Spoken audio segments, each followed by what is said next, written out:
Hello, this is a guy who likes fanfiction and is too lazy to read, so here is Soul Chess in audio form. Check the description for the links to the author.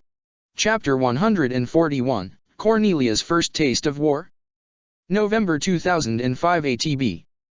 Cornelia sat in her room watching the news.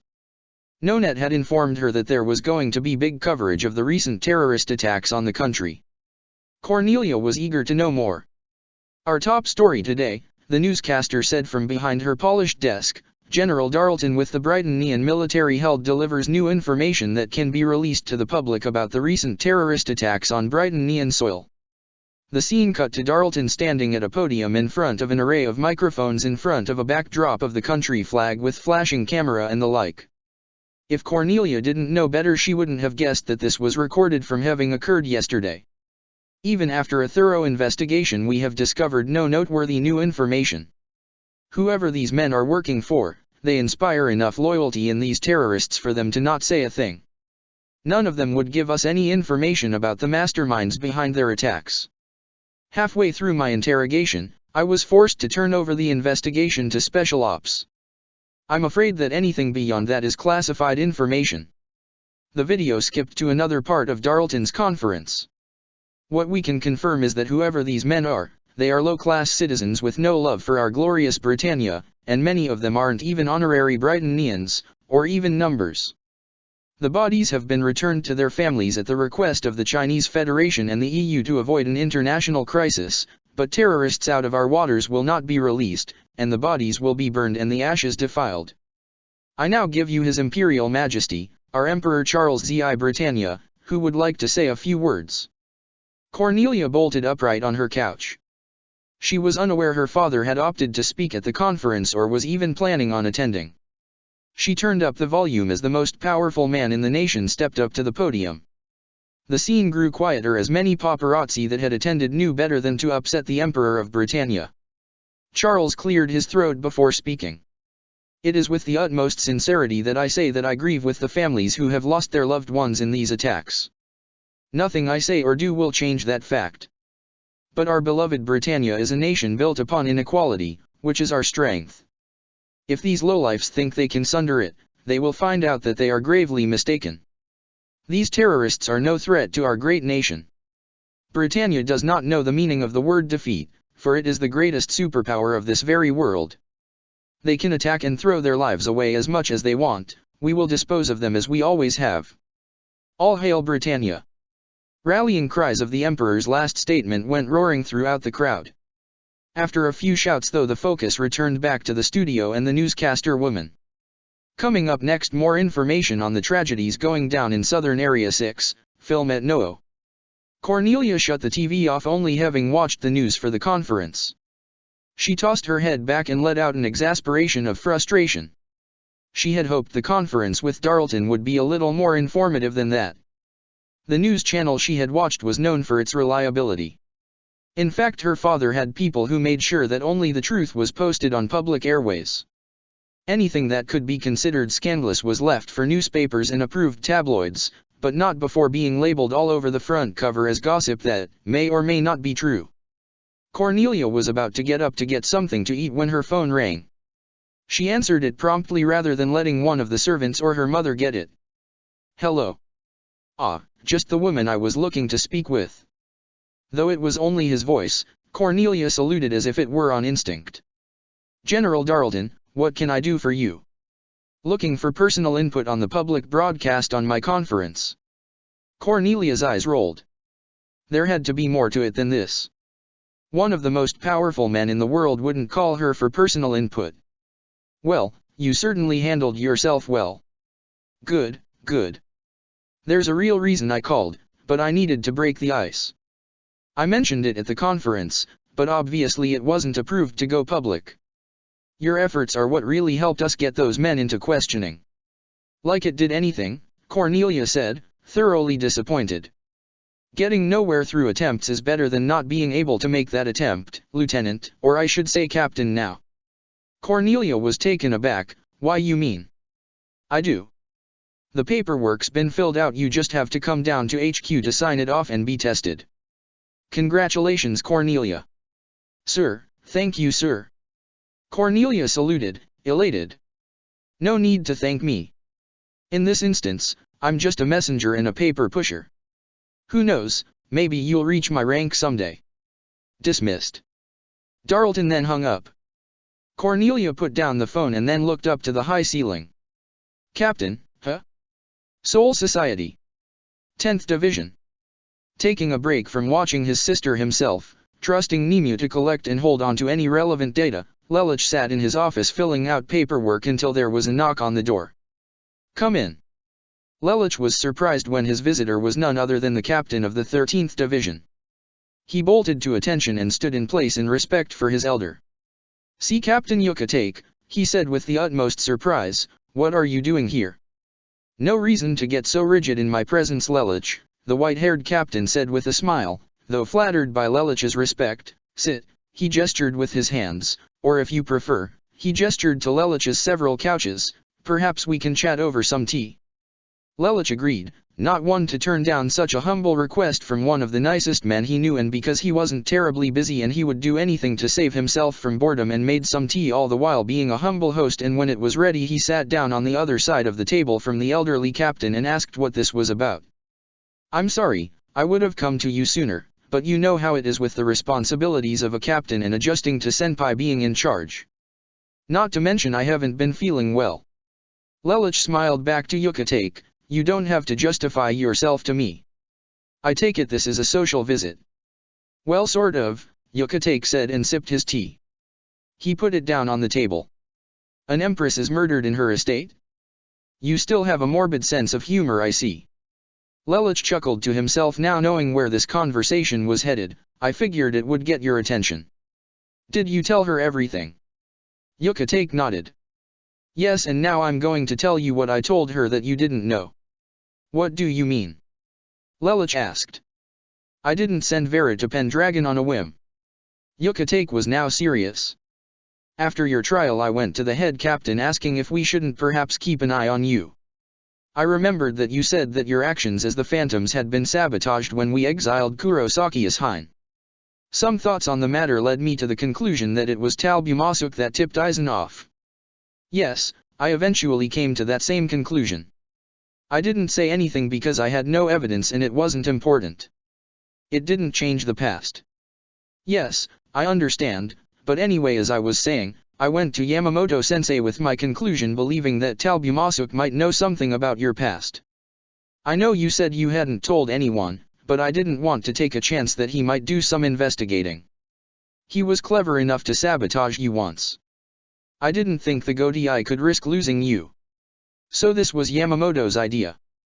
Yucatake shook his head. But you said? He turned it down. He said there was no reason to believe that the you that was alive was in any danger. So I did the next best thing and I sent Vera out to a post in the world of the living. Wouldn't it have been easier to ask the On Mitsukido? I talked to Stefan too, but he was just as convinced as Yamamoto-sensei. I wanted to make sure. So you sent Vera to Pendragon to watch out for me? I didn't tell her that. I just gave her the assignment and she took it without question. I picked her rather than Sentaro or Kian because Vera is known for her silence. Ah yes, I did get a chance to see her report. She did use the memory replacement device. Yes. She gave the person who saw her no information. She's a professional to a fault, perhaps even beyond Otamaka Fukotaiko. Don't let her catch you saying that, Lelich joked. Yucatake laughed. Still, Senpai will be good for Vera. The only thing Vera's ever been lacking is self-confidence and some social skills, and I think Senpai could turn my adoptive sister around. She has the responsibility and power, she just needs the want to use the latter to its fullest potential. Nevertheless, I've heard murmurs about your older sister being the one who has spiritual power, not you. Yes, it's come as quite a surprise to me as well. You're also certain I didn't have any? Vera said the two small children when Cornelia identified her were as calm as ever. Likely they had no idea what was going on. Normally I'd expect children to cry with glass shattering and everything in a panic, but reading over Vera's report I'd say you and your other sister felt safe with Cornelia. Safe. Vera told me some things she didn't describe in the report. After Cornelia fell unconscious, she set up the scene to make it seem like Cornelia fell asleep on the couch reading to the two of you. She didn't realize it was your life she saved even as she held your small infantile body in her arms. She just felt nostalgia. At least until I told her it was the case. How did she react? Just a surprised reaction and some panicked breathing, realizing the importance of her actions without even meaning to. She looks up to you, Lelich. She said you were the first person she ever felt she could consider a true friend. Lelich looked to the side, feeling a little embarrassed. But yes, Cornelia protected you. If she protected me then, why didn't she protect me when, you know? Well, you always said the truth could be different than you thought, Yucatec said as Lelich turned to face him. Perhaps you'll learn why she failed. Maybe she didn't abandon you. That's what Euphemia told me. Lelich looked down at the floor. She said everyone thought I was dead, that I wasn't abandoned. Well, you'll be lucky that you'll be able to see the truth with your own eyes then, won't you? Yes, I suppose I will at that. Lelich said, getting to his feet to stretch his legs before sitting down again. Perhaps this is your chance to get a new outlook on the life you thought you knew. Yes, you're right. Thank you for coming. It's my pleasure, Yucatec said and then stood up, prompting Lelich to do the same. I suppose I should be going then. I still have my own work to do. Give Vera my regards when you see her at home. Yucatec smiled, I shall. The door closed behind him. Lelich sat back down in his office chair and let out a deep breath like he was a balloon letting all the air out. Hectic, eh? As a lonesome spirit, I'm not sure you realize how nerve-wracking this is. Just because you can look into someone's past doesn't mean you can understand how they feel, even if you are a part of me. Well, you're the great mind of the Soul Society. Got any predictions? Only some concerns. Care to share with the rest of us? Well, my biggest is Ichigo. When Britannia invades, he's not going to just sit idly and let them take over, and I can't help him because if Japan wins, game over. Exactly. I also can't tell him about the war either or fight against him. That would go against the cannot interfere with living world affairs clause without the jeopardizes Soul Society clause overriding it. However, he's way too powerful. If he fights Britannia head on, there is going to be a lot of casualties. And not just him, but Arisawa, Inu-san, Sato Yasutura, Ishida, Asano-san, and Soma-sama as well. You're not concerned about your Yuaki or so iPhone. Those two I can speak with directly. They are members of the Soul Society and I can simply ask Urahara to keep them from getting involved. No, there's something else here. Otherwise you'd tell Ichigo too. Lelich sighed. Ichigo is too young to understand what's going on. Too young? Maybe now, but he'll be 25 by the time this goes down. He's still young compared to me and the captains. He'll still not have reached that age where he understands the harshness of reality, only just having come out into the real world. He'll still have far too much fire in his blood. Meaning? Meaning I can hear him already. Since he sounded like Ichigo, Lelich didn't have to do an impression, he just changed the tone of his voice. And what am I supposed to do, just sit around on my ass while Britannia destroys my home? And I'd say, that is precisely what you're supposed to do. Either Britannia wins or you undo everything I've ever done. And he'd say, there's gotta be a way for both. And I'd respond, there isn't. And he'd be thoroughly convinced that there is a third option, of which there most certainly is not. So he's not the only one with a pretty dire choice, is he? I know what you're implying and I agree. If I know Cornelia, now knowing that she has spiritual power, once she catches wind of Ichigo she'll find a way to bring him down. First I assume she'd starve out the rest of his friends. Without food they can't fight, but Ichigo's Soul Reaper body can keep him healthy as long as he absorbs nearby Ryotsu if he's in Bankai, which he'll have to be if I have anything to say about it. Ichigo will keep fighting tooth and nail against Britannia, even alone. So, with the power of the substitute Soul Reaper badge I will limit his power as much as I can. If necessary, I will trade his life for mine. April 2006 ATB. Falkland Islands. Now 16, Cornelia finally had enough experience and bodybuilding under her belt to be allowed in real war. The terrorists she had fought were nothing compared to what she was about to face now. During the taking of Area 6, the Empire had left the Falkland Islands alone, but it seems that all they had done was leave a migration zone, and now the 6s had created their own nation, demanding to be recognized by the rest of the world, calling themselves Falklanders. At this time in her life, Cornelia didn't see the real issue with a new nation rising up. Or rather, she would have if they hadn't openly declared war on Britannia and attempted to attack the Viceroy's office of Area 6. They were repelled though, and quite easily, by Major General Meredith Mirdia. While the first attack was ineffective, it was still an act of war, so here Cornelia was in the tropics under the Major General's command with Cornelia's company as the MG's first move. Meredith was eager to put Cornelia into action herself. Cornelia didn't know it, but she was being watched, metaphorically speaking, by the entire army. She was the first soldier to not only join the military as a child of the Emperor, but also the only one to join it at such a young age, and she was considered the most competent of any to meet the criteria of the former in Britannia's entire military history when her age was brought into consideration.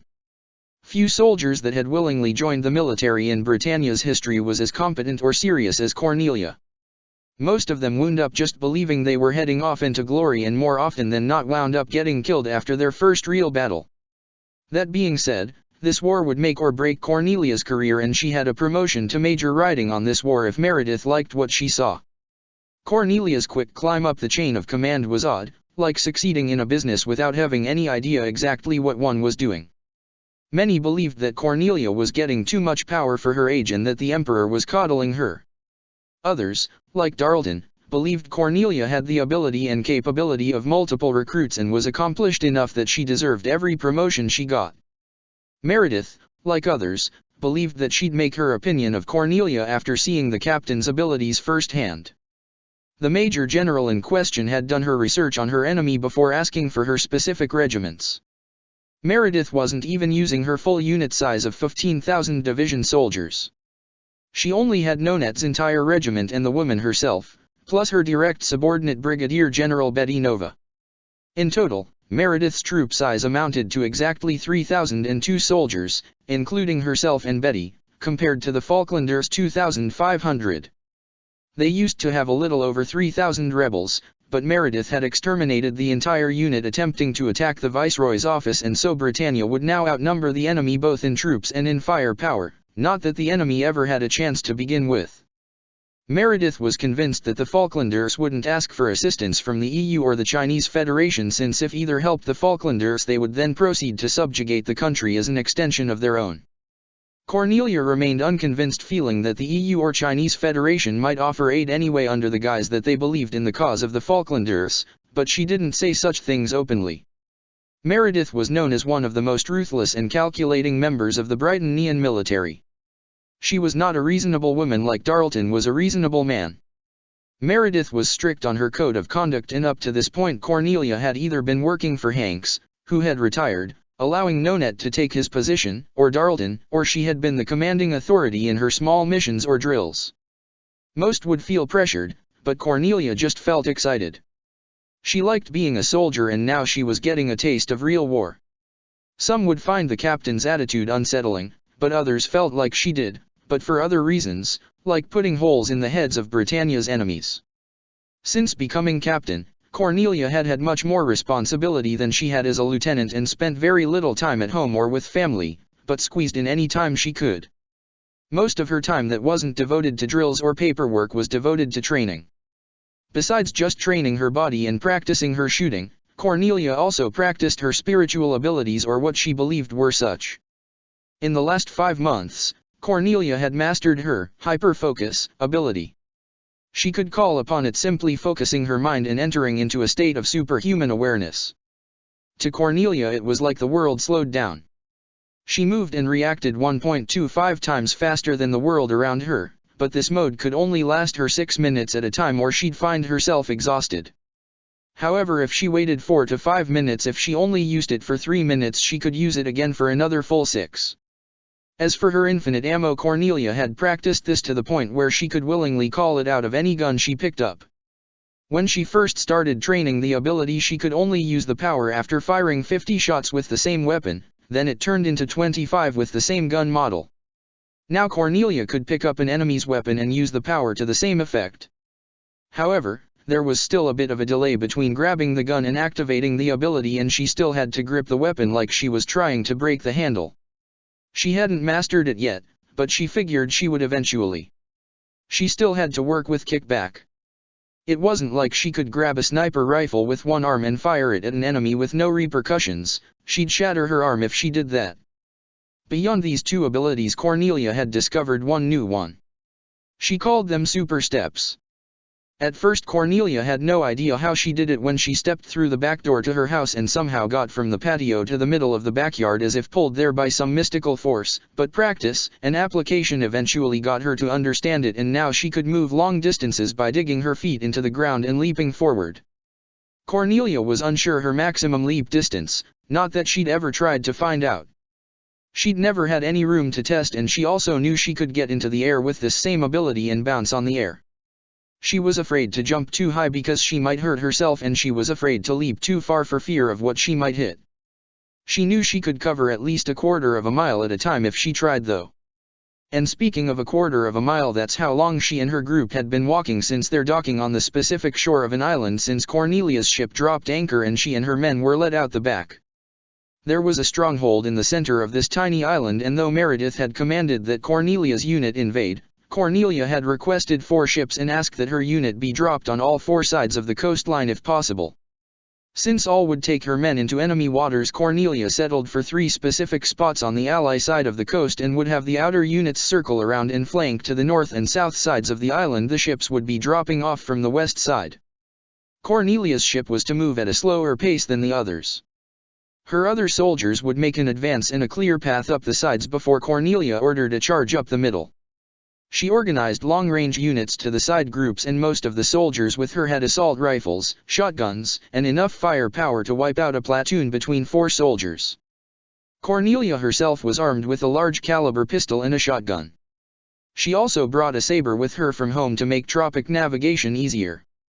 Also, in close range, there was nothing like a good old-fashioned decapitation, and Cornelia could rely more on her adrenaline rush than her infinite ammo in a pinch, so she felt needed some form of melee combat.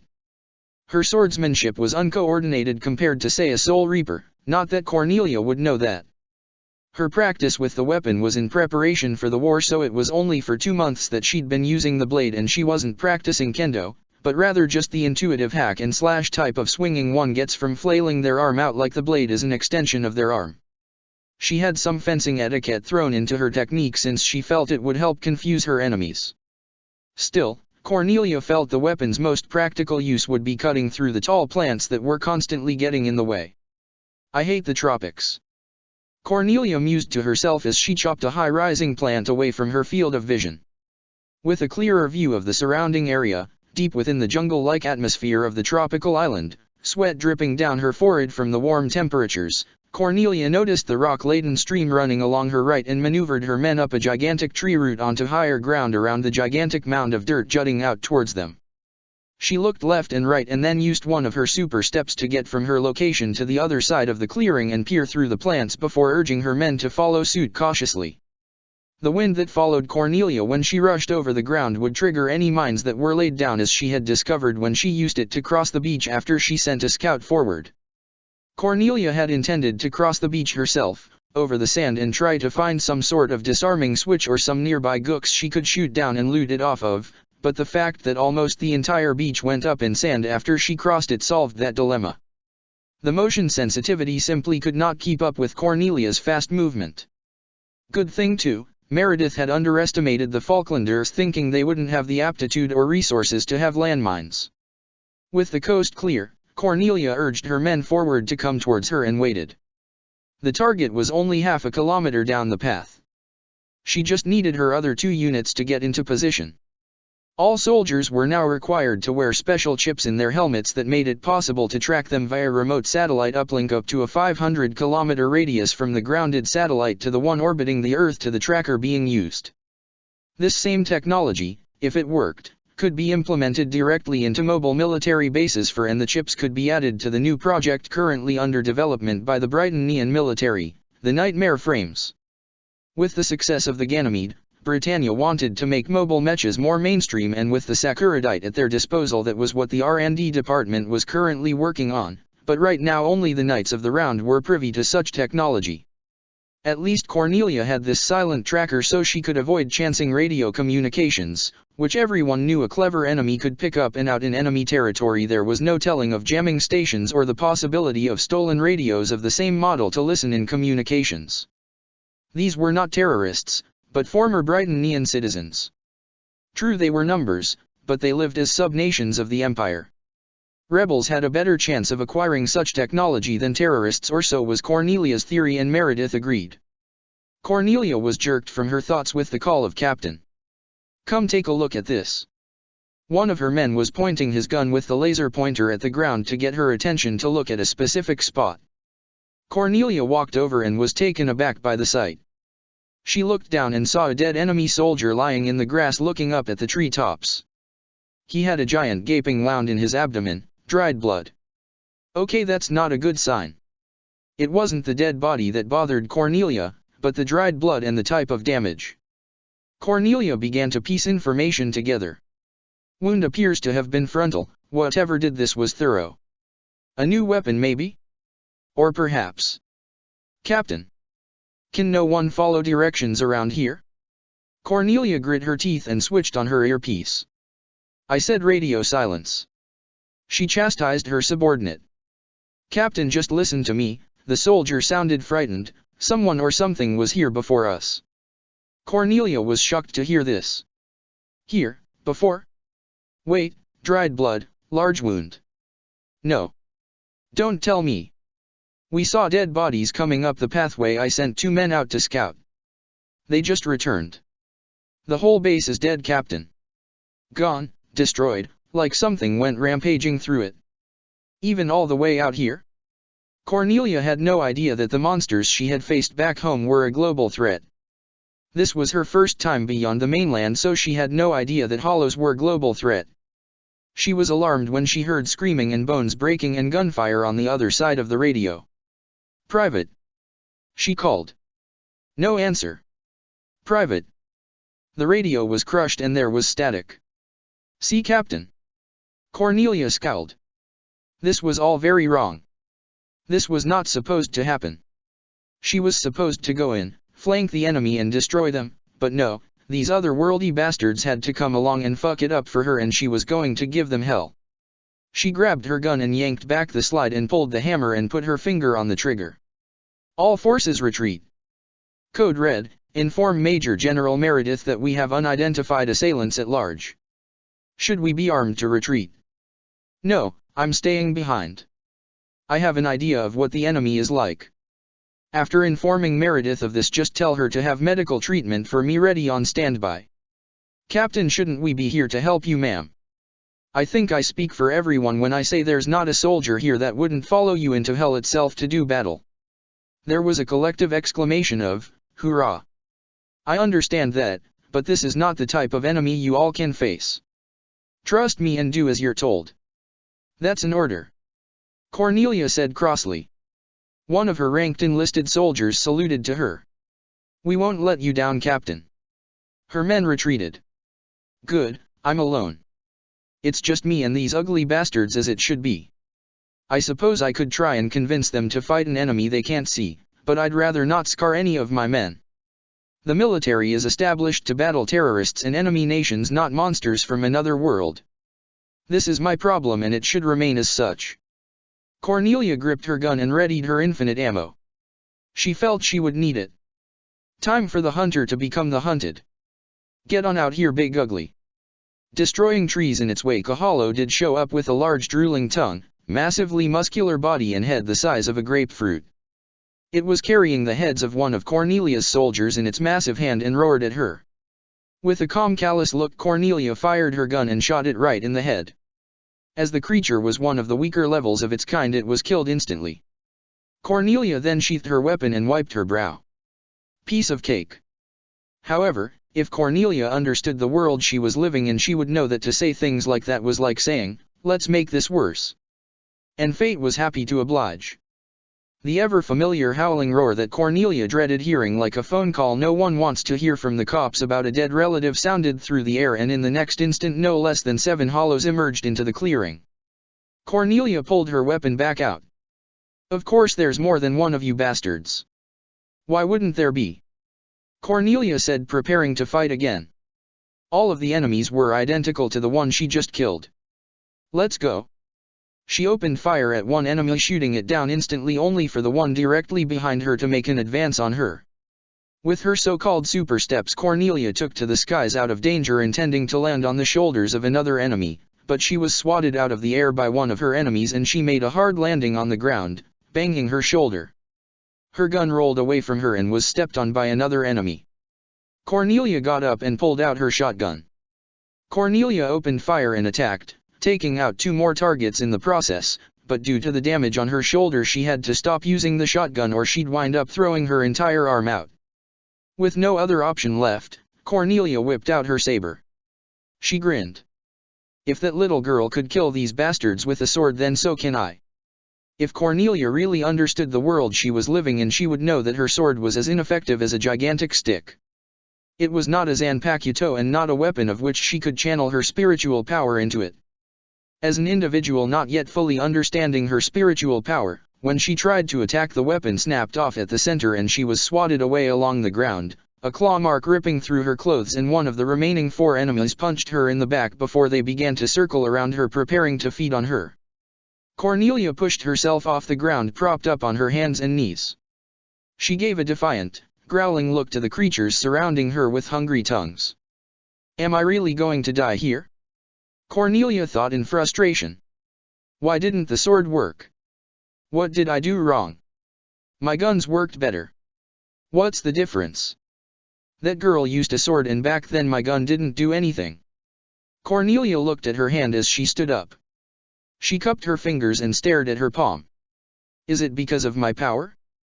Is it not the tool I use, but perhaps the power within the tool I've been using? Cornelia's neck turned so that her eyes landed upon her shotgun lying nearby. Reaching down towards it and gripping the handle, she felt a resonance between her and the gun as she whirled backwards, bending her back like she was going over a limbo stick from the unshakable sensation running through her body. The hollows continued to surround Cornelia as she defiantly glared at them with an icy stare.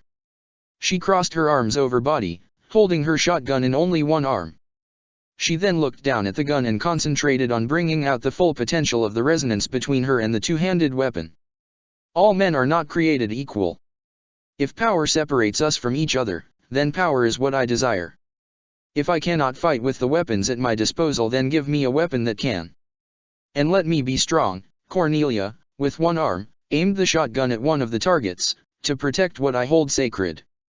As she prepared to pull the trigger, something that should have dislocated her shoulder with the kickback from the heavy firearm, the gun morphed as she pulled the weapon's trigger, changing itself and the resonance in Cornelia's grip to make firing a shotgun with a single arm absolutely painless for the royal soldier.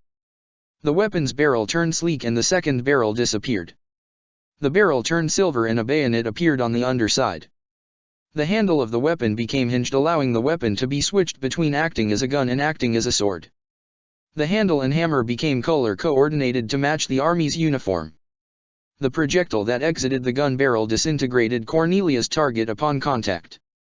Cornelia was incorporating the property of her special projectiles into her bizarre weapon. Focused and tense, Cornelia entered into her state of hyper-focus and aimed the gun back over her shoulder and fired it at her target. There was no kickback to this weapon. It was exactly what she needed, a weapon that incorporated everything she needed in a weapon. It was the ability to fight back and the symbolism of her pride as a soldier. This weapon, Cornelia thought as she readied herself to strike again, is my destiny. Firing off the gun twice more, she eliminated 2 more of the enemies. She then yanked her weapon upward so that the weapon extended straight rather than curved like a gun, pivoted on her feet, swept down low and bifurcated the enemy coming up behind her. Panting heavily, Cornelia could feel her strength draining from her and her vision wane. She dropped her weapon and held her hand to her head as she dropped to one knee. Guess I overdid it. She watched the weapon she had just been using fade back into a normal shotgun, making Cornelia wonder if those last 7 enemies weren't just a hallucination caused by the heat stroke. The pain in her head grew worse and Cornelia collapsed upon the ground as a boot walked up to her. Cornelia woke up out of uniform in a recovery gown with an 4 needle in her arm and bandage tape patched along her chest, 3 sets worth. She sat up and clutched her hand to her head. Ugh, she grunted, still feeling dizzy and disoriented. You're awake. Cornelia hadn't thought anyone was here and she was alarmed to hear a mature, callous voice call out to her from her left.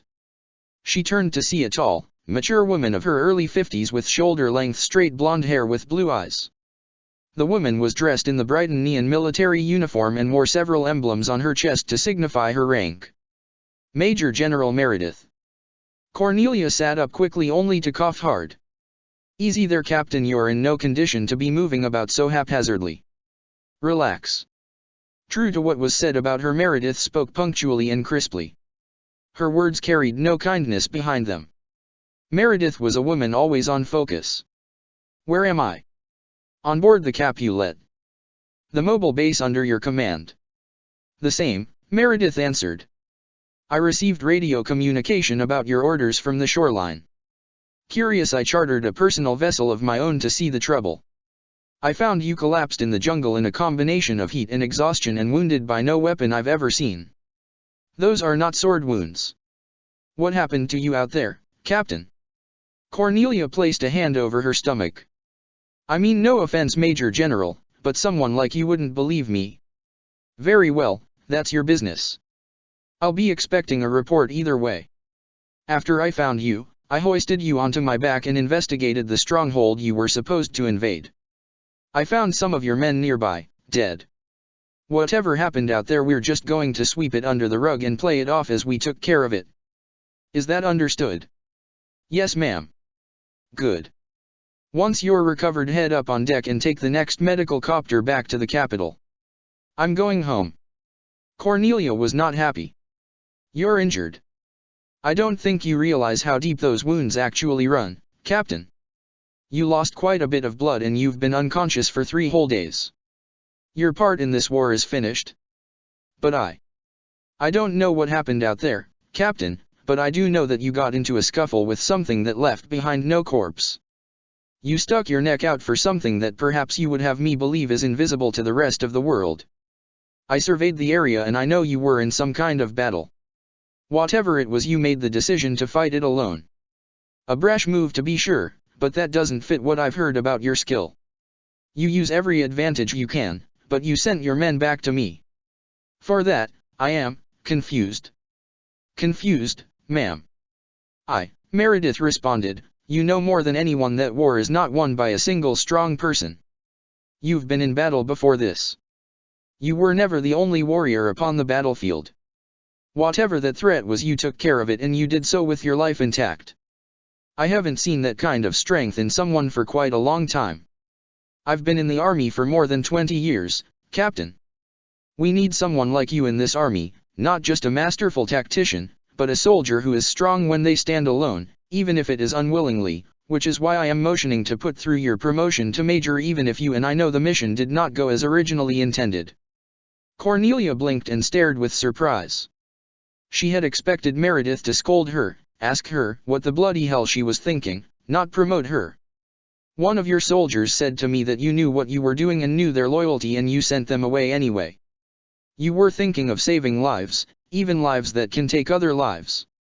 You have the mark of someone who could rise up to become a true champion of the Empire, Cornelia Lee Britannia. That is why I am promoting you. Cornelia bowed her head and closed her eyes. I thank you greatly for this, Major General Meredith. I'll be sure to make sure you get the Purple Heart for this too. Even if we don't have the faintest idea of what caused them, wounds are wounds. Cornelia smiled faintly. Meredith was never one to attempt humor, but Cornelia could tell she was trying to lighten the mood a little. July 2006.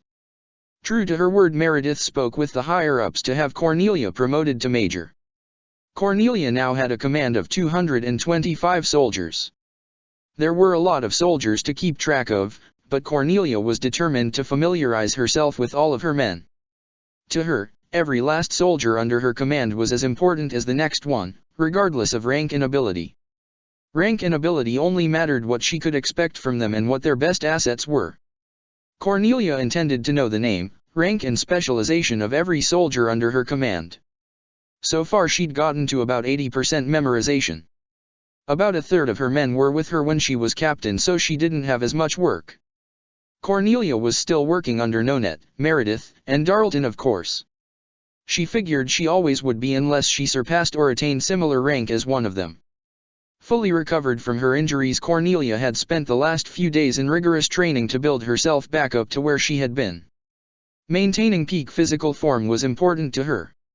Cornelia was at that age in her life when she understood the point of looking the best she could. She already noticed the effects. Some of her half-siblings, cousins and other nobles were already noticing her. Disappointingly, Cornelia had yet to catch Schneeisel's attention. It didn't bother her too much. She was a soldier, she didn't have time for a relationship, nor did she feel like she needed one. The only pole she would be seen near was a flagpole. The only gun in her hands was a 9mm shotgun or other type of firearm. If she was down on her knees, her hands were down there with her because she was exhausted from training. Between the spiritual training and regular training, Cornelia was beyond tired, and she was currently tossing and turning in bed as she was coming out of rapid eye movement sleep before her eyes shot open and her back filled with sweat. Her mouth was dry and she sat up. It was 12:33 a.m. Cussing under her breath, Cornelia slid out of bed into her slippers and bedrobe to slide down the hall to her and Yuffie's bathroom for a glass of water. On her way back, she saw a shadow moving down the staircase past the electric lantern. On high alert, Cornelia scuffled back to her room and grabbed the gun from underneath her mattress. Tensing her hand, the empty clip glowed. She was prepared to shoot and kill whatever dumb thief had snuck into her house.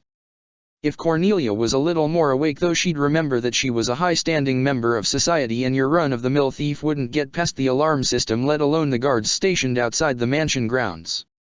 Cornelia followed the shadow she was trailing out into the garden, stepping outside in her grape-purple robe and slippers, gun in hand. Tiptoeing out into the night, hearing the bugs buzzing outside, Cornelia held her gun by her ear, aimed towards the sky, elbows bent. She was so wound up she was not prepared when she saw a face hanging upside down and the person it belonged whisper to her. "Boo!"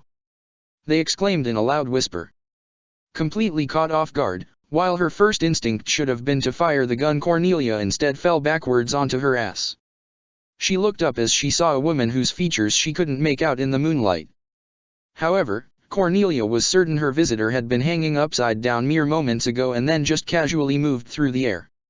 It wasn't a flip. It was like her visitor was able to move through the air as if she was ignoring gravity completely. Cornelia saw that she was now hovering in midair, sitting on what appeared to be a long length of either wood or metal. She couldn't tell, too dark to see. She did notice that there was a big bushy squirrel tail attached to her visitor, perplexing Cornelia.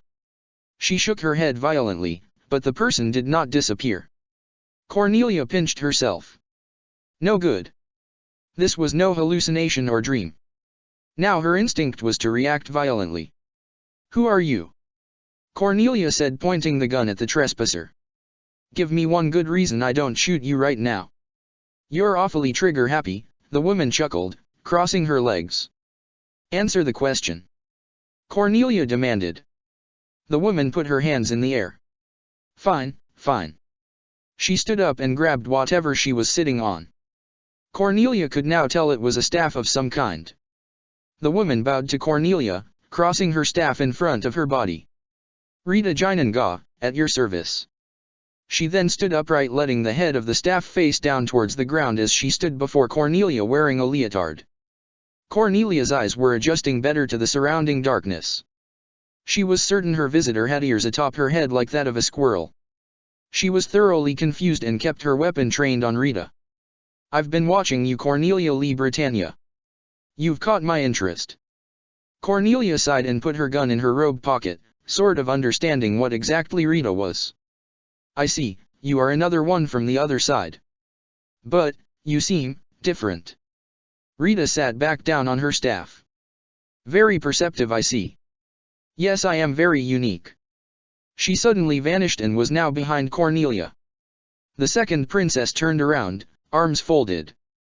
"But so are you." She vanished again, now hanging upside down in the way Cornelia had originally seen her. "You possess a rare talent, Cornelia. If you master it, you could become a force to be reckoned with." "You mean this?" Cornelia promptly drew out her pistol and fired a shot into the ground. Other people can hear that, you know. Rita reminded Cornelia. As if she needed to be. I'll tell them I scared away a thief. Get to the point before they wake up, if you have one. Cornelia did not enjoy games. She hated when spirits had to play games with her. She preferred they were straightforward with her. Having grown up somewhat, Cornelia realized the problem with making friends with people others couldn't see. She didn't resent her ability to see ghosts, well, maybe a little because of the monsters and strange things that happened to and around her, but she liked helping people. It made her feel good about herself. My point is this. You have two paths before you, Cornelia. Rita tilted clockwise so that she was sitting on her staff in front of Cornelia. She uncurled her right palm. You have the path of the wolf, the spirit guide. She uncurled her left palm. Or you have the path of the lion, the beast of war. She clasped her hands together and interlocked her fingers, bringing her knee up and putting her palms on her kneecap. Which will you choose, I wonder? You're a cryptic one, but to be honest, I just want to protect those I care about. I am neither a lion nor a wolf, but more like a mother bear, protecting her young. Rita shrugged. Perhaps. Perhaps you are none of those things. Perhaps you are one. Perhaps you are all. Only time will tell. You're reminding me of the Cheshire Cat more and more. Rita was confused, having not read the storybook Cornelia was referencing. Cheshire Cat. Sis, what's going on? Cornelia heard Euphemia's voice from the screen door. You'd better go, Cornelia said to Rita, putting her gun back in her robe pocket. Right, family calls. Arrivederci, Cornelia Heim. Rita vanished in a puff of smoke. Did she just say goodbye to me using two different languages? Cornelia asked herself, confused. Of all the spirits she'd met, this Rita character was definitely the weirdest, but there was no time to ponder on the spirit. Cornelia's sister needed her. Walking out into the garden in her nightgown and slippers, rubbing her eye and carrying her stuffed husky, Euphemia stood on the concrete patio in front of the garden looking at Cornelia. Cornelia! She called out to her. The older Britannia sister walked over to her younger sister and scooped her up, stuffed animal and all, into her arms. Now what are you doing out of bed? Cornelia asked her sister. Holding her stuffed animal tightly to her body, Cornelia looked up at her big sister and said in a concerned, yet innocent tone, I heard a noise and you weren't in your room. I was worried about you. I just thought I saw a thief, Cornelia lied, if there was one, he escaped, but I chased him away from our house. Come on, off to bed with you. Cornelia brought Euphy to her bedroom, tucked her in and kissed her forehead. Good night, Euphemia. Good night, big sis. Euphy smiled as Cornelia left the room to go to her own bedroom. She settled down, removing her robe and slippers and slipping the gun back under her mattress. She wasn't asleep long before she woke up again to the feeling of someone pushing her arm. Cornelia's head turned towards her clock. It read 3:07 a.m. She looked the other way. Euphy was standing in front of her room holding her husky and looking frightened with that doe-eyed look on her face. Rubbing her eye, Cornelia said to her sister, Euphemia, it's 3 in the morning, what's wrong? I had a nightmare. Can I sleep with you? Cornelia could almost never refuse her sister, and with the doe-eyes as Cornelia called them, she'd have a better chance of flipping off her father and getting no repercussions from it. Sighing and smiling softly, Cornelia opened up the covers and let Euphy crawl into bed with her and settle down next to her. Cornelia cradled her in her arms, giving Euphy a sense of protection from all around her. Will you sing me the lullaby you always do? Euphy asked. I don't see why not, Cornelia said kindly. Cornelia wasn't an amazing singer like some professionals, but her voice was calming and soothing when she sang. She had been singing the same lullaby for Euphy ever since she had graduated from the academy.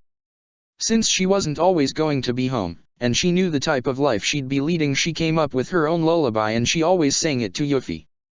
Not just to her, but to Lelich and Nunnally as well.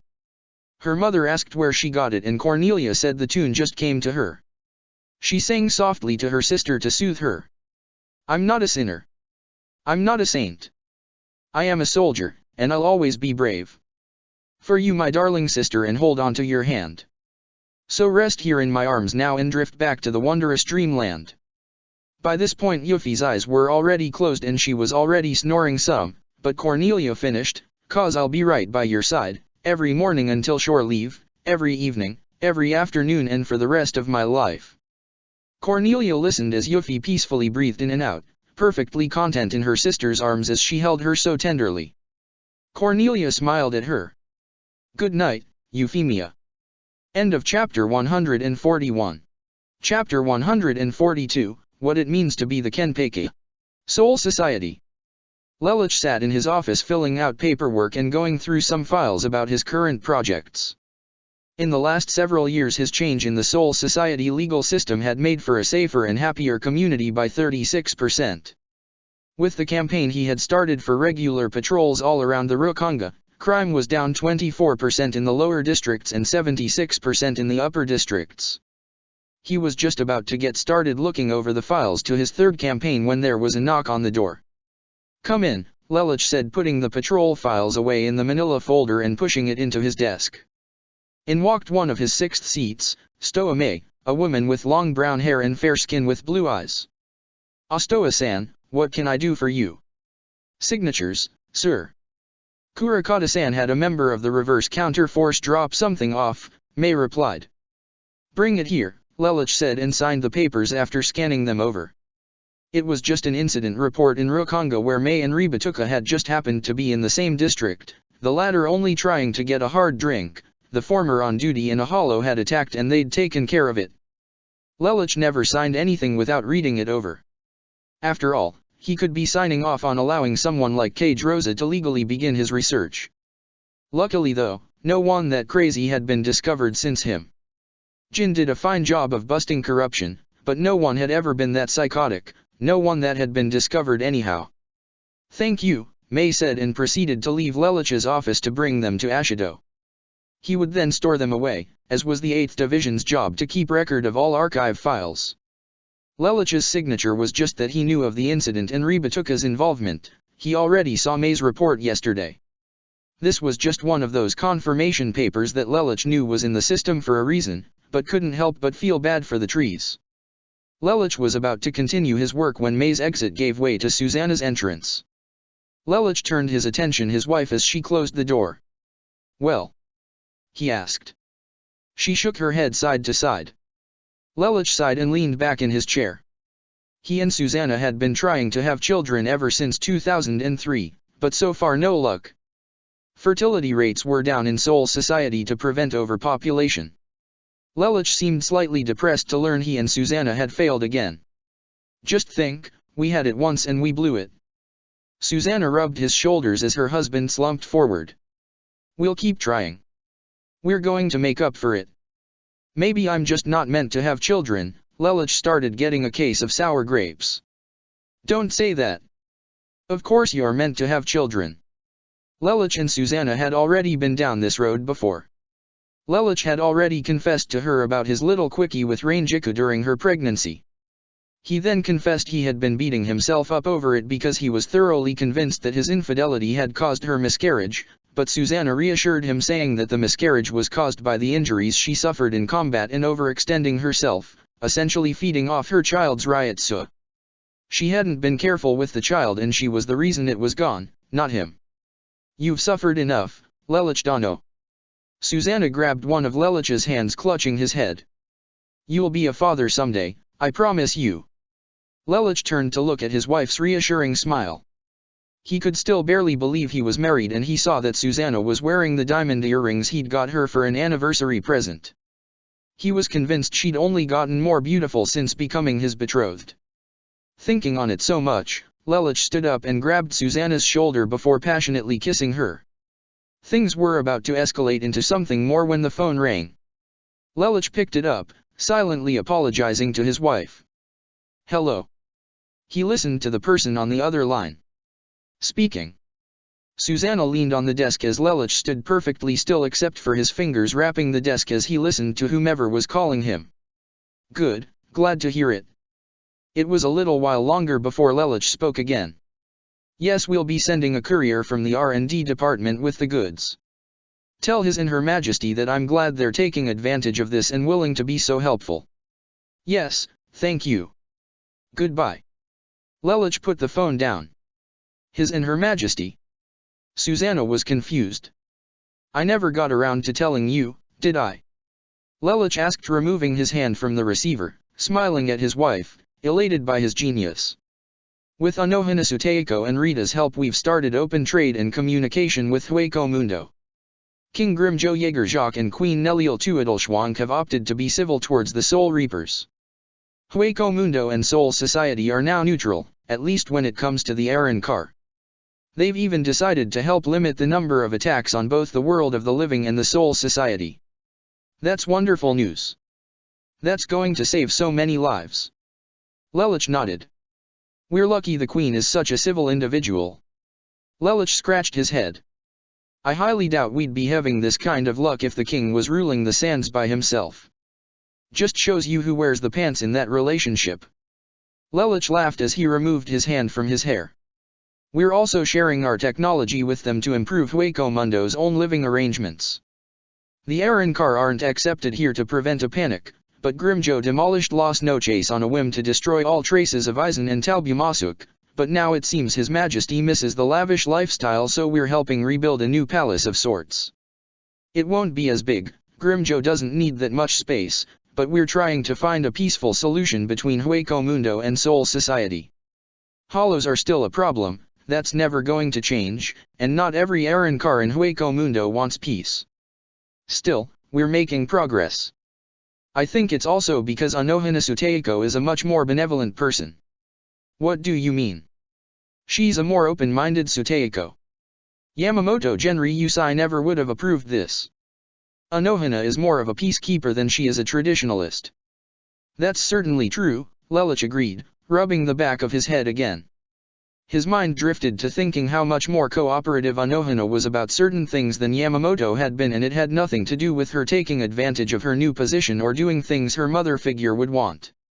Anohana had simply always been like that because of her healer's instinct.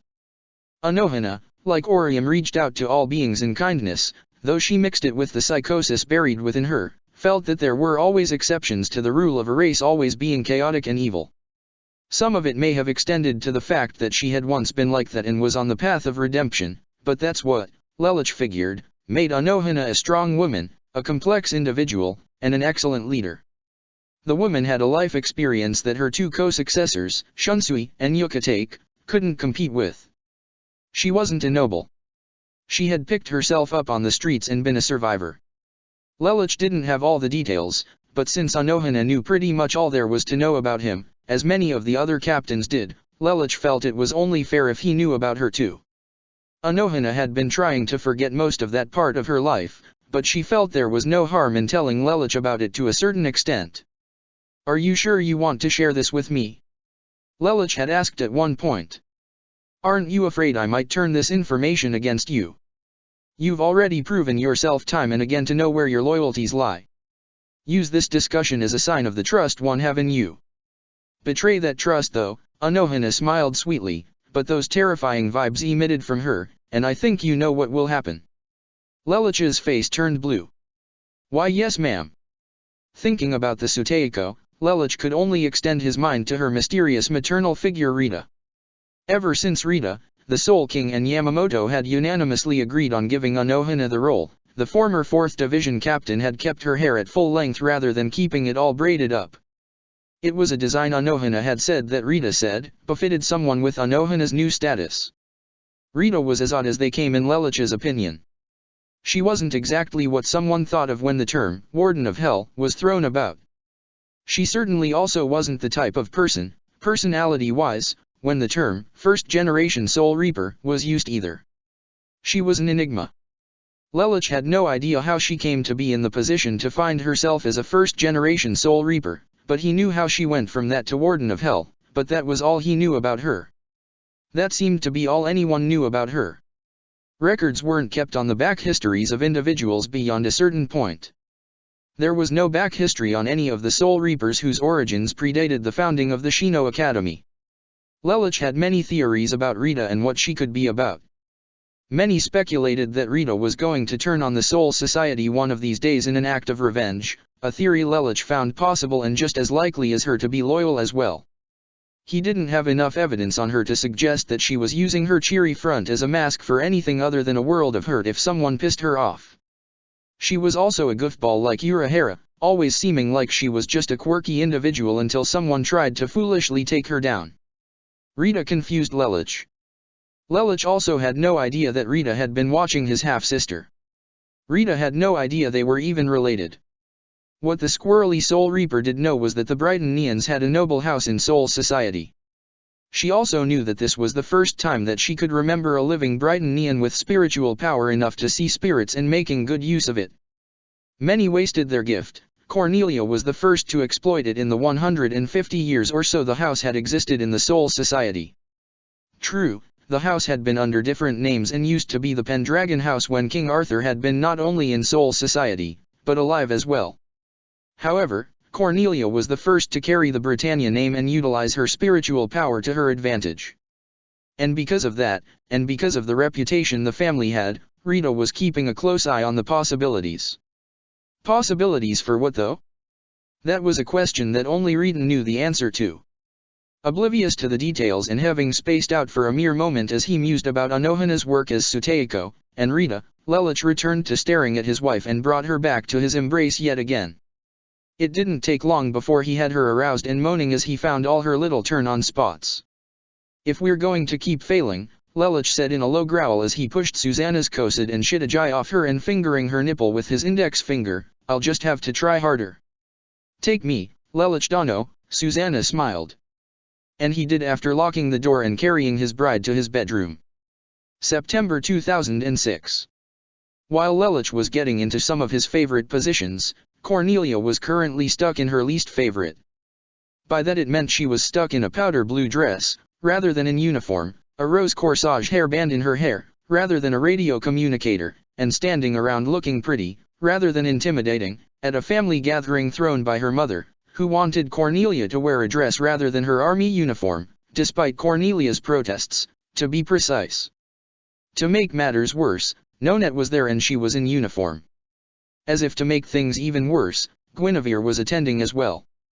To do her best to avoid attention, Cornelia simply sat in the billiard room playing chess with Lelich. The last thing she wanted to be seen by any of her siblings, or even her soldiers, in a gala dress. She knew there was no other reason she was wearing it other than the fact that her mother wanted to prove that she had the money and resources to have her daughters dressed in the latest fashion. Most of the party was going on in the ballroom with only some appetizer trays, an actual billiard game and a few nobles puttering around the billiard room. Cornelia just wanted to remain out of sight and out of focus as she concentrated on her game with Lelich. The smart-mouthed child had already commented how ridiculous Cornelia looked in a dress, but he was always silent as the wind while playing a game of chess, unless he was playing Clovis. Things could have continued with this just fine until Cornelia heard the voice that scratched in the back of her brain like an icicle down a pane of glass. It didn't sound that bad, but it got the same reaction from Cornelia. To make matters worse, Guinevere was the last person Cornelia needed seeing her like this. "And so I said to Herman that he was fired. He can't keep my shoes organized or get the bath water the proper temperature. What a complete ponce." Cornelia growled. Guinevere was doing exactly the type of thing that made Cornelia utterly despise her with every fiber of her being. "Cornelia," Lelich snapped his fingers, "hey. It's your turn." Cornelia's mind was away from the game now though and now listening to Guinevere's grating on the common folk. "And why do all of those filthy peasants think I owe them a single pound? Do they not know their place in society? I have my fortune and they have the dirt. That's how it goes. If you have time to beg, you have time to find a lake, clean yourself up, and look for a bloody job."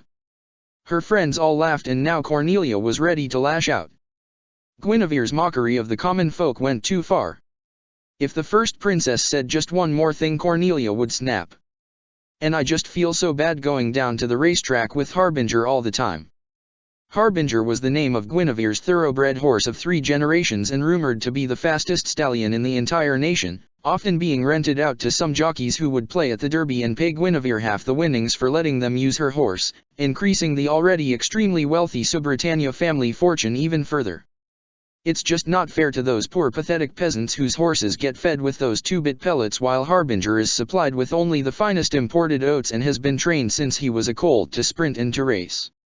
And when was the last time any of those filthy equines had a bath? I remember one man, if you could call him that, who said he only washed his horse once a week. No. One of Guinevere's friends gasped in horror. Okay, that's it. Cornelia pushed up from the table and stomped over to the front door where Nonette was currently sipping wine. I need you. Yeah. The colonel exclaimed as Cornelia yanked her by the arm, causing some of the red wine to spill onto the hardwood floor as Cornelia led her to Lelich. I need to do something. Finish my game for me. Hey, wait. Nellie. Nonette shrugged and began playing with Lelich for a few turns only to hear Cornelia shout. Who do you think you are, judging people by their status in society? There are good common folk out there, you know. Look at all the soldiers. Perhaps you should consider re-evaluating your standards for entertainment if you run into so many of them.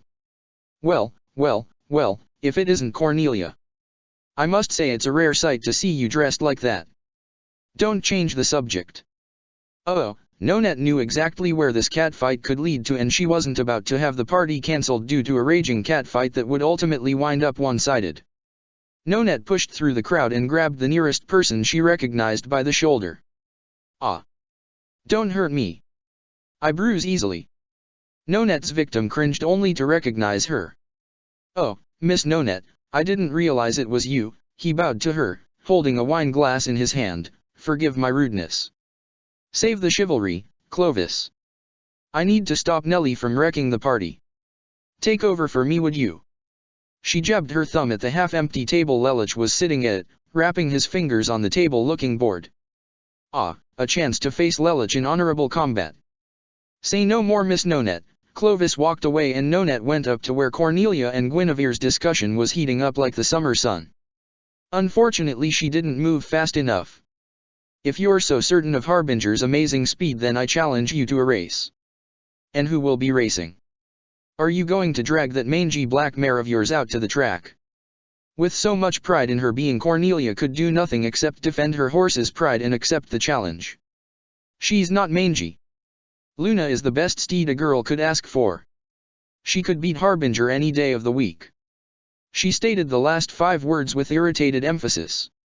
Nonette slapped her palm to her forehead. Goddamn.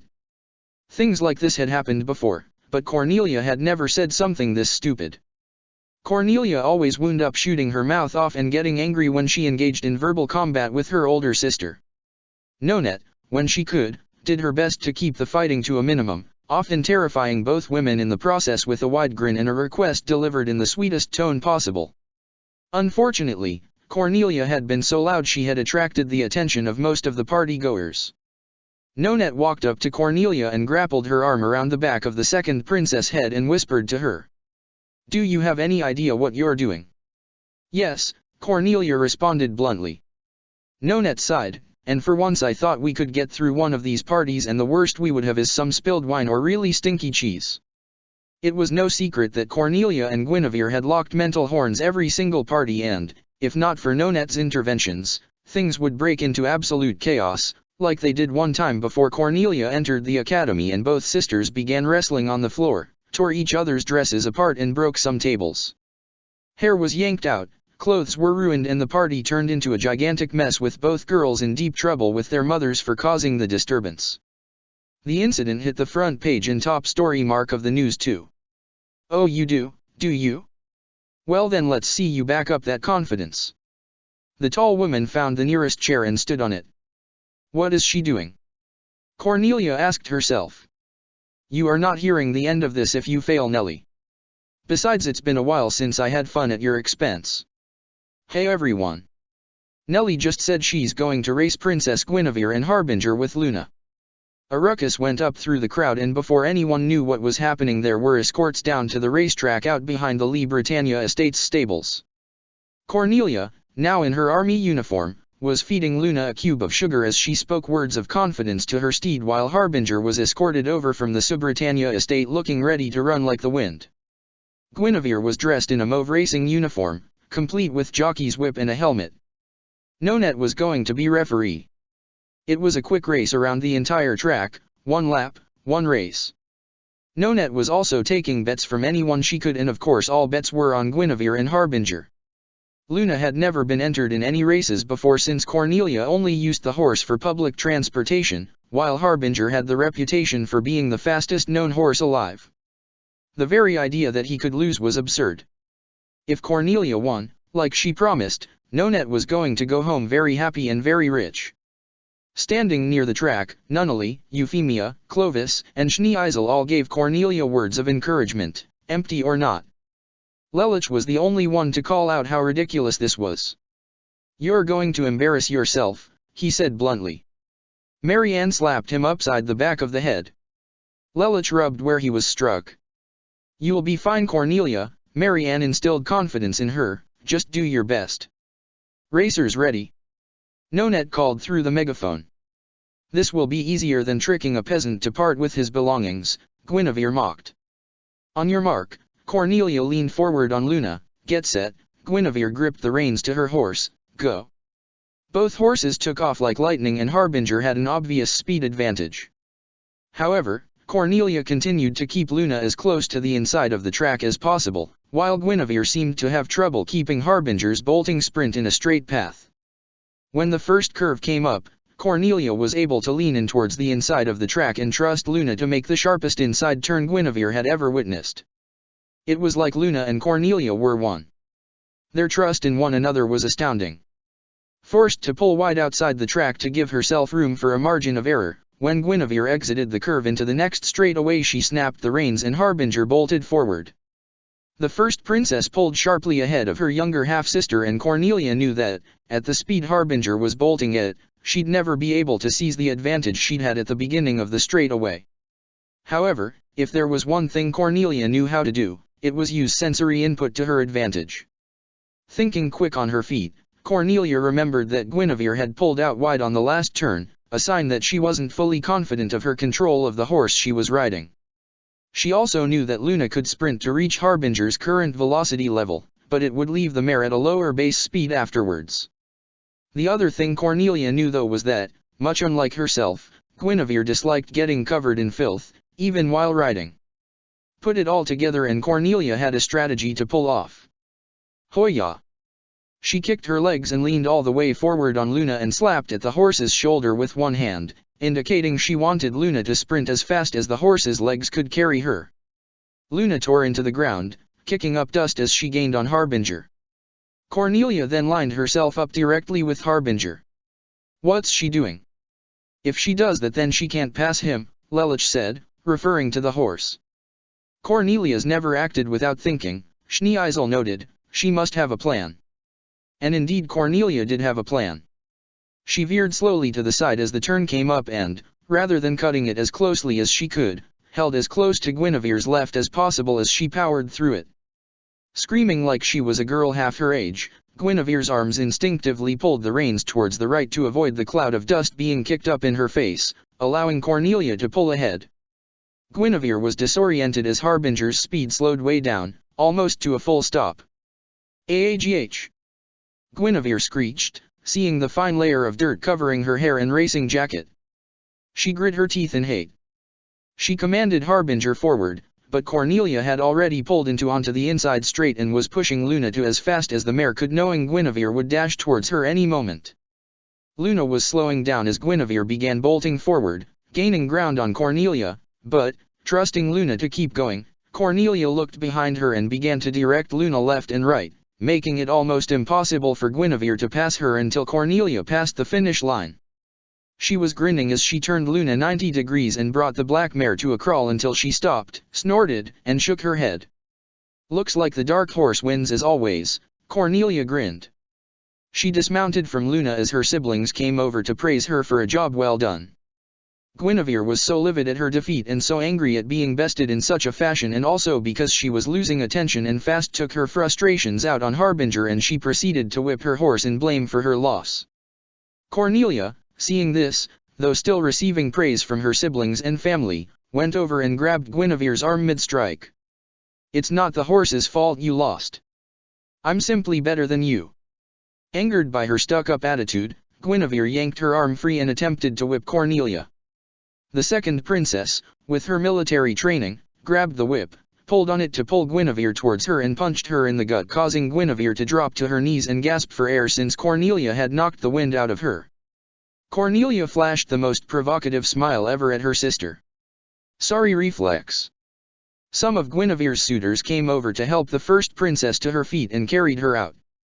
"You know a real woman walks on her own feet even when injured," Cornelia called to her.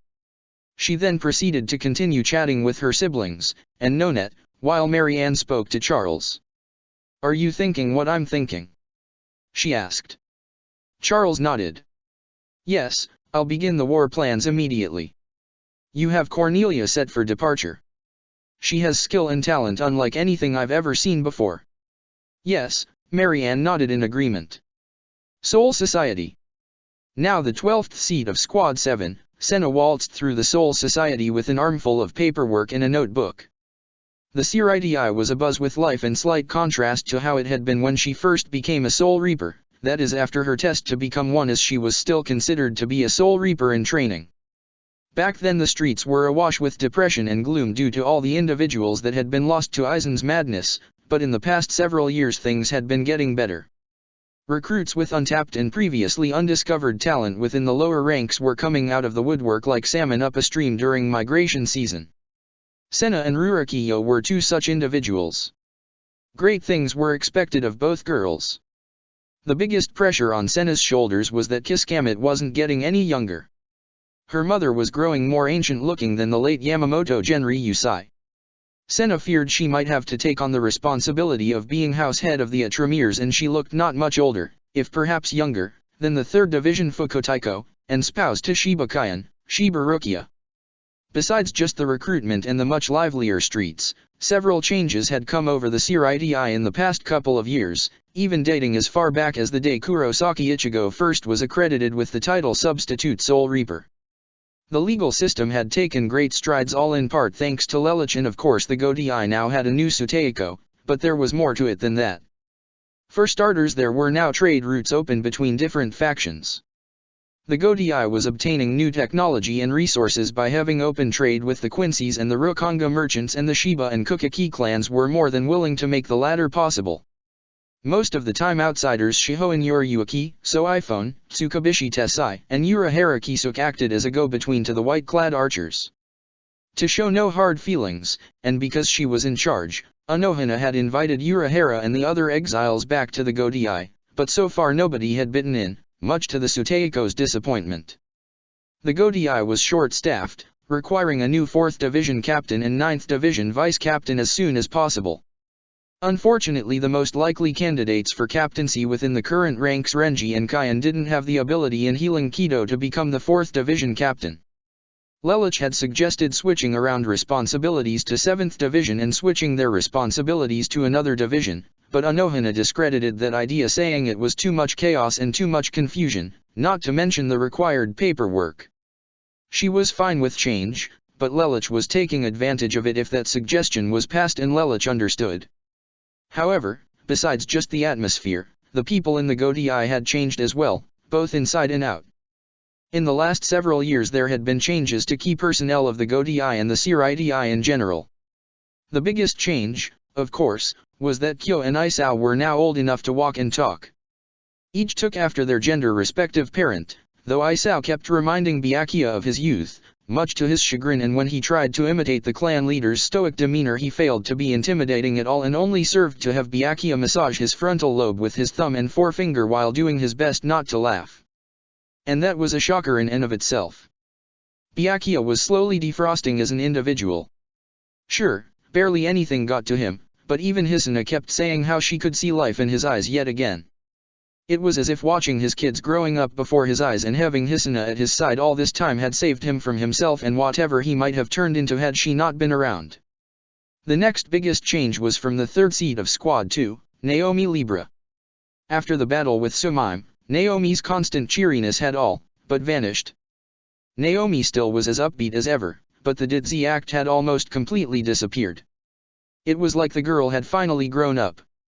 Instead of acting like a child all the time, she acted more mature, though Kendra still made her look like an infant by comparison. As an individual, Naomi carried herself now with a certain sense of grace. Whereas Kendra remained suave and cool-headed, Naomi was sprightly and always looking for action.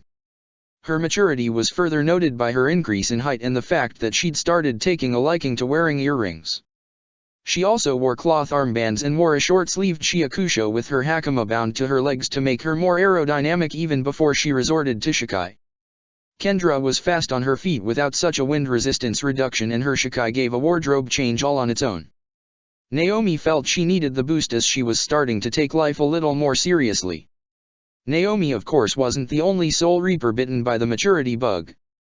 Both Kuzugishi Yachiru and Hitsugaya Toshiro had both grown taller and become a little more mature. As the statement was often said as a friendly jab, Hitsugaya's balls finally dropped.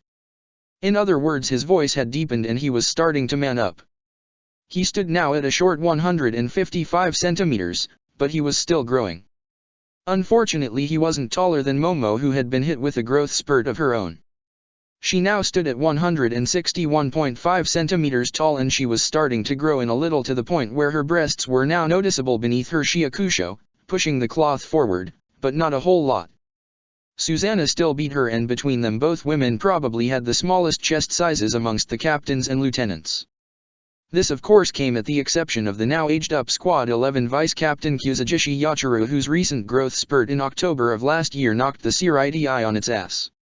The once tiny titan, originally at a mere 99 centimeters in height before growing slightly to 109 centimeters, suddenly sprouted to 127 centimeters seemingly overnight. It startled not only Kenpei, but also the rest of the squad. Not only had Yachiru's body changed, but her childish, playful demeanor was now replaced by a more controlled version of her father figure. Rather than running around and creating problems for all around her, demanding snacks and riding on Kenpei's back, Yachiru was becoming more self-sufficient with a headlock and plowing into the ground from behind as a form of greeting to unsuspecting squad members. Of course, her sense of direction was still on par with a Brighton Neon tourist in the EU without a road map or GPS. Her level of respect shown for her superiors had increased, but Yachiru was comparable to Naomi at this point with how both now sought battle and carried a bit of swagger about themselves while in it, but both had the most positive attitudes in all of the Godiya a majority of the time. Unlike Naomi, however, who was starting to take her job and life seriously, Yachiru was starting to become like Kenpei's predecessor. In 3 words, brilliant, but lazy. Yachiru constantly looked to challenge herself and, in one instance, carried an entire slab of granite from North 44 Ryokonga to the R&D department without breaking a sweat, and as she dusted her hands off gave an arrogant, "I want a real challenge next time, okay?" In another instance, Kenpei had been given an order to ask his adoptive daughter to put down some unruly brutes out in Ryokonga causing a big stink with the trade business. Yachiru complained about it as she headed out, saying how it was going to be boring, a sentiment of which Kenpei agreed with, and came back with a signed affidavit of her completed mission from an eyewitness that all threats had been soundly beaten using only raw strength of unarmed combat. Anyone else would have been scared shitless, since some of the men Yachiru had been up against were bigger than Kenpei, and unarmed combat very rarely incorporated Ryutsu into its calculations, but Kenpei couldn't help except be proud of Yachiru. Physically, Yachiru was considered the absolute strongest of the lieutenants. In full-on combat, battle prowess, and all, Kyan was considered the most powerful lieutenant. Kendra was considered the fastest, and Ashido was considered the most durable. Taking after her sensei, Momo held the title of most cunning and doubled as the Kido master. On a captain level, Kendra and Yachiru's captains took their respective roles, while Anohana, of course, took most powerful captain overall, while Lelouch was, of course, the most cunning and the best at Kido. The most interesting change in the Godiya was how the love bug seemed to be going around, and some had already been bitten. Rumor spread like it was a disease. 3rd Division benefited because at least the CRIDI communication was busting out print like it was water and selling faster than calligraphy brush to parchment. Gossip had several romances on its radar, and many were triangles. To start off, Nemia was considered becoming comfortable around both Renji and Jin. Renji understood what she was going through about losing the person you thought you were going to spend the rest of your life with to someone else, and their misery had brought them a bit of solace together. However, as her captain, Jin saw Nimue most often when he, of course, wasn't with his own childhood friend, Masamoto Rangiku. On top of this, Ashido was considered to be eyeballed by Captain of Squad 7, Homura Yuna, and third seat of Squad 2, Libra Naomi. Like Renji and Nimue drowning their sorrows in their failed romance, Ashido and Yuna often chatted of their remembrance of the woman they considered one of the greatest fallen soldiers in all of Seoul society, Akari Mari. However, Ashido had also been instrumental, since his return from Hueco Mundo, after 347 years stuck in it, at teaching Libra Naomi several sword arts at her personal request. However, accusations of bisexualism were sent Naomi's as suspicion of her favoring her Fukotaiko, Otomaka Kendra, fluttered about like a cluster of butterflies. However, Kendra was considered to possibly favor her captain, Luska Stefan. Combined with the independent, unrivaled, rumored romance of Katetsuki and having eyes for her captain, Yukitake Jushiro, as well as the same situation rumored to be developing between Hitsugaya Toshiro and Hinamori Momo, and the whole thing could be looked at as just one giant mess. A mess that Senna considered herself thankful she was not a part of. The blonde was currently en route to Division 13, which was the destination of the armful of paperwork, but as she reached 11th Division's territory she noticed a crowd beginning to gather. Curious, she stood on a rooftop to get a better look. In the 11th Division's training grounds, the surrounding area of up to a 5-kilometer radius was blockaded off. Captain of Squad 11, Zaraki Kenpeki, was facing off against a member of his squad, his new 5th seat for 2 years running. Using Shunpo, Senna tapped the nearest Soul Reaper on the shoulder. "What's going on?" The guy craned his neck to look at her. Inzuri Shiro has been declared the 12th Kenpeki, so he and Zaraki Teiko have to duke it out for a title match. Winner takes all. Senna retreated to her original position and sent out several hell butterflies to some friends. This was history in the making. No one would wanna miss this. In the center of the arena, Kenpeki's opponent, 5th seed of Squad 11, Inzuri Shiro, stood ready to fight him. Shiro had white, spiky hair that looked like it got in a fight with a pair of scissors and lost. The man had 2 different colored eyes, one red, one green. He was carrying a gigantic broadsword like Zanjitsu's Shikai form. Like Kenpeki, the man had no initial name. He was from Inzuri though, so that's how most people referred to him. Because of his white hair, some people just called him Shirin-chan no Inzuri. He had graduated from the academy in the same year that Kurosaki Ichigo had marched onto the Soul Society to rescue Shiba Rukia. Shiro was always in the top of his class when it came to strength and Ryutsu, but he sucked at Kido, though not as bad as Renji. He was drafted by Kenpeki into the 11th Division immediately. He trained himself because he was convinced that he could surpass Kenpeki. Today was the day that he was going to put his skill level to the test. He was convinced that he was the next Kenpeki and had been taking many missions the past 2 years to prove his strength and prowess. It would be this man that would fight Kenpeki for the man's title. Unlike Kiganjo, who had been dragging his heels to fight Zaraki, Kenpeki was more than ready for the challenge. One could say he was eager to challenge Inzuri and defend his title. Kenpeki knew this day would come and he was eager to prove that there would be no more Kenpekis after him. He was the last one, except no substitutes. On Senna's location appeared several people: Byakuya, Lelich, Shisato, and her little Kiyuki, Susanna, Yuna, Kyokaku, Renji, Kayan and Rukia. 5,000 on Zaraki? Renji declared. Oh fuck no. I'm not taking that bet. Kayan refuted. 20,000 says that Inzuri Shiro is completely out of his league, Rukia stated. You're on. Both Kayan and Renji exclaimed. Everyone at the event was convinced that this was going to be the historic showdown it was destined to be. In the center of the battlefield, Kenpeki and Inzuri prepared to face off. You ready? I was born ready, Inzuri responded in his surly, deep voice. You gonna call out your Zanpakuto or what? Confident are we? I like that. Holding the end of the pommel with both hands tipping his blade towards the ground, Inzuri flared his Ryutsu, preparing to unleash his Shikai. Based on his Ryutsu, Kenpeki liked what he was feeling. Devour and absorb, Karun Hasami. Carnage Scissors, Inzuri became flushed in a menacing black aura and his other green eye turned red. His blade transformed so now it simply looked like a piece of bent metal attached to a black motor of some kind. Beyond that, over Inzuri's Shiakusho there was now a red overcoat. Kenpeki laughed. Yes. Yes. This is great. Come at me. With a roaring cry, Inzuri charged forward and the battle began with Kenpeki's blade clashing against his opponents as Kenpeki remained ever so gleeful. Hey, where's Yachiru in all this? Kyokaku asked. I believe I can answer that, Yumi Chika said appearing with the rest of the group. Is she okay? Shisato's first thought was that something happened to her since Yachiru was Kenpeki's #1 cheerleader. Well, she's not dead or critically injured, but Inzuri challenged her earlier and she was defeated and disarmed. She's a little scuffed up and getting patched by Anohana as we speak. Wait, so does that mean Inzuri's going in with a handicap? Renji asked. Hardly, Yumi Chika answered, this was days ago. And she's still in recovery? Susanna asked. Still want to maintain that bet, hun? Kayan asked Rukia. I'm not convinced. There is a wide gap between Zaraki Teiko and Kusajishi Fukutaiko. Back on the battlefield, Kenpeki and Inzuri were clashing blades with each other as Kenpeki said to his challenger.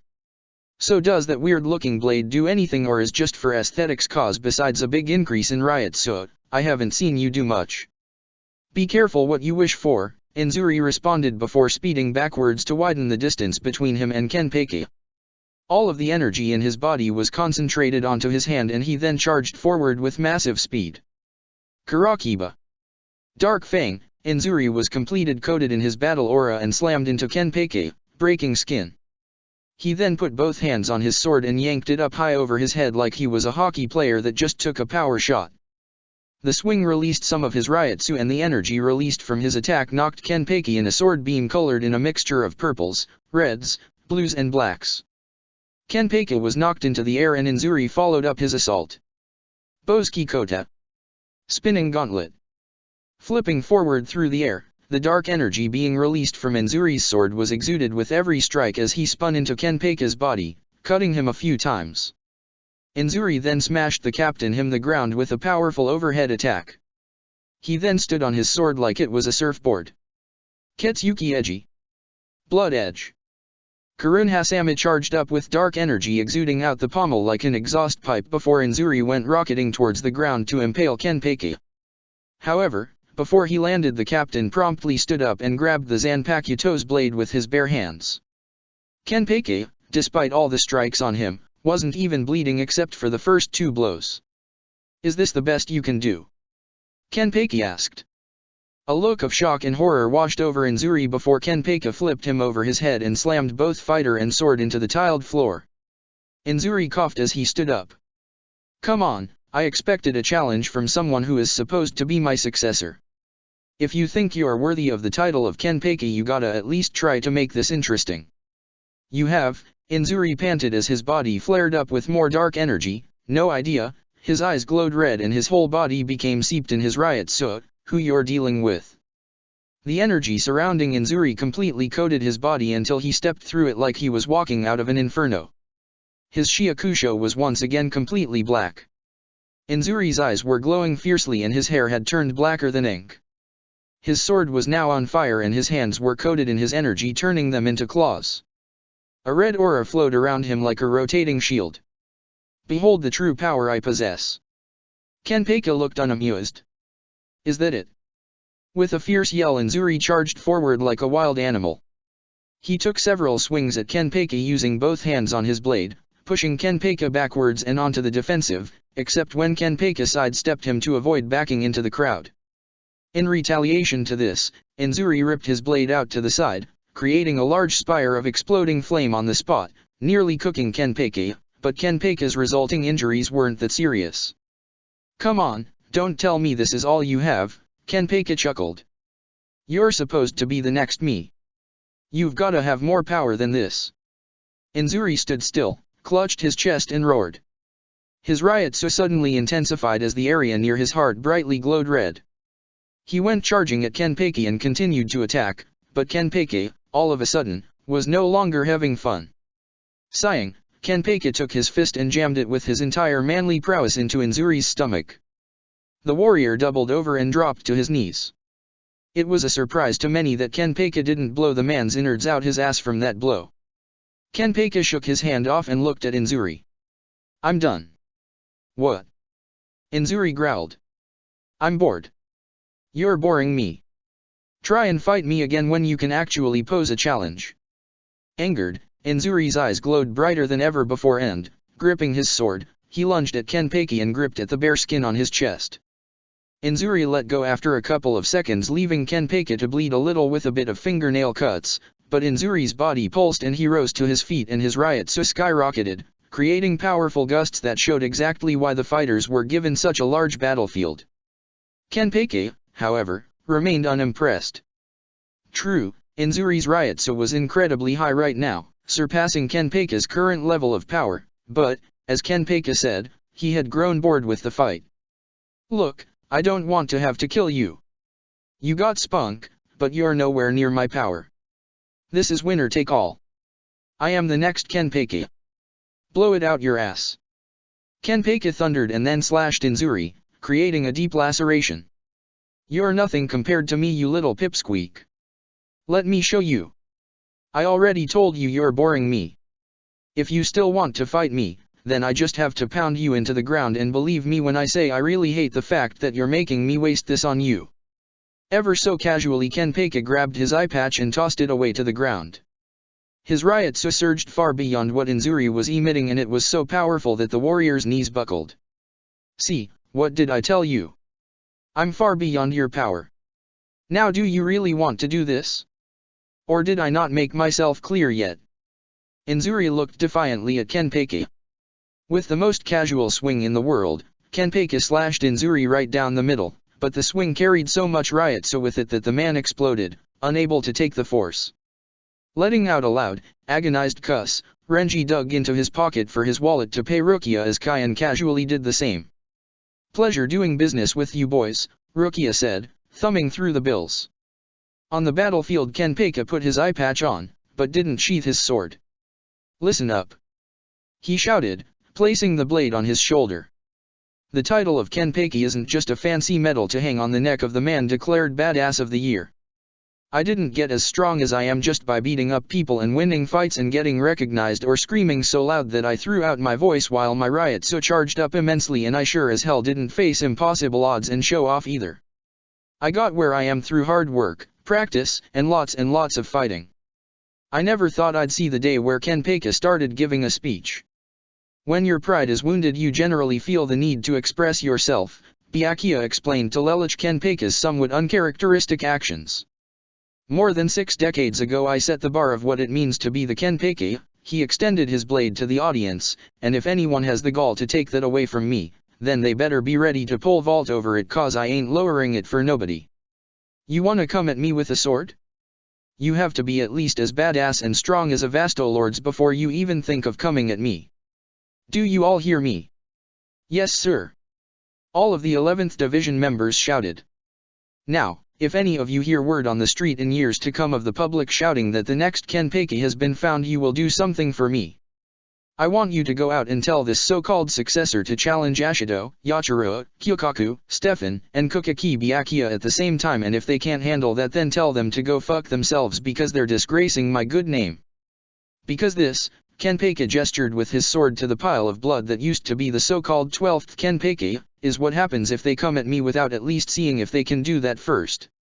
Such arrogance, Byakuya did not like being underestimated to the point where Zaraki seemed to be bragging he could take him, Stefan, Yachiroa, Ashido and Kendra on at the same time and win. "I don't think Zaraki's saying he would win that fight exactly," Lelouch said, putting his index and thumb to his chin. "But he just said it." Renji was confused. "No, he said if they can handle it. It's a scare tactic. Whether or not Kenpeicha would win that fight or not is inconsequential. After all, he's never done that before, but the idea is appealing to him." Byakuya was a little less insulted and actually smirked. "I see what you mean now. He's basically grouping together fighters he respects and saying that if his would-be successor doesn't have the spirit to even try a fight like that, and at least hold their own for a while, then they have no right to call themselves the next Kenpeki. I'd pay money to see that fight though, Rukia said. If Kenpeki used his Shikai and got to level 5, it's no contest though. The whole fight would go tits up on our end and we'd be up a paddle with no creek. Kyokaka rubbed her head. Sissits. I know what I said, Kyokaka said to Kayan, who gulped. The only person with any chance in hell at defeating me is Kurosaki Ichigo. If anyone's going to be the next Kenpeki, it'll be him in 50 to 80 years. Speaking of Ichigo, any word on how he's doing? Rukia asked Lelouch and Kayan. Not a clue, Lelouch responded. Teiko hasn't said anything and I'm just going to assume no news is good news, Kayan answered. Yuka-Take was in charge of monitoring Ichigo's affairs since he was the one in charge of the substitute Soul Reaper concept. This fact, however, was not something Lelouch was aware of. As far as he knew, the R&D department in Onmitsukido watched everything. He had no idea Yuka-Take was still monitoring Ichigo. Kayan, he said, do you know when's the next time you're captain and I can have a chat? Kayan shrugged. Not sure, I'll ask him to check his schedule. Why? Classified. Kayan sighed with a smile. Why does that not surprise me? In the arena, Kenpeki was finishing his speech. And in short, real badasses get killed, get up and avenge themselves, but hardcore badasses don't fucking die. Am I right, men? Sir. Yes, sir. Damn right I am. Now piss off. All of you. The crowd dispersed and Kenpeki began making his way towards 4th Division to check on Yachiroa. As everyone else prepared to leave, Senna remembered her original assignment. Oh, Kayan, if you're heading back to the division, please give these to your captain for me. She handed the Fukutaiko the notebook and papers. Can do, Senna, thanks. Yumi Chika got stuck in cleaning up Inzuri's remains while Renji went to inform Anohana of the outcome of the battle. Byakuya went to tell Hisuna what had happened and Rukia went back about her business. Lelouch was heading back to his division while Kyokaka started to get chummy with some of her friends in 11th Division only to notice his wife was following him. Problem, dear? He asked. What is it you want to talk to Yuka-Take Teiko about? Lelouch looked left and right before turning around and urging Susanna to keep up with him. Walk with me. As they walked, he explained to her his conversation with Iin Tamashi yesterday. You want to kill him? Susanna exasperated. I'm hoping it doesn't have to come to that. That's why I want to talk with Yuka-Take about options. If it does come to that, I don't have much of a choice, but I need to at least get clearance from Yuka-Take, or get him in on it about making Ichigo incredibly weak and limiting his power. And this doesn't fall under the category of being a threat to the Soul Society. Susanna asked. I ran some simulations in one of the R&D labs using some of Keijiro's not confiscated research. If I die, or Zero Requiem doesn't occur, causing the timeline to unravel, none of you would be any the wiser and the world would simply revert to the way it was if I had never come to the Soul Society in the first place. However, it doesn't damage the Soul Society and there is no way of knowing if the outcome would be better or worse, so there's no way of preventing it. But look at all the good you've done. How can you say it would do anything but harm? Look also at everything we've lost too, and that will tell you just as much, Lelouch reminded Susanna.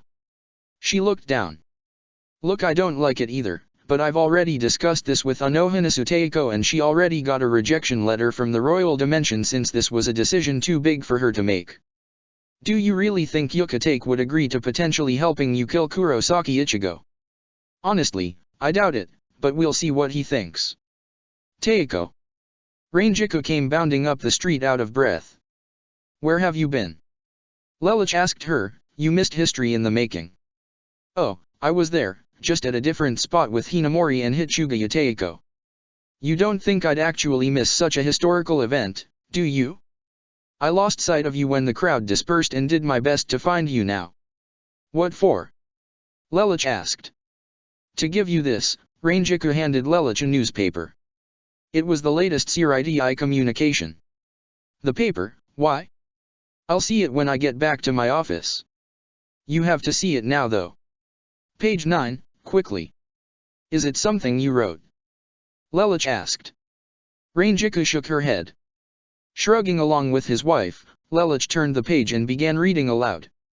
Bright Future for Hollow Analysis. He read the title. When he was first instated as the new captain of Squad 12, many were uncertain that Ichimaru Jin would be a qualified captain to take the position, especially when most of his time was spent turning a majority of his subordinates over to the Onmitsukido. However, new information has surfaced to show that Ichimaru Taiko is perfectly suited for the job after all. Nearly half a century ago, captain of Squad 10, Lamperouge Lelich created a sorting algorithm for hollows below the Minos class, creating one of the greatest benefits to the Soul Society. This was only a rumor at first, but a submission of evidence during an interview with the captain himself shows that Ichimaru Jin is planning on continuing Lamperouge Lelich's research. Lelich paused as he widened his eyes, by extending the research to Gilans. He was smiling now as he read. More than 50 samples have already been brought in for closer examination, with the captain himself personally seeing to the demise and going out to hunt the beasts. It's a lot of fun, Ichimaru Taiko said in the interview. I get permission to go to Hueco Mundo, Shinso gets some exercise and everyone wins, except for the Jillians, but who gives a shit about them? Ichimaru Taiko expects that in 10 years that he should have the algorithm complete for these menacing Minos.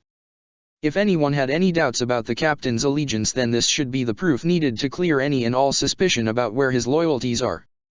The article finished. Lelich handed the paper back to Rangiku.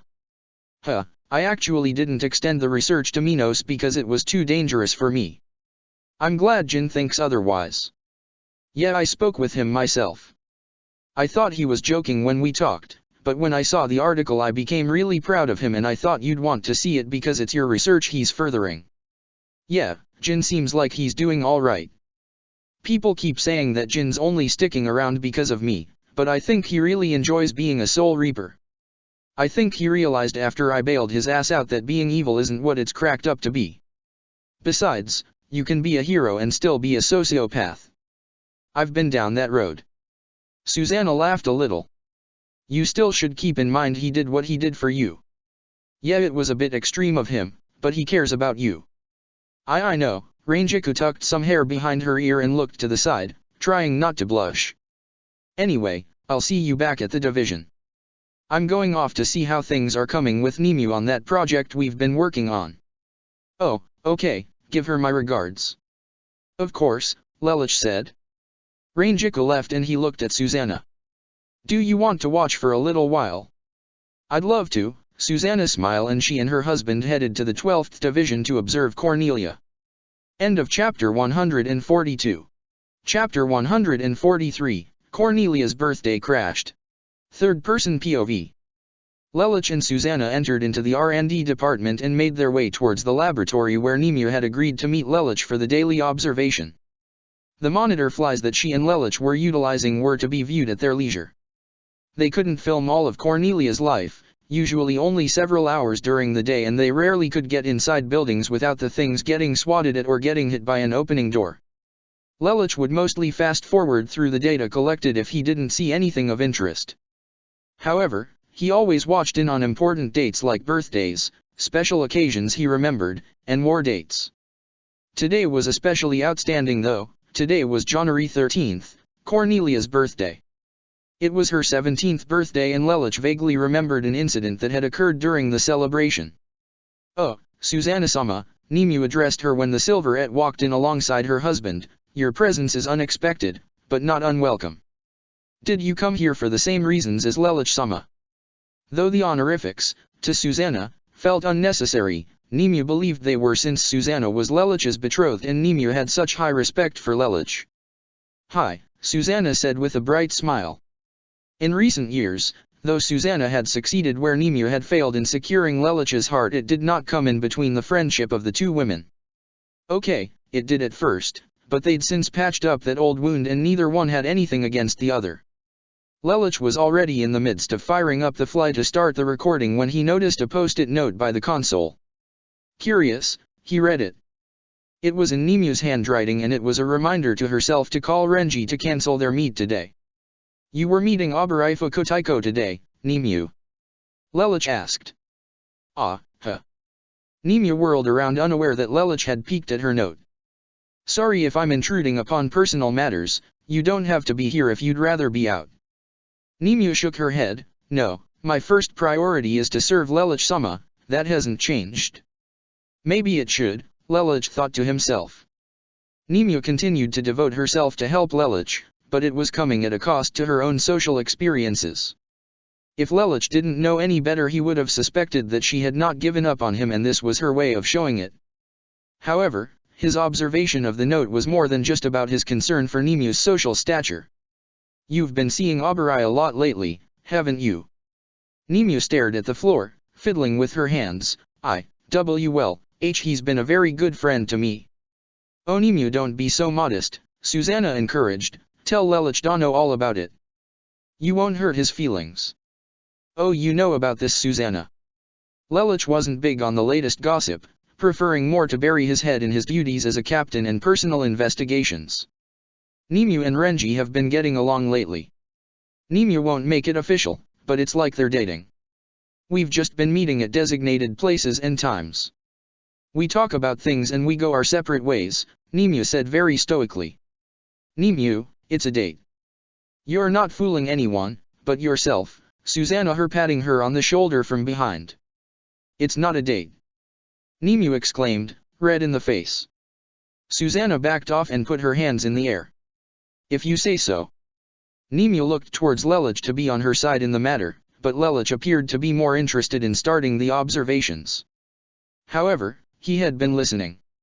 Abarai is expressing interest in you. Yes, Nemia answered, he appears to be seeking a companionship of sorts. I am unsure as to his motives. If you're unsure, then do as you want. The worst thing you could do is be forced into something you don't want. It does sound like you enjoy your little talks though. I've heard things. Abarai Fukutaiko is a good conversationalist and quite a gentleman, Nemia said like she was a robot giving out factoids. Well, I'm glad you're moving on, Lelich said. It's not like that. Nemia exclaimed only to confusedly add, is it? Lelich took a deep breath. Why don't you ask him and find out the next time you see each other? Lelich looked over his shoulder from the keypad and smiled. Nemia, don't let your devotion to me stop you from enjoying your own life.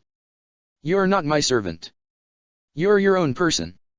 I know, and I am here because I want to be. I will always be available when Lelich-sama has need of me, and I am curious as to the mystery behind this girl.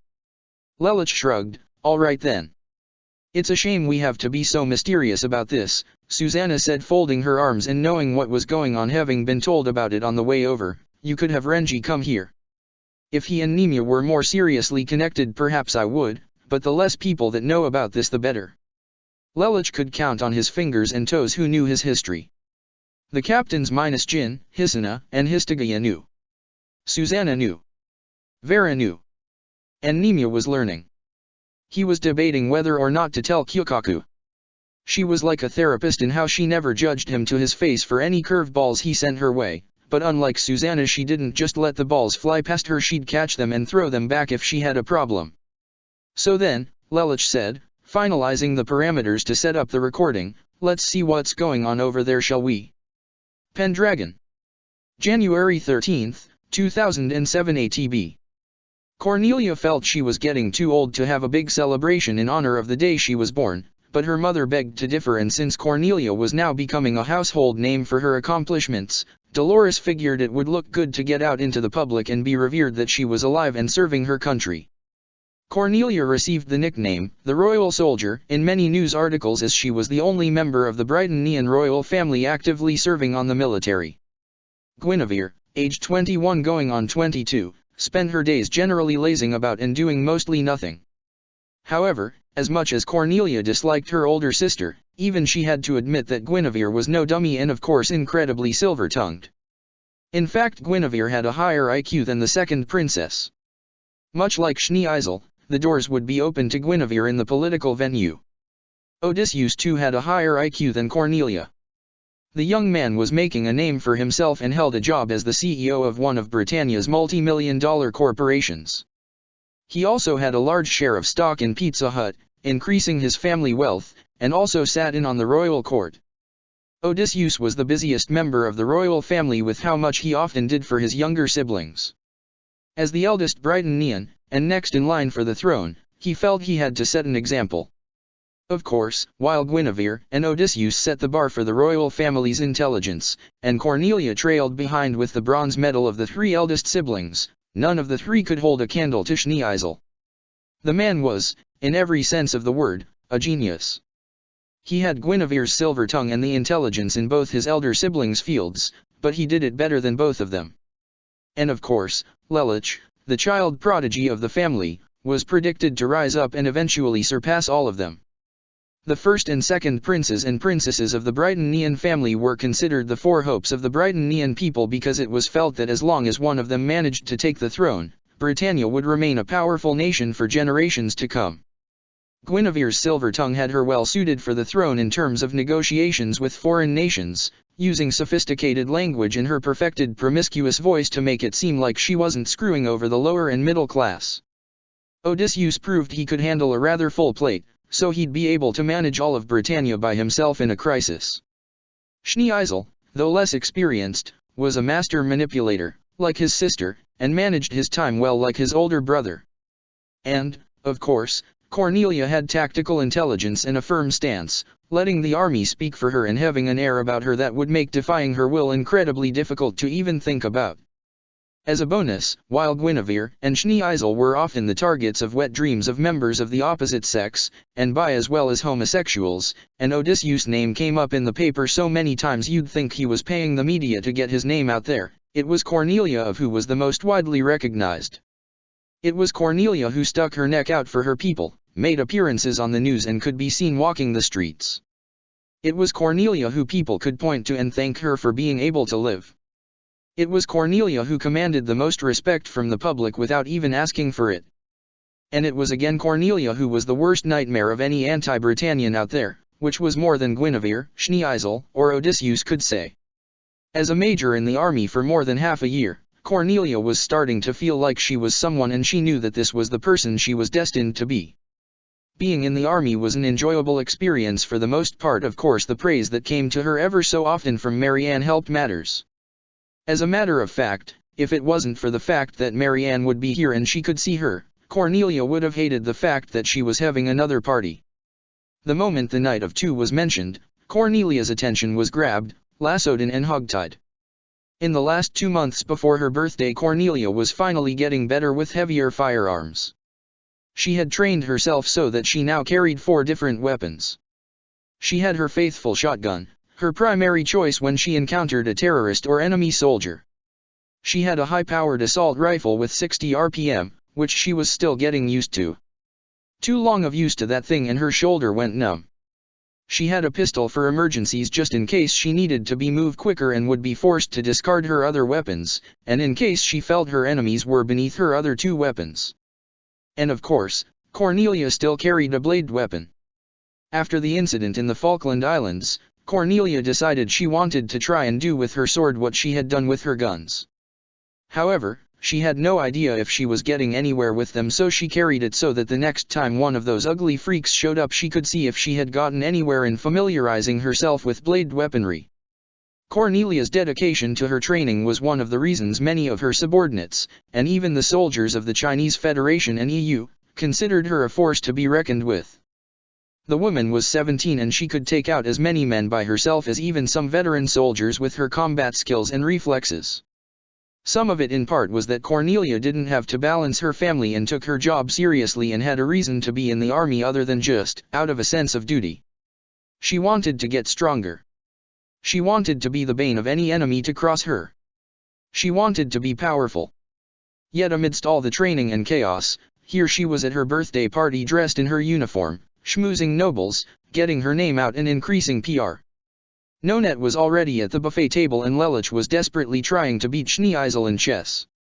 Currently, Cornelia had the opportunity to get some one-on-one time with her idol.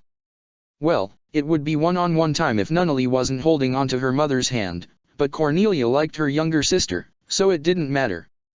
Nunnally was a sweetheart, much like Euphemia, and it was often debated between Cornelia and Marianne, jokingly, which was more soft-hearted. Who would have thought the little girl I helped raise would grow up to be a fine young woman with an iron will? Marianne asked rhetorically, marveling at how much Cornelia had grown. The second princess blushed. Lady Marianne. I have to ask though, I know you said you still considered your dreams of becoming General-in-Chief childish, but do you have any big aspirations for the future, Cornelia? Cornelia smiled and answered, I just want to be able to protect my siblings and help you and father. The empire will grow and there is nothing the rest of the world can do to stop it. If I can't become General-in-Chief, I would like to become one of the Knights of the Round. Marianne smiled, always looking to be at my side, aren't you? But I have set an example you wish to follow, haven't I? You have, Cornelia said, turning a little red. You are the strongest woman I've ever known in body, mind, and in soul. Well, you don't want to completely emulate me. You should grow to become your own person. Cornelia smiled, yes I know. So sorry to intrude, ladies. Cornelia and Marianne looked off to Cornelia's left. Oh, Schneeisel, the second princess called to him. Her younger half-brother was carrying a box underneath his right arm. I had something made, mailed, and delivered from overseas from Area 4. Here, he handed it to Cornelia, happy birthday. Schneeisel, thank you, Cornelia said with a soft tone.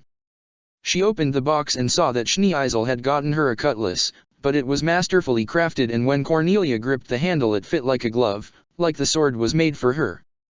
Schneeisel bowed with one hand behind his back, one hand in front of his chest. I went through several jointed contacts to get you a sword custom made for your hands only. I've noticed you've been interested in increasing your sword play, so I thought I'd get you a weapon meant for you. Cornelia ran her gloved hand in awe over the blade. Is this a silver edge? She asked as her hand reached the tip. Possibly. I was very thorough in my request to make the blade perfect in every way possible for you. Silver wasn't what I had in mind, but I'm not the best at coming up with how to design swords. I wish I had the opportunity to practice with this, maybe I could take it outside or... You'll have plenty of time after the party, Cornelia. Schneeisel, what is Lelich doing now? Weren't you two playing chess? Clovis came by and let me know that Cornelia's present had arrived and so we switched places, Schneeisel said as he stood upright and chuckled to himself. I start to wonder if he'll ever beat Lelich. You mean like how you always beat him? Cornelia chuckled as she put away her sword in the custom scabbard that came with it and fastened it to her side.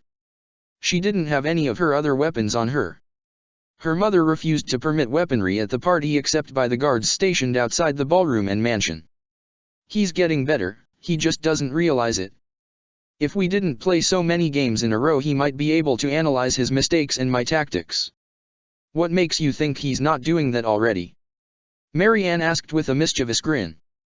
Lady Marianne, as much as your son is quite the genius to analyze as much gameplay as we have been over simply isn't possible for the human brain to analyze in such a short time. Lelich is super smart though. Nunnally exclaimed. Marianne laughed and scooped her daughter up into her arms. Nunnally's right, Schneeisel, the only thing separating Lelich from you, her tone shifted to a cooled seriousness, is experience.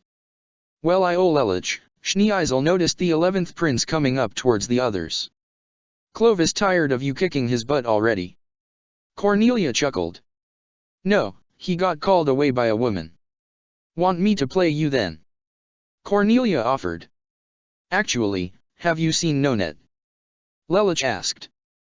Cornelia scratched her head. Last I saw her she was stuffing her face, but why? She was a really good challenge last time I played her, I want to try again. I thought I was a challenge, Cornelia was offended.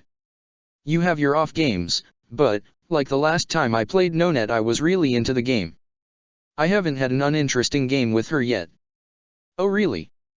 Cornelia was surprised and intrigued by this. Nonet had always dismissed chess as being a silly game. To make Lelich interested meant that Cornelia needed to confront her friend and now. Lelich, let us search for Nonet. Lady Marianne, she nodded to her idol, Schneeisel, she nodded to her half-brother, I bid you adieu. What about me? Nunnally felt left out. Cornelia giggled, oh I'm sorry Nunnally, she pecked her half-sibling on the cheek, I'll see you later too. Okay, Nunnally smiled widely and then waved as Cornelia and Lelich walked away, bye-bye Nelly. Cornelia smiled. Nonette was, as Cornelia had said, engorging herself in a large plate of food as she sat at a table near the buffet. "Hey there, Colonel." Nonette looked up and to the left to see Cornelia bearing down on her. She finished chewing the roast beef in her mouth and said, with a friendly smile on her face, "Oh, Nellie." She stood up and then smiled wider. "What's up?" "Lelich says you're a good chess player. I thought you said to me at the academy that it's just a silly game." "It is just a game, doesn't mean I don't like it," Nonette said with a smile. "But you would never play it with me at the academy," Cornelia was irked. Nonette walked around Cornelia to stand behind her, arm reaching over her head, "'Cause who wants to spend their free time playing a stuffy game like chess? I need to think to play that game." She put both hands behind her head. "When I want to unwind I don't want to do any thinking." "Do you feel like doing some thinking now?" Cornelia inquired. "Why Nellie, is that a challenge?" Nonette said with a big grin. "Sure sounds like one to me," Lelich said. "Can I watch?" "Sure," both women said simultaneously. Because Cornelia said she wanted Nonette at her best, she and her friend used the portable set in the game room rather than the marble, fixed table in the ballroom. This also meant that Lelich, Cornelia, and Nonette were absolutely alone by themselves, away from the party. Nonette cracked her knuckles as Lelich set the board up. Nonette then slouched onto her elbow and smiled at her friend. "Do try to have fun while you play, okay Nellie? It's just a game, okay? Sorry, competitive nature won't allow that." "This is going to be so cool," Lelich thought to himself. Amongst his opponents, he ranked Cornelia and Nonette in the upper tiers, with Schneeisel being God tier and Clovis being garbage tier. Lelich sat at the table on Cornelia's right and Nonette's left. Nonette had white, Cornelia had black. Only Lelich could find enjoyment out of something so mundane as watching a chess game like it was an Olympic event. His eyes were sparkling at watching two women he considered pros at the game, while his head whipped back and forth in between turns like a dog watching tennis on TV. That's not to say no one else in Britannia enjoyed chess. It was a popular pastime, but watching a game never drew crowds like cricket, badminton, winter sports, and rugby. There were some good setups from both players, and the real climax of the match was when Nonette managed to suddenly turn Cornelia's own checkmate setup against her. Cornelia had set things up so that her knight, a bishop, and a rook were taking up most of the spots to which her queen would fill in the missing pieces. The only option Nonette had was to get her king to safety unless she wanted Cornelia to win. However, Cornelia had missed a fine detail. Cornelia's pieces were positioned in such a fashion that Nonette was able to put Cornelia's king in check, and none of her pieces could reach it with ease unless Cornelia abandoned her own checkmate attempt and was forced to do so. But Nonette had planned for this setup in advance, and soon it was Cornelia who found herself boxed in by Nonette. She had options, but she really had to think before making her next move. As she struggled with what to do next, wondering how to continue, the lights went out. Screams from ballroom indicated that this wasn't restricted to just the game room. Cornelia and Nonette ran for the fuse box, acting on instinct, in order to remedy the situation, bumping in the dark to what Cornelia figured were some panicked nobles on the way, leaving Lelich by himself to casually wait for the matter to die down. When Cornelia finally reached the fuse box, which was dimly lit by the backup power, Marianne was already there and using plucked strands of her own hair to tie the incredibly thin wires, that had been cut, back together. "We're under attack." Cornelia couldn't believe it. "Seems that way," Marianne said, completely in soldier mode. "But how? This is a royal family palace. The only place harder to break into and sabotage is the Emperor's palace itself. Does it matter how they did it?" "The fact remains that they still did it," Cornelia answered Nonette and then asked Marianne, "Any idea what they might be after?" "Not sure, but I got it." Marianne managed to get the wires back together. The lights came on. "This won't hold, but it'll be good enough that the electrician can get down here and fix it properly, possibly reroute the circuit to the backup generator." Nonette picked up her radio. "I need someone to get the Lee Britannia electrician. We are under attack, or the house is in the process of being robbed. Someone cut the power." Suddenly a fearful jolt ran through Cornelia's body. "Lelich!" she exclaimed. "What about him?" Marianne asked. Nonet and I left him alone when the power went out. In the next minute Marianne proved where she got the nickname Flash from as she bolted from the room and zipped straight to the game room with Cornelia and Nonet rushing after her. The game was not only a wreck, but Lelich was gone and there were signs of struggle. It was evidence that only served to bring Cornelia, Nonet, and Marianne to one conclusion: the 11th prince had been kidnapped. Cornelia was lucky Marianne's back was to her so that she didn't have to see the terrifying livid expression on the woman's face. Still, she could hear it in Marianne's voice as she spoke. They are dead. As the game room was just off to the side of the back garden entrance, Marianne wrenched open the door to the garden, reached behind her back and yanked down on her zipper, showing that Marianne was always ready for action at a moment's notice, seeing as she was wearing her Knight of the Round uniform beneath her poofy, orange, hoop skirt of an empress gown. Rather than remove her shoes, Marianne smashed her heels against the concrete to break them as she fiddled in her front shirt pocket for her cell phone and dialed a speed dial number. Bismarck, Lelich has been kidnapped. Marianne was speaking very tranquilly, but Cornelia could tell that the woman was absolutely livid. I don't care how it happened, I just want him rescued and I want it now. Contact Anardis. Contact Darlton. I want every soldier we've got out there looking for suspicious activity. There was a pause as she listened for Bismarck's response. You do that. She hung up. Lady Marianne, Cornelia reached her arm forward. Cornelia, the Empress spoke authoritatively. Why yes. Cornelia had never seen Marianne like this. Oh, she'd seen Marianne angry, but this was beyond anger. In your basement, next to the wine cellar, there's a wardrobe with a false back panel. Go in, get some weaponry and give it to me. Yes ma'am. Cornelia saluted. She didn't even question why there was a weapons cache in her house's basement that she had no idea existed. She was going to speculate that Marianne had set it up there herself when she used to work for Dolores and never bothered to remove it. Was it laziness? Foresight? Luck? It didn't matter, the point was that Cornelia was about to see Marianne in action and she couldn't wait to be a part of it. The circumstances could be better, but that just gave it so much more meaning. Cornelia grabbed the most hulking weaponry she could find and carry and returned to Marianne. All of the weapons in the cache were too bulky for Cornelia to wield, but she came back to Marianne with a high-powered sniper rifle, a high-caliber submachine gun and a grenade launcher. Nonet, since she was not only a guest, but also on duty, had already retrieved her weaponry from where she left it in the ballroom. They were unloaded. Nonet had the ammo on her person. She was toting 2 high-caliber pistols and carrying a single-barreled shotgun rifle. Cornelia, not wanting to waste time, decided she'd go into battle with just the blade Schneeisel had given her. All 3 soldiers ran away from the mansion's grounds before a communication buzzed in Cornelia's ear.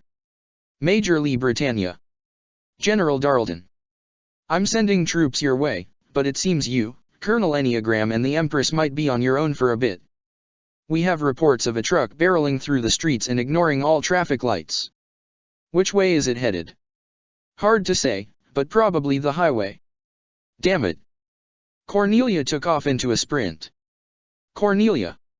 Marianne called after her. Without any heavy weaponry weighing her down, Cornelia was several meters ahead of her allies, but as she ran she looked down at her weapon. I really can't fight with just this, but I don't have any other choice. I can't hold up the others and I won't delay rescuing Lelich. I need a weapon. I need a weapon for all-purpose combat. I want to protect those that I care about. I am a soldier. That's what I do. The tension from her spiritual power kicking in, along with her pride as a soldier, Cornelia found her weapon. The bizarre shotgun from her time in the Falkland Islands replaced the sword in Cornelia's hand. Cornelia marveled at it, wondering how she had made it appear. It didn't matter though, she had a weapon now and her most serious look crossed her face. Cornelia, watch out. Marianne's call jarred Cornelia from her thoughts and she leapt back as she almost got run over by a speeding armored car. That's gotta be our target. Nonet exclaimed. They are not getting away from me. Marianne aimed her sniper. Wait, Lady Marianne, what if you hit Lelich in there by accident? I'm aiming for the tire, Marianne said. But if he's not buckled in properly?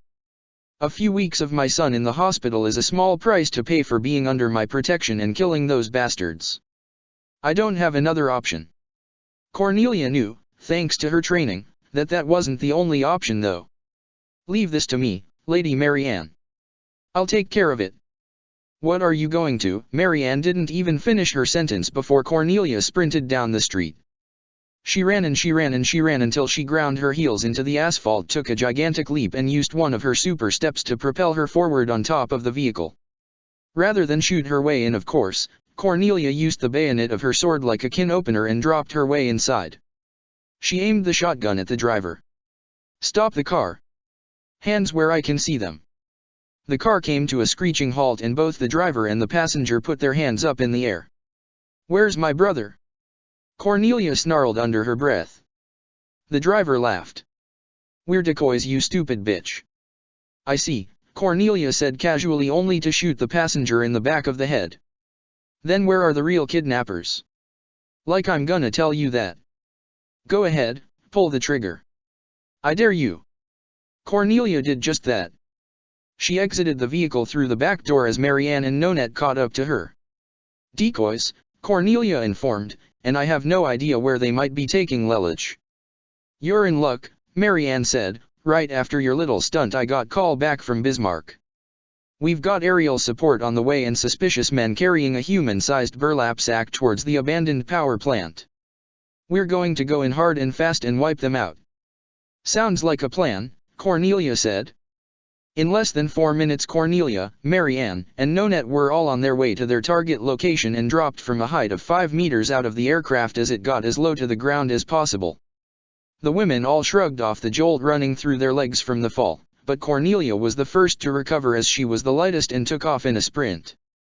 On the flight over, her mysterious weapon reverted back to being a blade, but the pilot was nice enough to let Cornelia borrow his pistol. Cornelia ran up the jagged cliffs to the 2 black men carrying a sack over their shoulders. Cornelia got within speaking distance and fired a shot into the air to get their attention. Both men froze. They were assured when they were given this task that they would get to the power plant before they were confronted. Put the sack down nice and slow, Cornelia said casually, but bridling with rage under her breath. She was trying to copy the same frightening feeling she felt when she saw Marianne act like this. And it was working since she could see the terrorists stiffen up like boards. However, they weren't moving. Now! Cornelia shouted, losing her patience. The sack was put down and without even having to ask them to, gun still trained on them, both men put their hands on their heads and sat on their knees. Who do you work for? Cornelia asked. I've seen a lot of terrorists in my time and honestly I thought your group was a joke, until now anyway. Who do you work for that you are so well organized that you can kidnap a son of the Emperor from under the nose of the Empress and me, the royal soldier? The men were silent. They had been hired for their silence. They were also too terrified of Cornelia to say anything. One of the men eventually opened his mouth to speak, but suddenly an active grenade went whizzing into his head and exploded it in most of his torso and the bloody stomp slid forward. Cornelia turned her head to see a livid Marianne walking up the pathway with Nonette trailing behind her. Her actions gave a whole new meaning to the words, shoot first, ask questions later. We know who they work for, the Empress said, they are members of the Inked Alliance. That's all we need to know and that's all I care to know.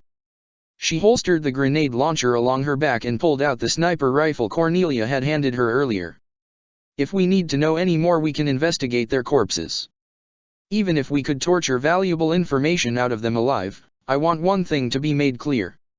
Marianne took aim and gripped the trigger to the rifle. No one hurts my son. A bullet fired into the other terrorist's skull and tore through it, killing him instantly. He dropped to the ground as blood began pouring into the rocks from him and his grenade exploded. Friend. I'm going in that power plant to get rid of the rest of these terrorists. Nonette was already over by the sack, knowing that there was a human being inside. But Lelich is right here. Our objective is complete. Let's get him back and let the army take care of it. I'm going in there, Marianne said, continuing to walk forward, now holding her submachine gun. All of those disgusting men pose a threat to my son, a threat that must be removed from the face of this planet. Cornelia was going to call out to her idol, but Nonette called her over. Hey, Nellie, help me with this, I'm not the best at untying knots. Don't bother, Cornelia said, walking over. Rather than waste time with the rope, Cornelia just used her blade to carefully cut the sack open, revealing a bound and gagged Lelich, eyes filled with tears of fear. She unbound his legs and arms, tied only by cloth, and removed the cloth that filled his mouth. Lelich latched onto his sister like a security blanket. He had been so frightened and so scared, and now he was saved. Easy, Lelich, I have you. It's okay. Soul Society. Lelich-sama, is something the matter? Lelich was staring blankly at the scene unfolding before his eyes. Lelich Dano. Susanna waved her hand in front of Lelich's face. Something was wrong. This wasn't how Lelich remembered the incident at all. He knew that the Inked Alliance attacked, but from his memory the activity wasn't a kidnapping, but a heist. Lelich began to panic, wondering if he had inadvertently changed the future somehow. If things played out as they were, his mind would be shattered from the kidnapping and he'd be a broken soul on the inside, with the memory of the kidnapping constantly weighing him down. Thousands of thoughts of how to fix this or how he could possibly still pull off what he did ran through Lelich's mind, but suddenly a memory flashed before Lelich's eyes. Suddenly, from a first-person perspective, Lelich could see himself in that sack, disappearing into it. Gah, Lelich gasped, placing his hand over his eye and dropping to one knee. Lelich Dano. Lelich-sama. Lelich panted as his mind, seeing the scene unfold, tried to piece together why things were so different. This is a memory, but why don't I? His head throbbed again and he dropped down onto both his knees and one hand as he clutched his left eye. He began to remember himself lying in a hospital bed, and then remembered his father coming in. He saw the look in his eyes. He saw the geese. Lelich's mind was having a hard time comprehending what it all meant. His father had replaced his memory once before, and he did it to keep Lelich from having a shattered soul of being in such a dire situation. He remembered the gag order that was placed over it, that no one was supposed to talk about it. Now it all made sense. Lelich's eyes became downcast as he calmed down. So much for a world without lies, he thought to himself. Still, he smiled a little. Hard to believe you really did care. However, another thought then ran across his mind. The flies he used didn't record voice, so he didn't know why his mother had left him to Cornelia and Nonet. However, if his father had repressed the psychological damage to Lelich's memory, albeit so that Lelich's intellect wouldn't stop growing, Lelich then had to be certain of something else. He rushed over to the console and began inputting commands. The fly flew away from Cornelia and himself and went over to follow after Marianne, entering in through a broken window. Britannia. Marianne waltzed up to the pile of debris stacked in front of the abandoned entrance. She stood back and fired a grenade at the debris, blasting it apart. She alerted herself to the 37 terrorists all within the power plant. Is that the Empress? No way, the boss man said we wouldn't get found until we'd already passed off the cargo. Don't talk about my son like he's some sort of package. Marianne shouted, and in the next minute fired a grenade into the crowd before opening fire with her machine gun. Half the men were dead before they'd even begun to draw their weapons, and even after they did, Marianne was still firing until she ran out of ammo, leaving only 13 terrorists alive and only taking a grazing shot to the side of her right shoulder that she barely acknowledged. She tossed the empty gun aside and grabbed her sniper rifle, ran for a vantage point and shot down every last terrorist without a flicker of emotion. She took another grazing shot along the top of her left shoulder as she had made for her vantage point, and a couple of bullets hit her vest, but Marianne avoided taking any other form of damage. She then sifted through her enemy's weapons and picked up some lower caliber ones before proceeding to storm through the rest of the facility. Soul Society. Lelich just watched as his mother began shooting down terrorist after terrorist with a cold, unfeeling look on her face, saving her own ammunition and weapons unless she had no other choice, or, in the case of the grenade launcher, was looking to kill multiple targets at once. By the end of it, Marianne was covered from head to toe with the blood of the enemy, with only a few grazing shots, a bulletproof vest full of lead and one bullet lodged in her right bicep, but she didn't even seem to care or wince when she yanked it right out and clotted the wound with some bandage tape from her back pocket.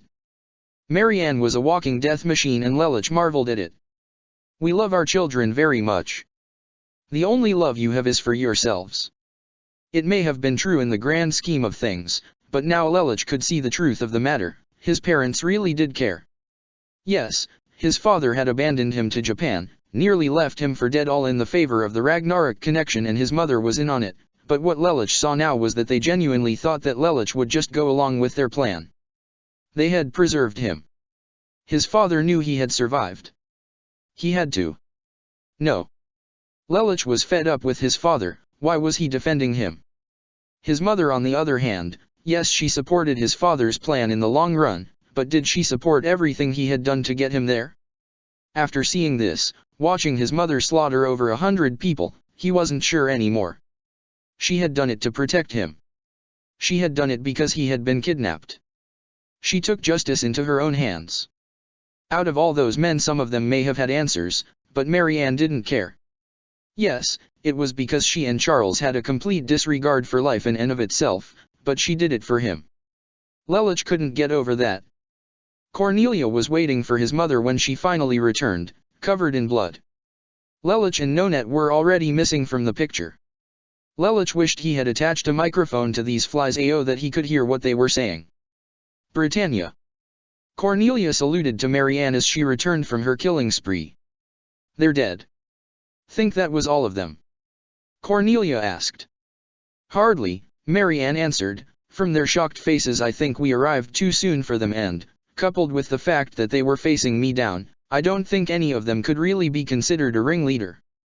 So then we've learned nothing, Cornelia snarled. Not exactly, Marianne said to her. I'm going to have a talk with Bismarck about how we should proceed.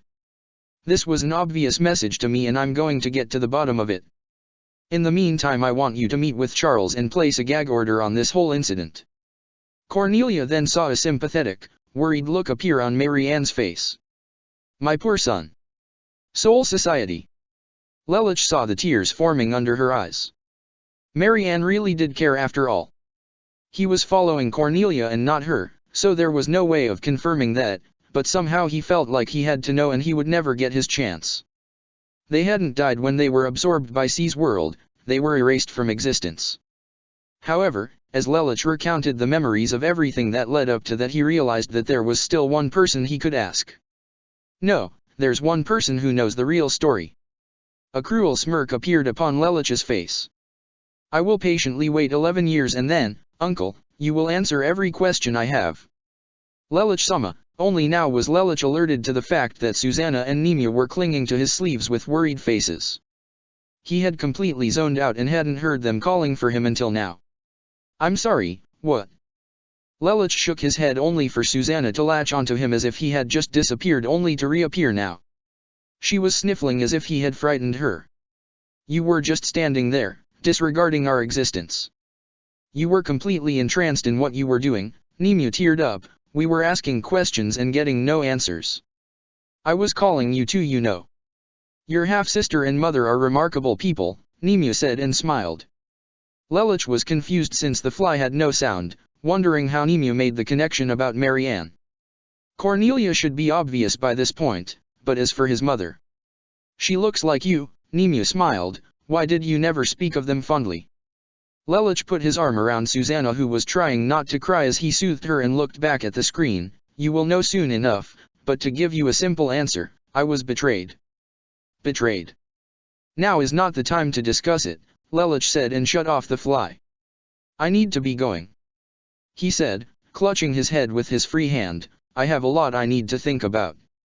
With that he and Susanna left the research bureau. 2 weeks later. Ares Palace. Cornelia had been asked by Marianne to come and see her. A development about the incident had occurred and Marianne wanted to talk with Cornelia directly rather than for Cornelia to speak with Darlton. Cornelia saluted to the smiling Empress. The smile on Marianne's face and the orange gown once again worn upon her voluptuous body almost made Cornelia forget the blood-covered, tranquilly livid Marianne she had seen only a few weeks ago. Lelich's psyche had miraculously recovered and a gag order was placed, and now Cornelia was the only one who seemed like she knew the real incident, her and Marianne. And now, here the Major was talking to her idol about the next step in taking down the Inked Alliance, or so Cornelia thought. After smiling at Cornelia, and addressing her to come in, The Empress turned around and stared out the frosted window in her bedroom office. Lelich and Nunnally were out in the yard playing with each other. Okay, Nunnally was running around in her snowsuit like she was high on caffeine while Lelich watched her as he read a book. The first words out of Mary Ann's mouth were ones Cornelia didn't want to hear. Charles and Bismarck suggested that I resign from being a Knight of the Round. What? Cornelia asked flatly. The attack a few weeks ago was personal, Mary Ann began. Lelich was kidnapped as a message to get to me. How did you figure that out? Cornelia asked. Mary Ann didn't say anything, she just gripped at her dress as she held her hands down by her stomach. Lady Mary Ann, is something the matter? Cornelia felt she didn't have to add the besides the obvious. I don't want to resign. Cornelia said nothing and just listened. I was born a commoner, Cornelia.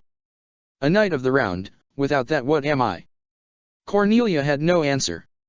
I'm just the commoner Empress at that point. Being a Knight of the Round, having that status makes me intimidating, it makes me powerful. It's a part of who I am. Mary Ann took another pause and Cornelia could hear the distress in the Empress' voice. But I understand why I have to do it. I don't understand. Why do you have to do something you don't want to do? I told you, the attack was personal.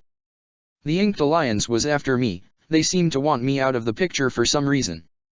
I was already investigating them a year or two before you even joined the Academy and now it seems they realize that I'm in too deep. Major General Meredith was after them too you know and she had to cease her investigation because her sister was murdered and the investigation wound up in my hands. These terrorists are dangerous, Cornelia. Have you noticed that they are all men? Have you noticed that none of them are fair-skinned either? Cornelia hadn't given it much thought, but now that she thought about it not a single terrorist on the Alliance was Caucasian or a woman. I don't know what their real motivations are and I've devoted quite a lot of time to finding out, but it seems I was getting too close to learning the truth and kidnapping Lelich was their way of sending a message. Meredith stayed on the army though, she simply closed her investigation and they seemed to leave her alone. She passed the investigation on to me after your father became emperor. Mary Ann turned around and looked at Cornelia. There were tears welling up in the Empress' eyes. And now I'm asking if you will allow me to pass the investigation on to you. Me. I want to bring them down Cornelia. I want to make them pay for putting their filthy hands on Lelich. Mary Ann turned around again and stared out the window, but I can't risk that they'll try to kill my darling children, or worse. My resignation is to protect my family. I'll still have the Ganymede. I'm giving it to the Ashfords for safekeeping. But someone needs to put a stop to this. Cornelia saluted, slightly tearful to hear what was becoming of her idol, and also moved that Mary Ann was trusting her with something so important. Lady Mary Ann, I will honor your request. You can count on me. Thank you Cornelia, Mary Ann smiled at her, I know this is a lot to ask of you. You will have to keep a close eye on Euphemia and watch yourself. This alliance is bigger than you might envision. Less than 1% of its members were in that power plant the other day. I want it stopped. Lady Mary Ann, you can count on me. Once again, thank you. I wouldn't ask if it wasn't important. You could ask me to fight aliens on Mars and I would do it if you requested it Lady Mary Ann, Cornelia smiled. That's good to hear. Please do not say a word of this to Dolores. I don't want her to worry.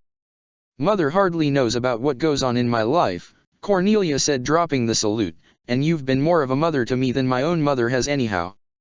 Mary Ann just smiled. You should run along now, I'm sure you have your own responsibilities to take care of. I shan't keep you any longer. Cornelia nodded and bowed out to her idol. She left and saddled up onto Luna. Cornelia may have been 17, but she wouldn't have the opportunity to get her provisional license until after Schneeisel turned 17. She snapped the reins and Luna headed off for home. Lady Mary Ann, I will get to the source, I promise you. For you, for Lelich, for Nunnally, for Euphemia and for Britannia, I will discover the truth behind the Inked Alliance. You can bet your soul on it. End of chapter 143. Chapter 144, Cornelia's First Taste of War. March 2007 ATB. New Zealand. Since late February, Cornelia had been down south on the opposite side of the international date line, fighting the EU for control of the island. The jet lag had been a pain, but Cornelia had since gotten over it and was currently pinned down in the outback with several of her men trying to make an advance on the enemy. Taking New Zealand away from the EU was decided upon due to the Standing Powers' current conflict with the Chinese Federation closer to the mainland. Since New Zealand was so far out on its own, Britannia saw this as an opportunity to seize the small island and snatch it away from its enemy. The small island was the closest settlement the EU had to the Britannia mainland, established relatively recently. However, Charles had been content with leaving the small island alone. The EU hadn't been attacking Britannia and the area had been uncolonized prior to being assimilated, but the politicians worried that the EU might try to use that small island as a foothold before colonizing into the large landmass to the north and preparing to mount an assault on the great nation. No such thing had happened, but now that the EU was wrapped up in its own dilemma, Charles intended to take advantage of the weakly defended colony so far from home and unable to get the support of most of its required troops in order to fend off a full-scale Britannian invasion. Cornelia was always eager to rush headlong into battle. She was a soldier of Britannia and a loyalist to her country to a fault. Some of her siblings, Schneeisel, Clovis, and Lelich specifically, worried that Cornelia was dedicating herself to the nation out of blind faith, but Cornelia knew what she was doing. Cornelia knew, though she said nothing openly much unlike her siblings, that Charles was turning Britannia into a big bully of an empire. Cornelia resented this, but she had a plan. Her plan was simple: she would help Britannia take over all of the nations in the world so that it was the only standing power in the nation. Then, she would ally herself with a few of her siblings to take the throne, preferably Schneeisel or Lelich, perhaps both, overthrow their father and usher in control of a single, fair nation with multiple sub-nations with Cornelia at the helm of law enforcement. It was genius, but wholly impractical. However, it was what Cornelia was working towards. Despite her retirement, Cornelia still wanted to make Marianne proud of her. Yuffie had taken note that Cornelia seemed to care more about Marianne's approval than their mother's. It was no secret that the second princess and Dolores Lee Britannia rarely saw eye to eye on many matters and were so far removed from one another you could extend a pole vault pole between them and it still wouldn't reach the other woman. Before leaving for war yet again, Cornelia's last discussion with her mother was that she was under so much stress and feeling incredibly weak lately. Cornelia had barked at her parents saying that if she was trying to keep Cornelia out of the battle zone then she could come up with a better excuse.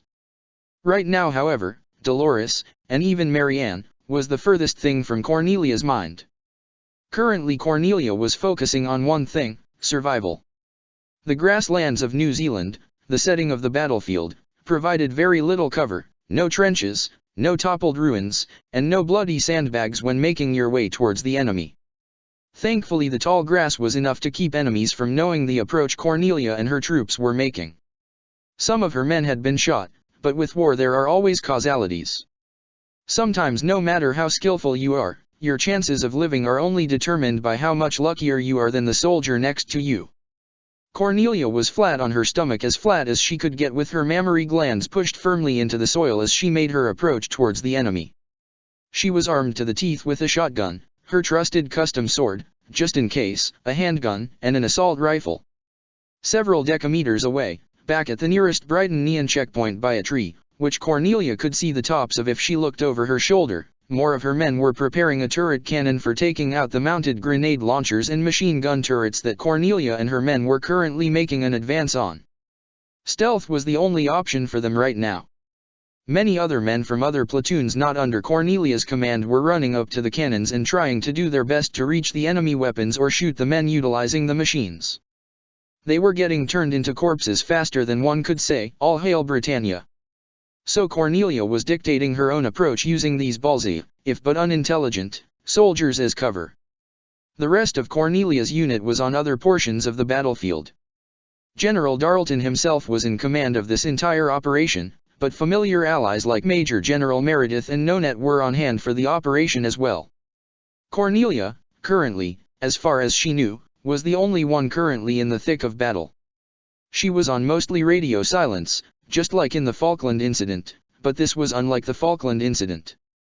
Cornelia was in real war, with real enemies, and they were far more competent than the Inked Alliance, ignoring Lelich's kidnapping, that is. Still, Cornelia was excited to be in this conflict. This was the first time she would experience real war, and it would make or break her career. As another grenade explosion landed nearby, covering Cornelia and her men in a fine layer of dirt from the shockwave, she said in a low voice to her checkpoint. "How much longer on that turret cannon?" "It's nearly ready, Your Highness," the soldier she was speaking to addressed her. "Please hold on for just a bit longer. I could go in head first with my speed, but I'd probably get shot down and killed the moment I popped out of the grass," Cornelia contemplated. Her so-called super steps had proven useful in the Falkland incident. There were no landmines to worry about, but Cornelia needed at least 2 seconds to activate her ability and set herself up, and she feared she would not have those precious seconds. She was an iconic figure. All weapons would turn on her the moment she made an appearance. Media proclaimed, super soldier or not, Cornelia was still human. A single grenade blast would be just as fatal to her as any other soldier. Thankfully she wasn't waiting long before the message she was waiting for came in. "Major, it's ready. Awaiting orders." "Excellent," Cornelia smirked. The counter-attack began now. The turret cannon her men had built was like a high-powered rocket launcher. However, instead of rockets, it fired 2 large-caliber, highly explosive shells from a large cannon barrel that had a range and accuracy outdoing even the most powerful sniper rifles. The turret far outdid the grenade launchers and machine gun turrets the EU were toting in terms of range, and Cornelia counted her lucky stars that her unit had been granted one. Next to the experimental research on nightmare frames, these cannons were Britannia's most advanced technology. "Hone in and fire on one of the enemy turrets," Cornelia ordered. "Yes, ma'am." It was a few seconds before Cornelia heard a far-off concussive blast indicating that the projectiles had left the barrel, and then the projectiles zinged over her head for about a nanosecond before lodging themselves right into enemy territory and blowing up a grenade launcher. "Fire 2." Cornelia ordered. This time the enemy was now down a machine gun turret. They should only have 2 grenade launchers left. An amateur officer would make the mistake of having the turret cannon fire off the last 2 grenade launchers, but its far-off position would be given away and soon there would be no checkpoint to fall back to if there was trouble. The wise officer, as Cornelia was, knew that the enemy's turrets would be seeking the turret cannon, mostly concealed by the tree it was behind, and Cornelia and her men could leave cover and rush down on the enemy. Unfortunately, the enemy officer had unfortunately better brains, and more experience, than Cornelia, and he knew that that was exactly what Cornelia wanted him to do. He was not oblivious to Cornelia's approach. He had a scout that had seen her and her men drop flat onto the grass, and he had said scout, estimating their progress, and so, while seeking out the turret with one launcher, he kept the other one pinned on Cornelia's unit, and when they popped out of the grass a grenade came launching towards them. "Oh shit!" Cornelia cursed. If she hadn't had her super steps she could have dived for cover and escaped the explosion all the same, but she instead used them to get out of the way. "Get down! Get the fuck down!" She shouted to her men, but they were too rattled to react, and the launcher kept picking them off one by one. If Cornelia was just a normal soldier she would have dropped flat back into cover, called Darlton for Air Force assistance, and slowly crawled her way back to the checkpoint. Cornelia wasn't just any soldier though, she was the royal soldier. Cornelia entered her hyper-focus state and then used her super steps to mix up her opponent, forcing them to waste ammo as she zigzagged around the battlefield, using her iconic status to draw fire to her as many men under the command of other officers continued to make their advance. Cornelia even taunted once or twice to add to her enemy's frustration. "What are you idiots doing? Shoot her!" The lead general yelled at his men in French. "Sir, I just can't focus in on her. She keeps moving too fast. You know, I thought things were supposed to sound sexy in French, but you people give the Hispanics a bad name with all that insipid whining." The EU soldiers looked up and saw Cornelia perched atop one of the launchers smirking at them. She may not have understood anything they were saying, but she recognized their language from their accents. "Fire!" The grenade launcher fired and the EU wound up shooting the turret Cornelia was perched upon to scrap along with its shooter. "Brighton Neon bitch!" One of the men shouted, but Cornelia was already on the move, and in the next minute she had decapitated the commanding officer. By this point the other Brytonian soldiers had gotten close enough to Cornelia's position. They began opening fire on every EU officer in the general area until only the Brytonians were left standing upon that part of the grasslands with no EU officers in the area for kilometers. Cornelia took a deep breath and took the opportunity to radio Darlton with an update. Area secured, General. Put a call into the Air Force and see if they can give cover fire. And bring more turret cannons and have them built on my location for some ground cover.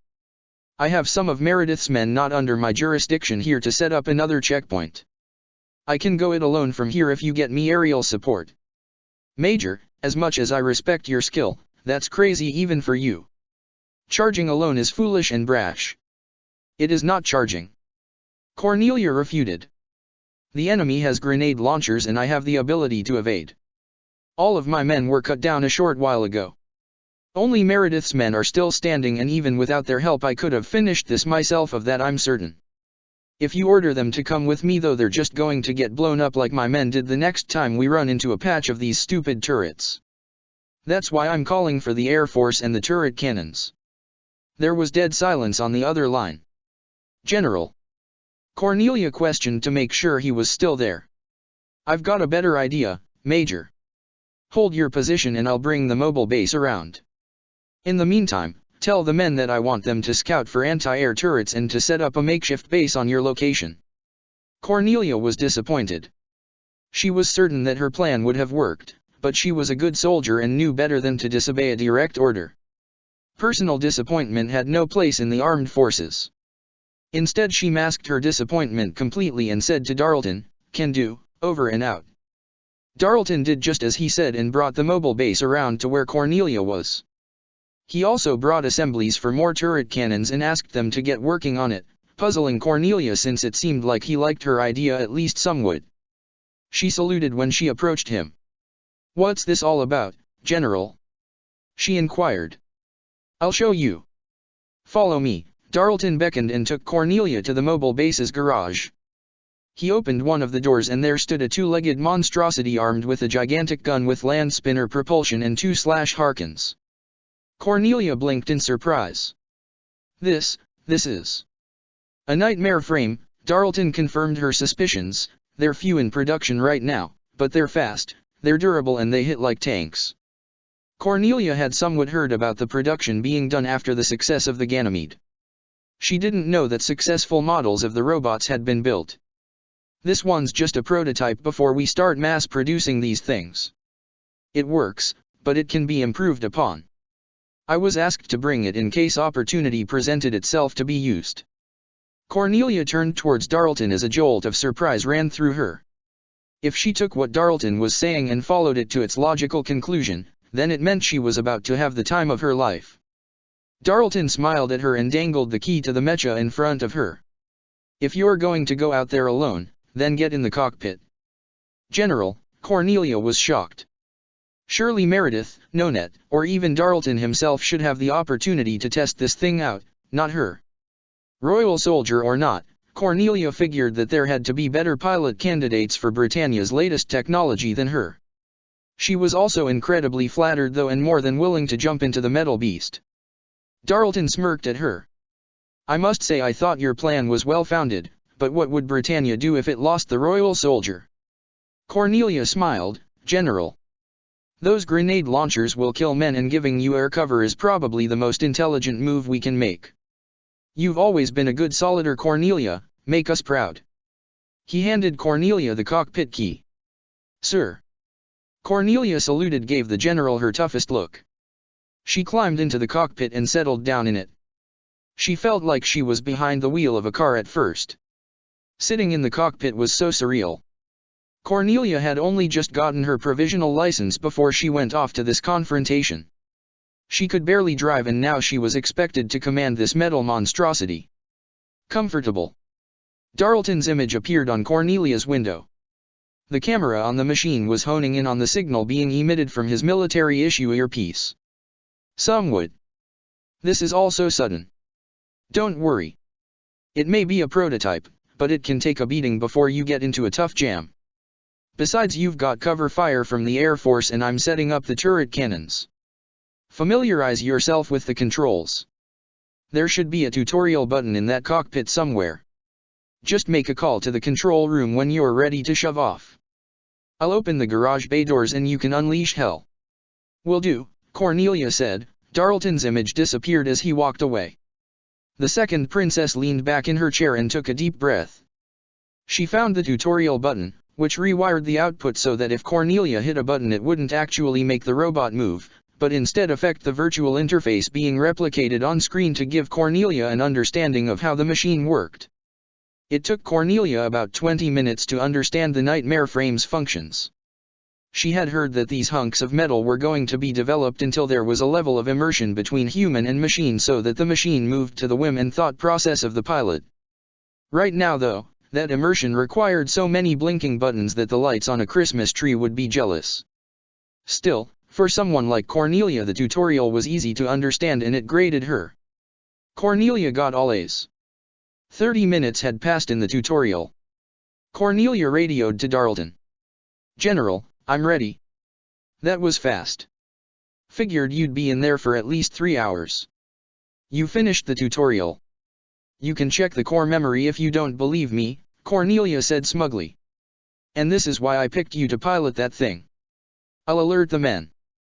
You're 3 minutes ahead of schedule. I figured we'd be waiting on you, but we're waiting on Meredith's men to get up those turret cannons. The Air Force is already locked onto the Nightmare's emissions from above. Get out there and they won't lose sight of you." "Awaiting deployment then," Cornelia stated. 3 minutes could not pass sooner and the moment that garage bay door opened Cornelia zoomed out into the open before putting the machine in drive and plowing forward. Cornelia felt solace in the cockpit of her Nightmare Frame. Bodies and shrapnel flew everywhere. Cornelia was shooting down enemy soldiers left and right, blowing up tanks, destroying turrets. A very unsettling, joyous smile crossed over Cornelia's face. She was having a lot of fun as she butchered the enemy. She even ran over a few of them with the tires of the Nightmare. If Cornelia hadn't been having so much enjoyment she would have been more careful with her ammo and eventually wound up having to rely simply on the Harkins to get the job done. Thankfully the Air Force and turret cannons were doing well at covering her ass. She couldn't seem to sync her spiritual power in with the machine, but she figured that was because she wasn't used to piloting one of these things yet. Cornelia had learned that her spiritual power seemed to be only good for things she was used to. She didn't try to make too much sense of it as long as things remained consistent then it was good enough for her. However, as she drove her metal monster everywhere she began to feel as if she could discard all of that spiritual junk except for the insides of buildings. "This is so going on my holiday list," Cornelia said with the same unsettling grin on her face. She was reveling in the chaos. Her mind was stable and she was doing nothing different from what she would do out of the cockpit, but as she sat in it the ease of killing just brought a smile to her face. In what had taken almost the entire day from sunrise to mid-afternoon to get where she had gotten before being given this epitome of Brighton neon technology was only taking 3 hours to accomplish and there was a lot more ground to cover for Cornelia than there had been last time. When those 3 hours were finally over and there were so many EU corpses that you could dissect the bodies and feed the hungry with them Cornelia began to laugh. She had just had the time of her life. She only stopped because the enemy base was built into the side of a mountain and the Nightmare Frame was too big to get into the area. For safety precautions, Darlton had the others set camp farther away from the base, but left a few tracking beacons out so that it could easily be found again. Cornelia's mindset made her seem like she had just experienced the thrill of sex in the high she was on as she exited the Nightmare Frame and not butchering well over 3,000 EU soldiers. It didn't take her long to come down from the high of course and she was instrumental in strategically placing the beacons. She was hoping she'd be able to go into the enemy's main base and end this quickly, but intel had come from NONET stating that a hasty approach was probably not the best idea and that if an invasion was set forth haphazardly they'd all be dead before they'd realized what had hit them. Though it took weeks, both NONET and Meredith eventually made it to Cornelia and Darlton's position. NONET relayed the information she had discovered on the facility and Meredith reported in explaining that all the enemy camps had been taken and were secure and that a nearby settlement was being overrun by her men for extra supplies. With all 4 officers, and the other less important ones, in assembly inside the mobile base, General Darlton addressed NONET on her findings. "What have you got for us, Colonel?" he asked. Nonette held up the schematic she had secured from enemy lines and spread it out onto the table. The base we've located is an EU experimental research facility under heavy guard by the EU military. If we can secure this location, then taking over should prove quite easily. Now look here, she pointed to the center of the blueprint. They have a Sakuradite-powered computer tower in the center of the facility which is connected to two mighty anti-air gauze cannons on the top of the facility. Not to mention that it powers the rest of the facility, and the engine itself is interesting experimental technology. All of the secrets to their experimental technology are in this core laboratory. Hold up. If they had these cannons, why were they not used when the Air Force covered Her Highness earlier? Meredith noted. Judging from my reconnaissance, the cannons are currently under repairs and enhancements. Makes sense in a certain light. Cornelia pressed her index finger under her chin. They probably didn't think we'd be on them this soon. The existence of the facility also has a certain tactical intelligence to it in and of itself. The EU is refining their greatest weaponry close to us to use it on us sooner, and it's away from their own facilities and cannot be used against them if it's discovered. Darlton agreed with Cornelia's analysis. I'll contact General-in-Chief Anardas, Knight of 1 Bismarck, and the Emperor himself and see how we should handle this. I say we demolish it, Meredith said coldly. Let's not be hasty here, Nonette disagreed. A Sakuradite engine could be useful for the Nightmare Frame R&D, something the EU seems was planning, but we can stop it at its roots and take the plans for ourselves. What about the gauze cannons? Cornelia asked. They should be destroyed. Trying to rip them from the facility would waste too much time and resources. If there have been programming changes, I say we do as the Colonel suggests and take those specific changes on a memory device. I still think we get rid of the facility as a whole. Still, it would be best not to make a move at all until we get clearance from the higher UPS, Meredith stated. I agree with the Major General. However, we need to keep a hold on our position. Meredith, while we're waiting for orders, I want you to take the men not under Colonel Enneagram and Major Lee Britannia's jurisdictions and begin seizing this island. It shall be done, Meredith nodded in confirmation. What should we do? Cornelia asked Darlton. Nothing at the moment. When we finally get what we're doing with the research facility, you'll be in charge and Nonette will be your backup and deference to me. However, Darlton looked at Nonette, see if you can reinforce some of our weaker defended outposts in the meantime. I'm expecting a 3 to 5 week delay before we're ready to storm this facility. Darlton looked back at Cornelia. I need you to be ready in case men from the facility come after us. You're on defense while I prepare our next move. You can count on me, sir. Nonette saluted. It shall be done. Cornelia accepted her orders. Good, the three of you are dismissed, Darlton told them. July 2007 ATB. 3 to 5 weeks wound up turning into 3 to 5 months since Charles's orders were to crush the enemy before storming the facility, making it the last spot on the map, and to surround it and prevent escape. The idea was that Charles suspected there might be underground escape routes in the nearby settlements and wanted it stopped. As for what to do with the facility, both Knight of 1 Bismarck Waldstein and General-in-Chief Albert Q. Anardas agreed that the experimental technology should be stolen. The idea of using Sakuradite as a fuel source to power a machine was something that the two men could agree on would be beneficial to Britannia's military R&D, and wanted to be able to obtain some of that data if possible. From there, Darlton had to work on a proper plan to figure out how to not only destroy the facility, but also to get the information his superiors wanted. Between drafting plans and Meredith's difficulty in securing the island, the war had dragged out. Cornelia wished she could be out there to help the Major General, but Darlton had ordered her to stay put and hold the position, which was easier done with a nightmare frame than hundreds of soldiers. The hulking monstrosity acted as the perfect scarecrow. Cornelia would often take a walk around camp to check upon morale. She was 17 and a half and a woman of war, but that didn't change the fact that she was slowly growing into a fine, voluptuous young woman. She had no idea of some of the raging hard-ons she was causing some of her men. Cornelia expected military men to have better control than that, but the Major's beliefs weren't always the truth.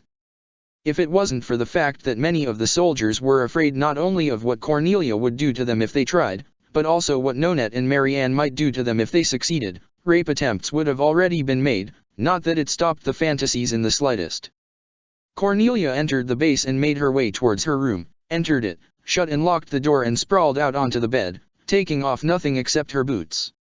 Her room was a two-person bedroom that she was sharing with Nonette. There were two single beds in the room, one by the door and the other at the far end by the bathroom. Cornelia had the former. The walls were black with a single lighting fixture in the ceiling. There was a desk and an end table for each soldier and a trunk at the foot of each full-sized bed. Cornelia breathed deeply as she lay on her back, unable to see over her largely growing chest as she did so. She sat up, laying against the wall now, and clutched at her large bosom, sighing. She didn't know whether to count herself lucky or cursed by their size.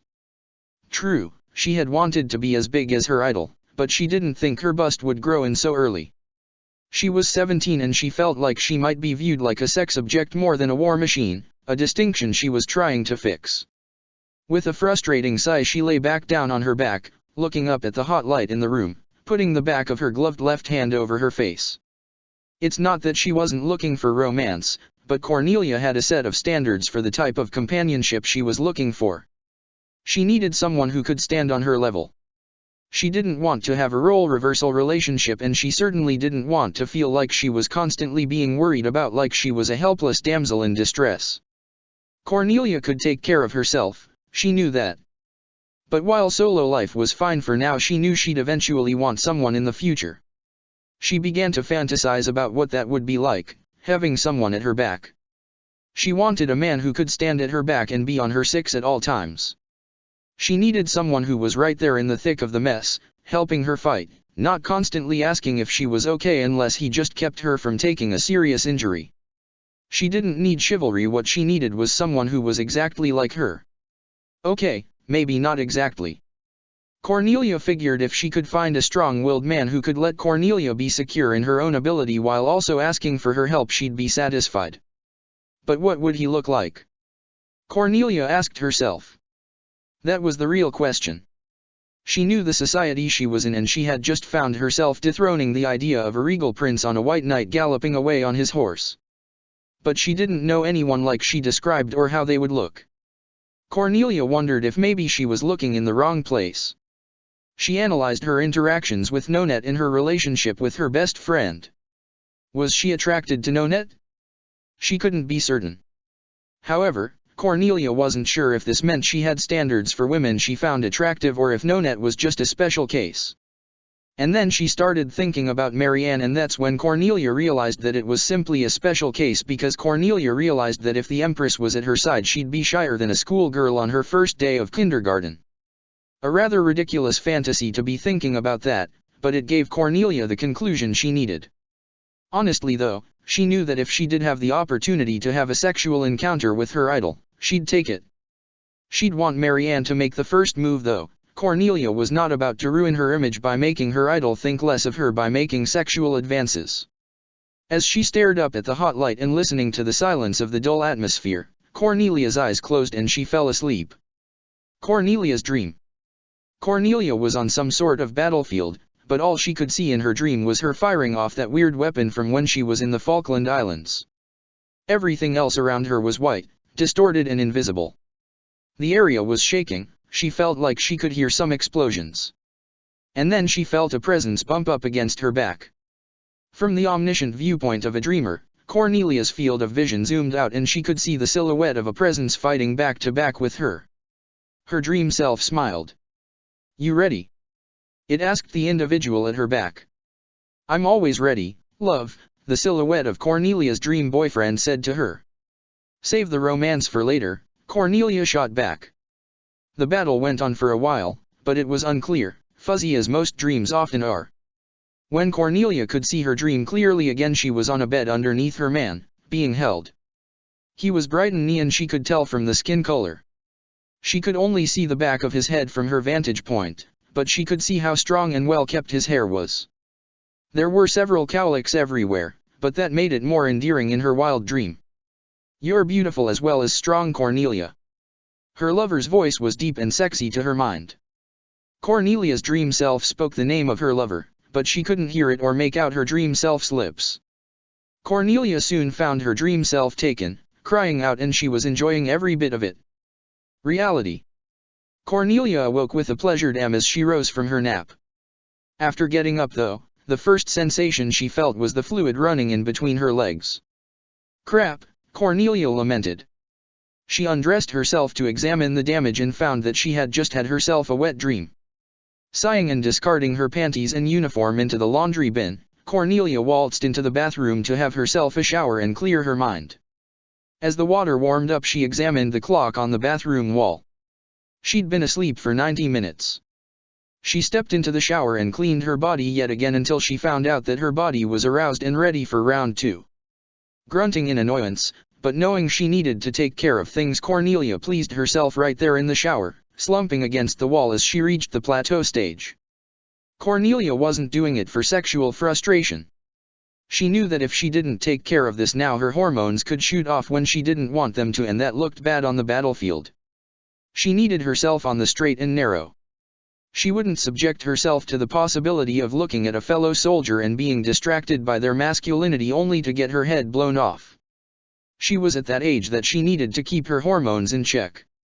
And for the most part she did a good job. After she climaxed, Cornelia finished washing herself, wrapped herself up in a towel, returned to her bed and got a clean uniform out of her trunk. Cornelia started with her panties and then moved to her bra. She was instantly reminded how many times she'd had to change bra sizes. It wasn't too much of a hassle, but her breasts just kept growing and wouldn't stop. She was hoping they would soon, or she'd have to get surgery. As she put on the rest of her uniform, she opened the door to her quarters and exited out to the control room, saluting to Darlton as she stood in the doorway. "General." "Ah, Major Lee Britannia, you're just ahead of schedule. I was almost ready to come get you." He gestured to Cornelia to let her know that she could cease her salute and enter the room. "What for, General?" she asked. "Things are ready. You're going in to storm the facility." Cornelia's gaze tightened. "Give me the details." "EU Research Facility, New Zealand." Cornelia was heading up the mission to take down the facility. She had hoped Meredith and Nonet would be at her back, but both were extremely busy in their orders. Cornelia had her mission broken up into 5 teams. Each team consisted of 45 of Cornelia's men each, with one team having Cornelia at its helm. The first team, Team A, was to disable the helicarriers within the facility to prevent the escape of any of the scientists or soldiers. Darlton, Anardas, and Bismarck all wanted this to be a complete purge of the facility. Team B was to blow the supply refinery. In case the mission failed, without supplies, the facility would have to be abandoned or the men inside would die of starvation and the facility could be taken later. Team C was to grab hoarded saccharide that Nonet had pointed out was in the facility through her reconnaissance. Team D, the team Cornelia was on, was to storm the facility and blast every enemy they could spot while making their way to the enemy commander to kill him. The last team was to disable the gauze cannons and transfer as much data as they could to a USB to be later handed over to Britannian experts. They were then to signal to the Air Force and have the facility leveled. As the group entered into the foyer and cleaned it out before spreading out into their appropriate teams, Darlton radioed Cornelia. "Good job so far, Major. Remember, stick to the mission. I don't want any heroics from you this time, do you understand that? It's not like I want to go things alone that just winds up being the best course of action," Cornelia stated. She could almost feel Darlton's disapproving stare at the back of her neck. "No need to worry though, sir, I'll stick to the mission." Cornelia and her team headed further into the facility. Cornelia felt alive. This was real war, not a one-sided battle against those terrorists that couldn't hit the broadside of a barn, but real warriors who knew how to fire a gun. Adrenaline pumped through her veins in excitement. Zoning out for half a millisecond could mean the difference between life and death.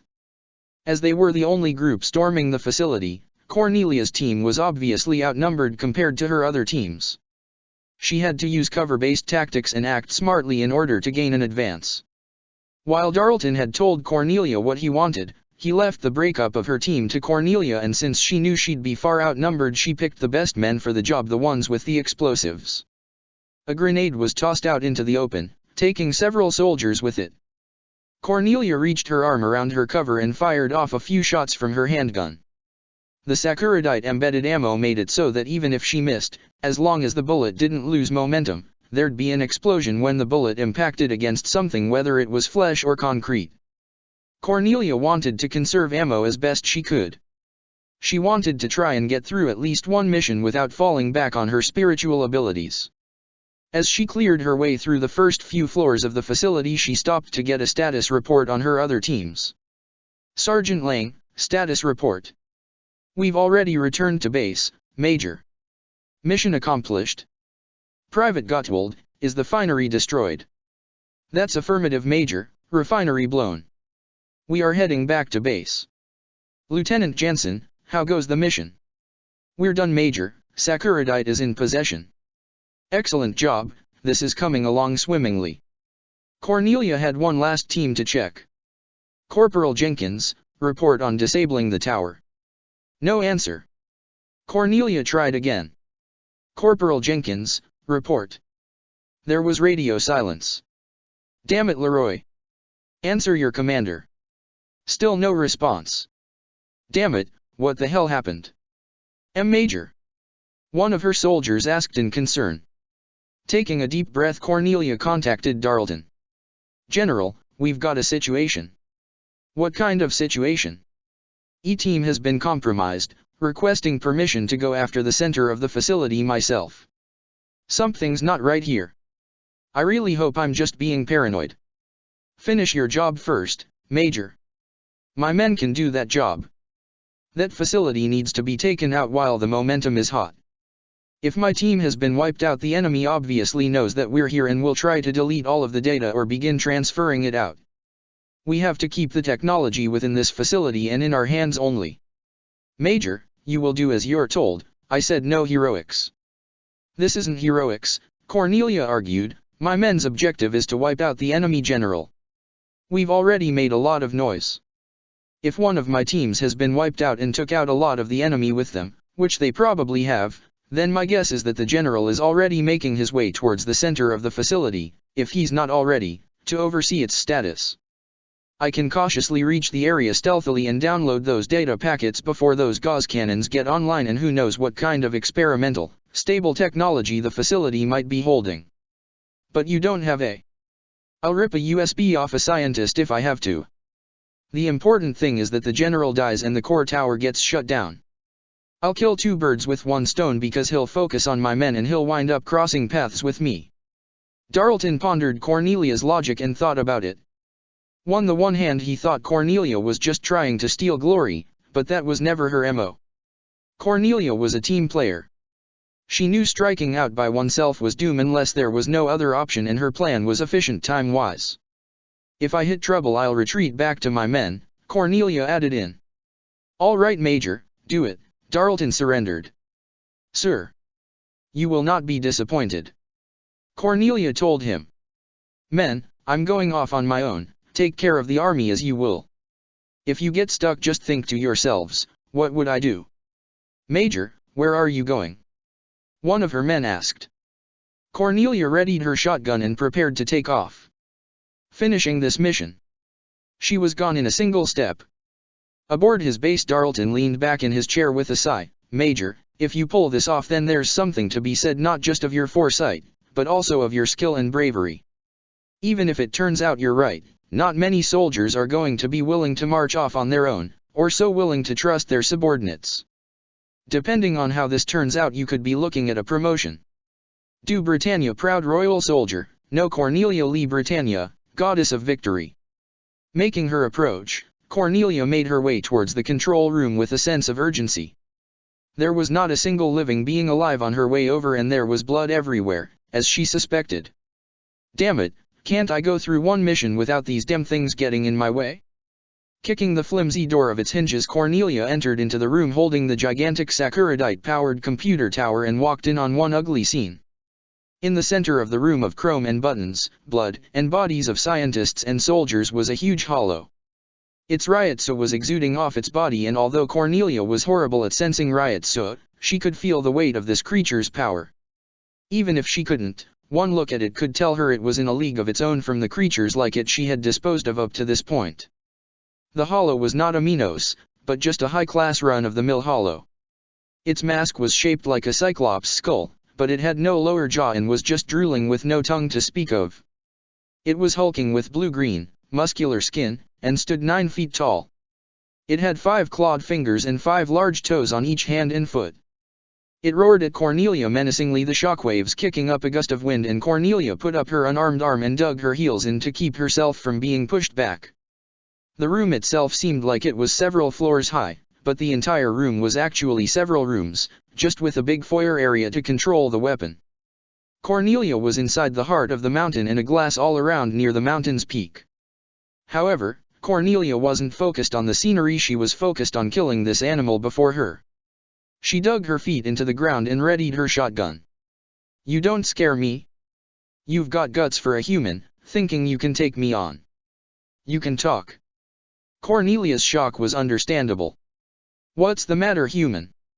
Have you never met a hollow that could talk before?" "Hollow?" Cornelia let the species of the creature sink in. The creature roared again. "It does not matter, I am hungry and you are my prey. If you can not only see me, but have the gall to fight me, then your soul must be strong. You will be delicious when I feed on you. Try it," Cornelia taunted coldly. "Arrogant bitch." The hollow lunged at Cornelia, but she was already gone, slipping away unnoticed with her super steps. As she ran around the side of her enemy, she fired several shotgun rounds into its side before getting behind it and grabbing her handgun with her free hand and delivering several shots into its back. The damage was minimal as purple blood leaked everywhere. The hollow whirled around hard and fast to whip Cornelia, but she somersaulted up and backwards like an acrobat and landed on the floor above. The hollow rushed towards her and leapt at her, holding its arms like a sledgehammer to crush Cornelia, but it missed and hit its head on the inset ceiling of the balcony he and Cornelia were now standing atop. Cornelia fired a shotgun blast and nailed her opponent right in the stomach, sending it staggering back. She then took aim at the head and fired. She missed. "What?" A swift blow came to the side of Cornelia's face as she was thrown off down to the floor below, her shotgun landing on the balcony above her. She landed on her knee and skidded along it.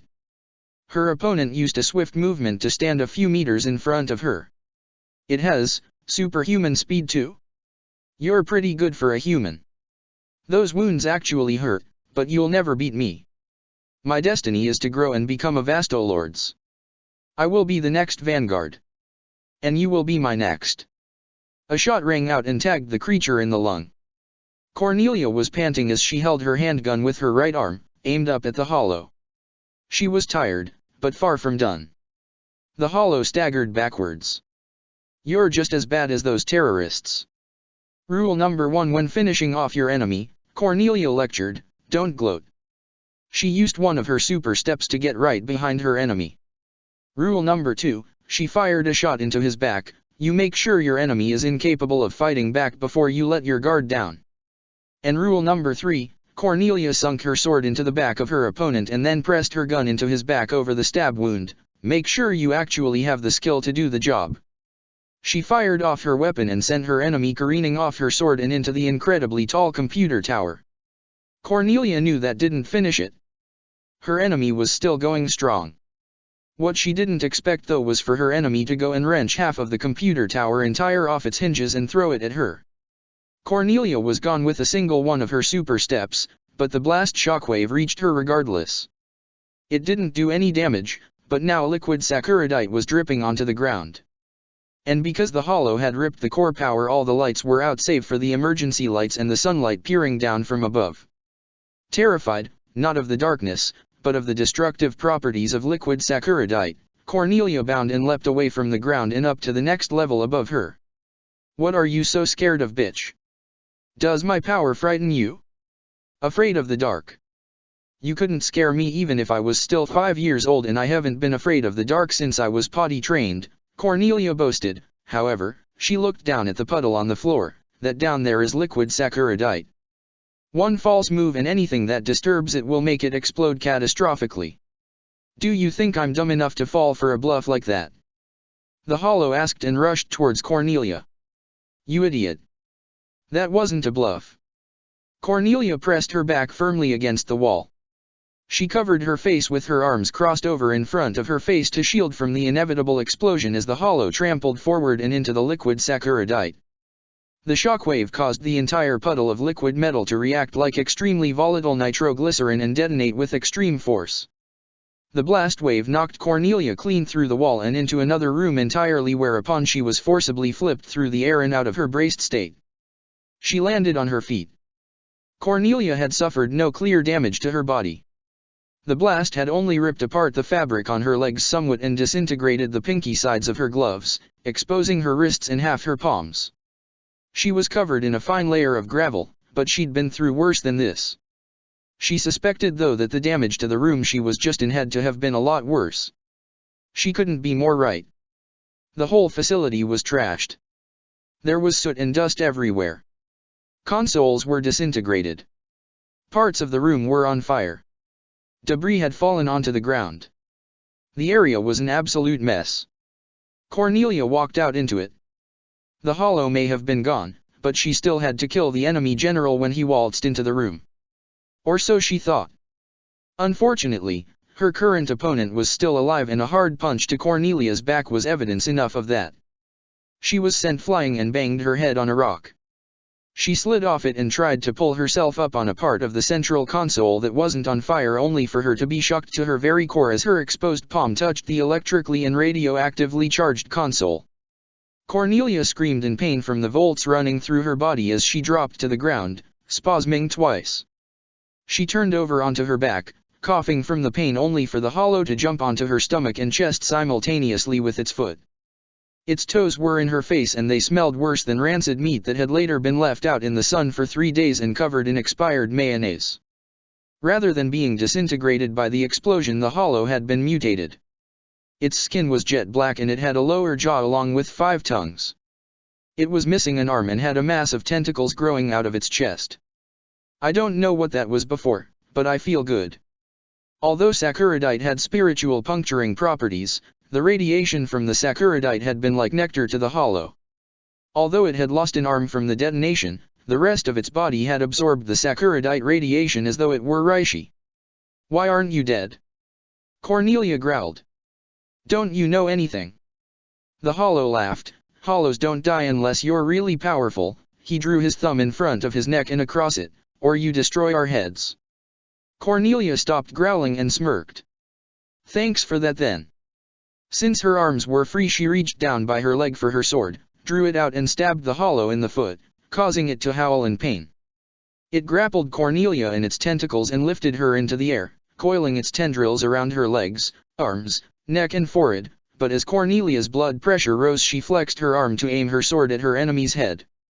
She focused her energy as great as she could. She knew one weapon that could stop her enemy and she needed to call upon it now more than ever. "Rule number 4 when finishing off your enemy," Cornelia said as her sword morphed back into the bayonet shotgun she was trying to shape it into, "don't give away obvious weaknesses." With a single shot she ripped a bullet through the hollow's forehead, disintegrating it completely. Since her arm was entangled, she heavily injured her upper arm muscles and possibly broke her shoulder bone, and the fall onto her back didn't help matters either. Cornelia was in pain and bleeding from her forehead from having hit her head against that rock, but she was still conscious, for the moment at least. She dropped her weapon to the ground, only to notice that it wasn't transforming back into a sword. Noticing this anomaly, she picked it back up.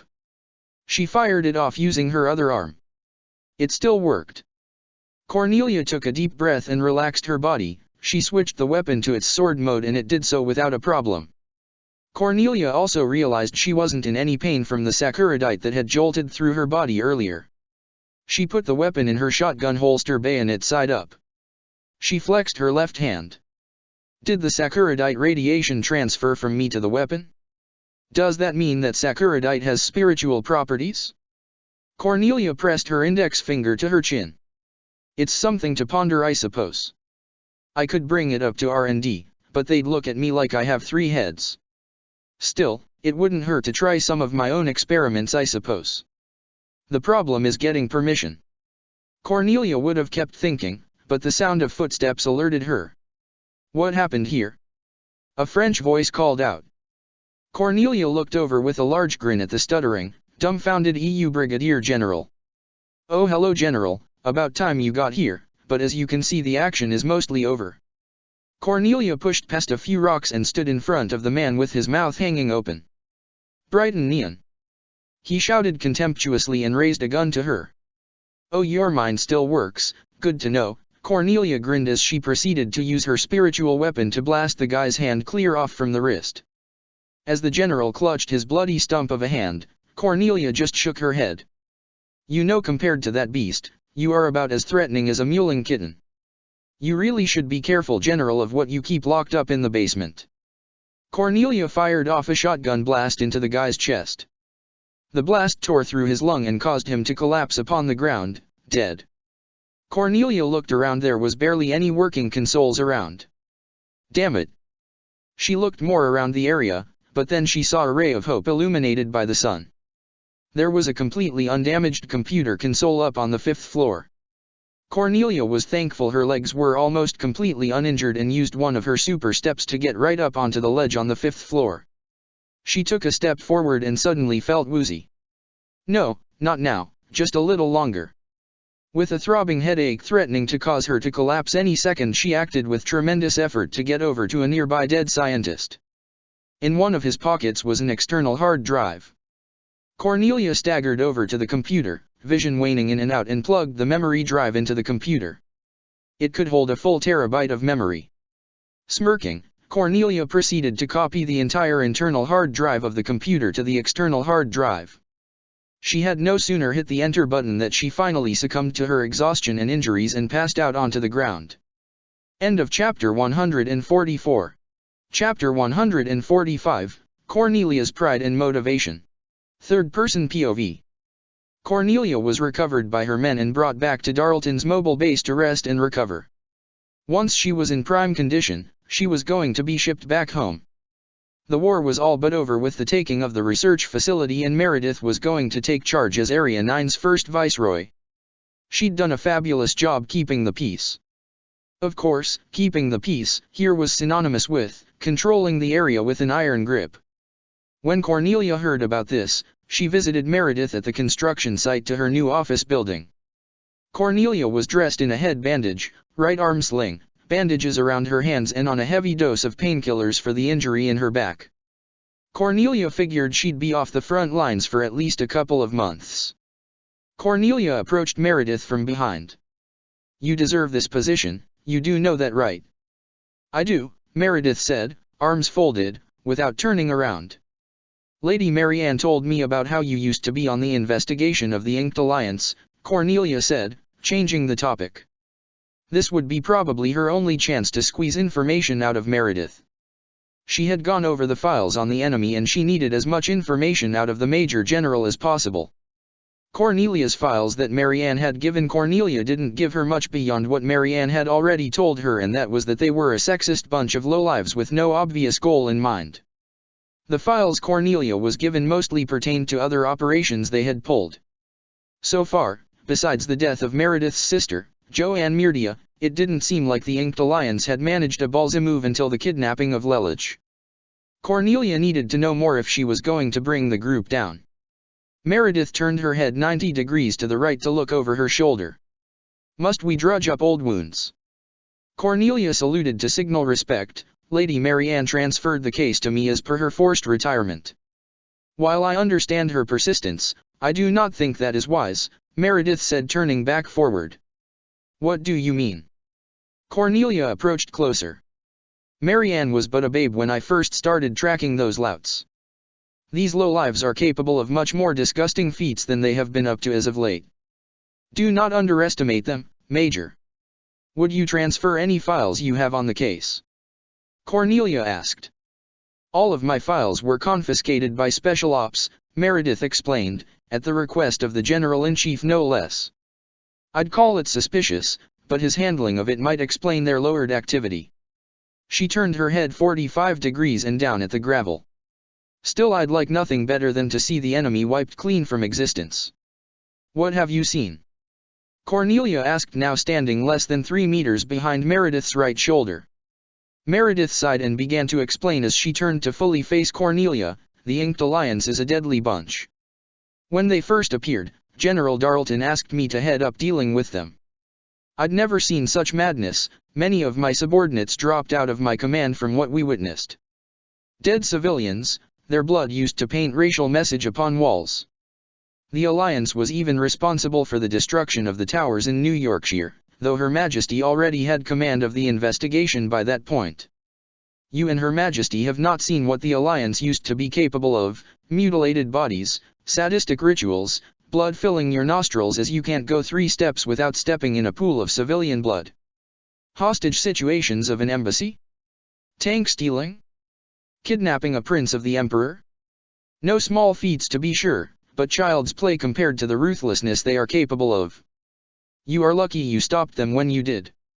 What was the worst? Cornelia asked. It was in 1990, the middle of June. It was the first mission I had against these lowlives. Darlton had tracked them to a hideout and asked my troops and I to wipe the place clean. At the time the police were investigating 75 kidnapping cases. All of the bodies were found, most of them dead. Some of the women, the more beautiful ones, had been preserved, used as nothing more than a vent of sexual impulses by those pigs. My team and I put bullets through all of them.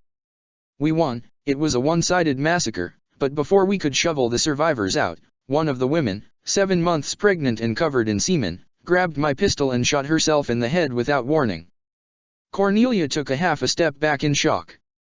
The building reeked of death, dead children, dead women, even dead of their own kind. They didn't seem to care who died as long as someone did. But their marksmanship is abysmal. How did they? Meredith cut Cornelia off. The greatest ability of the Inked Alliance is not their combat prowess, but their stealth. They are hard to locate unless they want to be found. My own speculation is that someone with a lot of money is paying these terrorists under the table. The next of kin of the dead terrorists we accumulated soon found themselves with a large deposit in their wallets, and considering the amount of men on this alliance, I assume it has to be a high-standing political figure. You suspect corruption. I suspect many things, corruption is one of them. However, before I could get beyond the speculation stage, Meredith's voice seemed to leave her as she simply turned her head and stared at the ground. Joanne, right? Meredith answered pathetically. She took a deep breath and then looked at Cornelia with the same strong eyes, speaking normally. It was a phone call I will never forget. The local police asked me to come down and confirm my sister's body. I thought it was a joke, but there she was, 7 bullets in her chest, 2 in her forehead, and pre-mortem rape. Cornelia looked like she was going to be sick. That is why I think it was a mistake for Marianne to give you this responsibility. Meredith gave Cornelia a very sympathetic look. They have the capacity to achieve incredible improbable feats. Nabbing the 11th prince was evidence of that.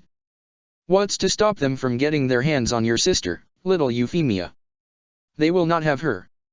Cornelia barked like a rabid dog with rabies, fist clenched and shaking from the tension Cornelia was putting into her muscles. You may not have a choice, Meredith continued to speak at a sympathetic volume. These men are vicious, Major. You cannot let your guard down for even a second. Lelich was only the beginning. Cornelia gave Meredith her toughest look. I will not let them harm a single hair on her head. Meredith was speaking normally again. It's good to have confidence in yourself, but like I said, they might just succeed. You must be ready to react should that time come. Cornelia's face was one of unbridled rage. No one touches my sister on my watch, she spoke with punctual hatred through gritted teeth, absolutely no one. Then you'd best keep your eyes open and your gun loaded, for they could strike at any time. Cornelia's anger dropped and she just nodded. She then saluted to Meredith again. I will miss taking direct orders from you, ma'am. You can't honestly mean that, Meredith said with a flattered smile. Surely Nonette makes for a better superior than I do. She doesn't have your experience and no-nonsense attitude all the time, ma'am. You've been a good superior. Then I thank you wholeheartedly. I don't receive compliments very often. I figured I'd find you here. Meredith strained her eyes to look over Cornelia's shoulder as the second princess turned around in the direction of the voice. General Darlton was walking up the pathway. General. Cornelia saluted rigidly. Meredith did the same to her superior. At ease, ladies, he held up his hand. Their salutes dropped. Cornelia, I need to escort you back to the hangar immediately. Gather your stuff, you're going home. Cornelia was puzzled. I thought I was waiting until I was fully recovered. We were, but I received a call from your house from one of the servants. Your mother is sick, Cornelia. Cornelia blinked, heart pounding. Sick? Mother is, she swallowed, sick. She was admitted to the hospital a few hours ago. The call came in only a few minutes ago since you are not easy to get a hold of out here.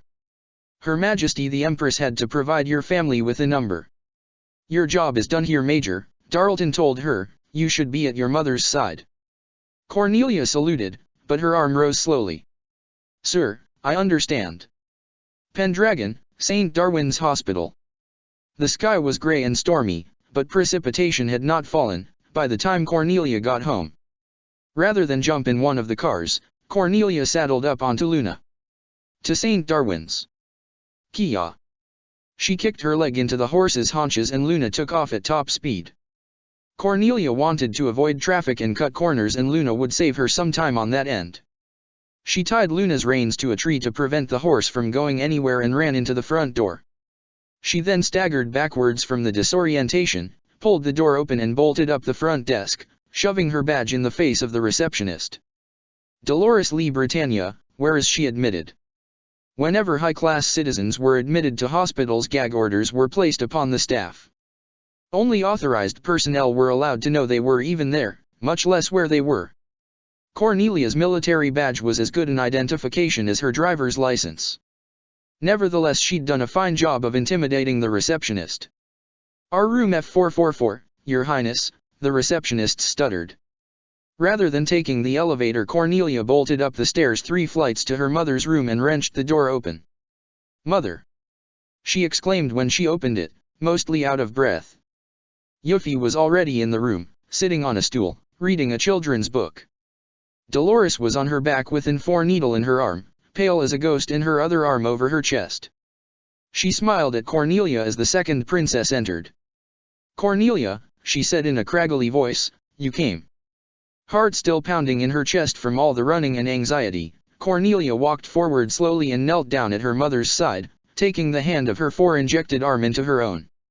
Of course I came, Cornelia spoke softly, you're my mother. That's very sweet of you, Cornelia, Dolores said weakly. Why would you expect any less? Cornelia snapped. You may not have done your best to raise me, often leaving me in the care of the servants or Lady Marianne, but that doesn't change the fact that you're responsible for my life. I'm not going to oversee the construction of a new colony while you lie on your back in pain. Dolores gripped Cornelia's gloved hand with all the strength she possessed. What ails you? You are going to get better, right? The doctors are trying. It's possible, but more than likely I only have a few months. What happened to you? You weren't poisoned, were you? Sometimes people just get sick, Cornelia. You can't just leave us. More than me, Euphemia needs you. Dolores smiled and then coughed. I'm sorry. Is there an operation? A treatment? Please tell me not all hope is lost. I'm sorry, nothing can be done, Dolores repeated. No, no. Cornelia let go of her mother's hand and dropped to both her knees and shouted in frustration. As the weeks and months passed, Yuffie was a lot more broken up by the situation than Cornelia. Yuffie was growing up how Dolores had wanted Cornelia to, but the rebellious princess had grown up rather tomboyish and became a disciplined soldier. It was like, despite how she wanted to be, it only brought her mother disappointment. However, even if Cornelia and her mother weren't on the best of terms, she was still Cornelia's mother. On one particularly rainy day, while Yuffie looked out the window of the family library, watching the rain come pouring down, as if the sky itself was weeping for Britannia, Cornelia came into the room and hugged her little sister from behind. Yuffie turned around and nuzzled into Cornelia's strong, warm, tender arms. The doctors said that Dolores' condition was finite.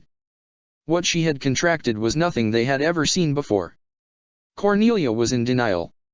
She demanded toxin screenings several times over, but they all came up negative. Cornelia just had to admit that this time there was nothing she could do and nothing she could have done. Her mother wasn't attacked and no one tried to underhandedly kill her. She was just dying. She was a victim of a mysterious disease. Despite her heartache over the situation, Cornelia never cried once.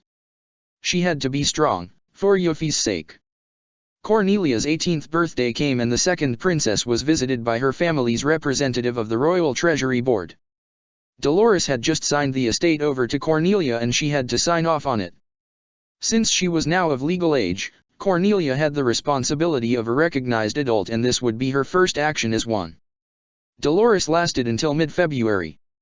This put a stressful burden on Cornelia because she was now required to attend local gatherings and political events. Cornelia could feel her chances of rising in the military slipping from beneath her grasp. Even though she wanted to be sad for her mother, all she could do was want to curse her because her mother might get what she wanted in the end even after death. But even then, she couldn't find it in her to absolutely hate her mother. Dolores gave her life. No matter how much Cornelia idolized Marianne, this fact did not change. At the funeral, she stood in front of her mother's grave wondering what the hell she could possibly do. She stood with her fists clenched, teeth ground, eyes strained, and her body tensed, having no idea what to say or how to act. She was standing in front of the grave as she looked at her mother's name on the tombstone. While wallowing in her self-pity, Marianne came over to her and put a hand on Cornelia's shoulder. "Are you going to be all right?" Marianne asked. "I don't know," Cornelia answered, still staring at the headstone. I don't know if I can keep it all together. I'm a househead now. I have political and military responsibilities. I can't go off to war and leave just the servants in charge. But I can't give up the estate, that's not fair to Euphemia. I feel like there should have been something I could have done. People die, Cornelia, some just do it when we don't want them to. Cornelia didn't say anything back. "Do you want to come work for me?" Marianne said out of the blue. Huh. Cornelia turned to look at the Empress. "Now that I'm retired, Charles has insisted I find a capable unit to guard the Ares Palace. So far I've made do with a small squadron chosen for me, but I've been thinking of changing hands. What do you say, Cornelia? Would you take the role of leading your soldiers and be in charge of the Ares Palace Guard?" Cornelia was taken aback and shocked, but in a good way. Lady Marianne." Marianne smiled at her. "You won't lose anyone else close to you. You can be here and protect all of us, Lelich, Nunnally, Yuffie, and me too." Cornelia was moved by Marianne's kindness. An opportunity had opened up, a solution that solved Cornelia's problems. Lady Marianne was always so good to her, like a second mother even. Cornelia blinked out 2 tears. "Thank you, Lady Marianne. There's no reason to thank me. I care about you, Cornelia. Your family after all." Cornelia took a step forward and hugged her idol as Marianne soothingly pat the colonel's back and rubbed her shoulder. "You're too young to carry the burdens you keep upon your shoulders. Let me ease your suffering if only a little bit." "Thank you," Cornelia whispered. "There's no need to thank me. This is what family does." Cornelia smiled and nuzzled her head into her idol's chest. "I'm truly lucky to be so close to you." "Yes you are, Cornelia. Yes you are." March 2008 ATB. It was Cornelia's first day on the job as the leader of Marianne's guard. She couldn't ask for a better position. The job was boring and Cornelia didn't have to go in every day, but she couldn't be happier with her new position. She could see her idol any day she wanted. She didn't have to leave home and, best of all, she could keep a closer eye on the people she wanted to protect. She had been promoted to colonel the moment Meredith was situated as viceroy. Nonet's rank hadn't changed, which was a surprise to Cornelia. Her mission would not be possible without Nonet's reconnaissance. Perhaps though, Cornelia figured, her promotion, and especially skip in rank, was due to her persistence and magnificent feats during the mission. Darlton had said to her that Cornelia's foresight on the situation had not only been right, but she managed to not only get the data she needed, she also trashed the facility. Cornelia was not about to let it slip that she had just been super lucky on all counts that it had worked out that way. Nevertheless, it was a moot point now. Cornelia was spending her first day in the Ares Palace as head of Marianne's guard, and she was spending her time currently in the study with Lelich. She had just tested his genius and he'd passed with flying colors, and now she had a proposition for him. You know, Lelich, when you get older you should join the military. Together, you and I would be an unstoppable team. We'll align our families and together we'll outlive our father and create a kinder, gentler Britannia, free of prejudice. Cornelia gave Lelich her pinky. Me? In the military? Lelich was understandably confused.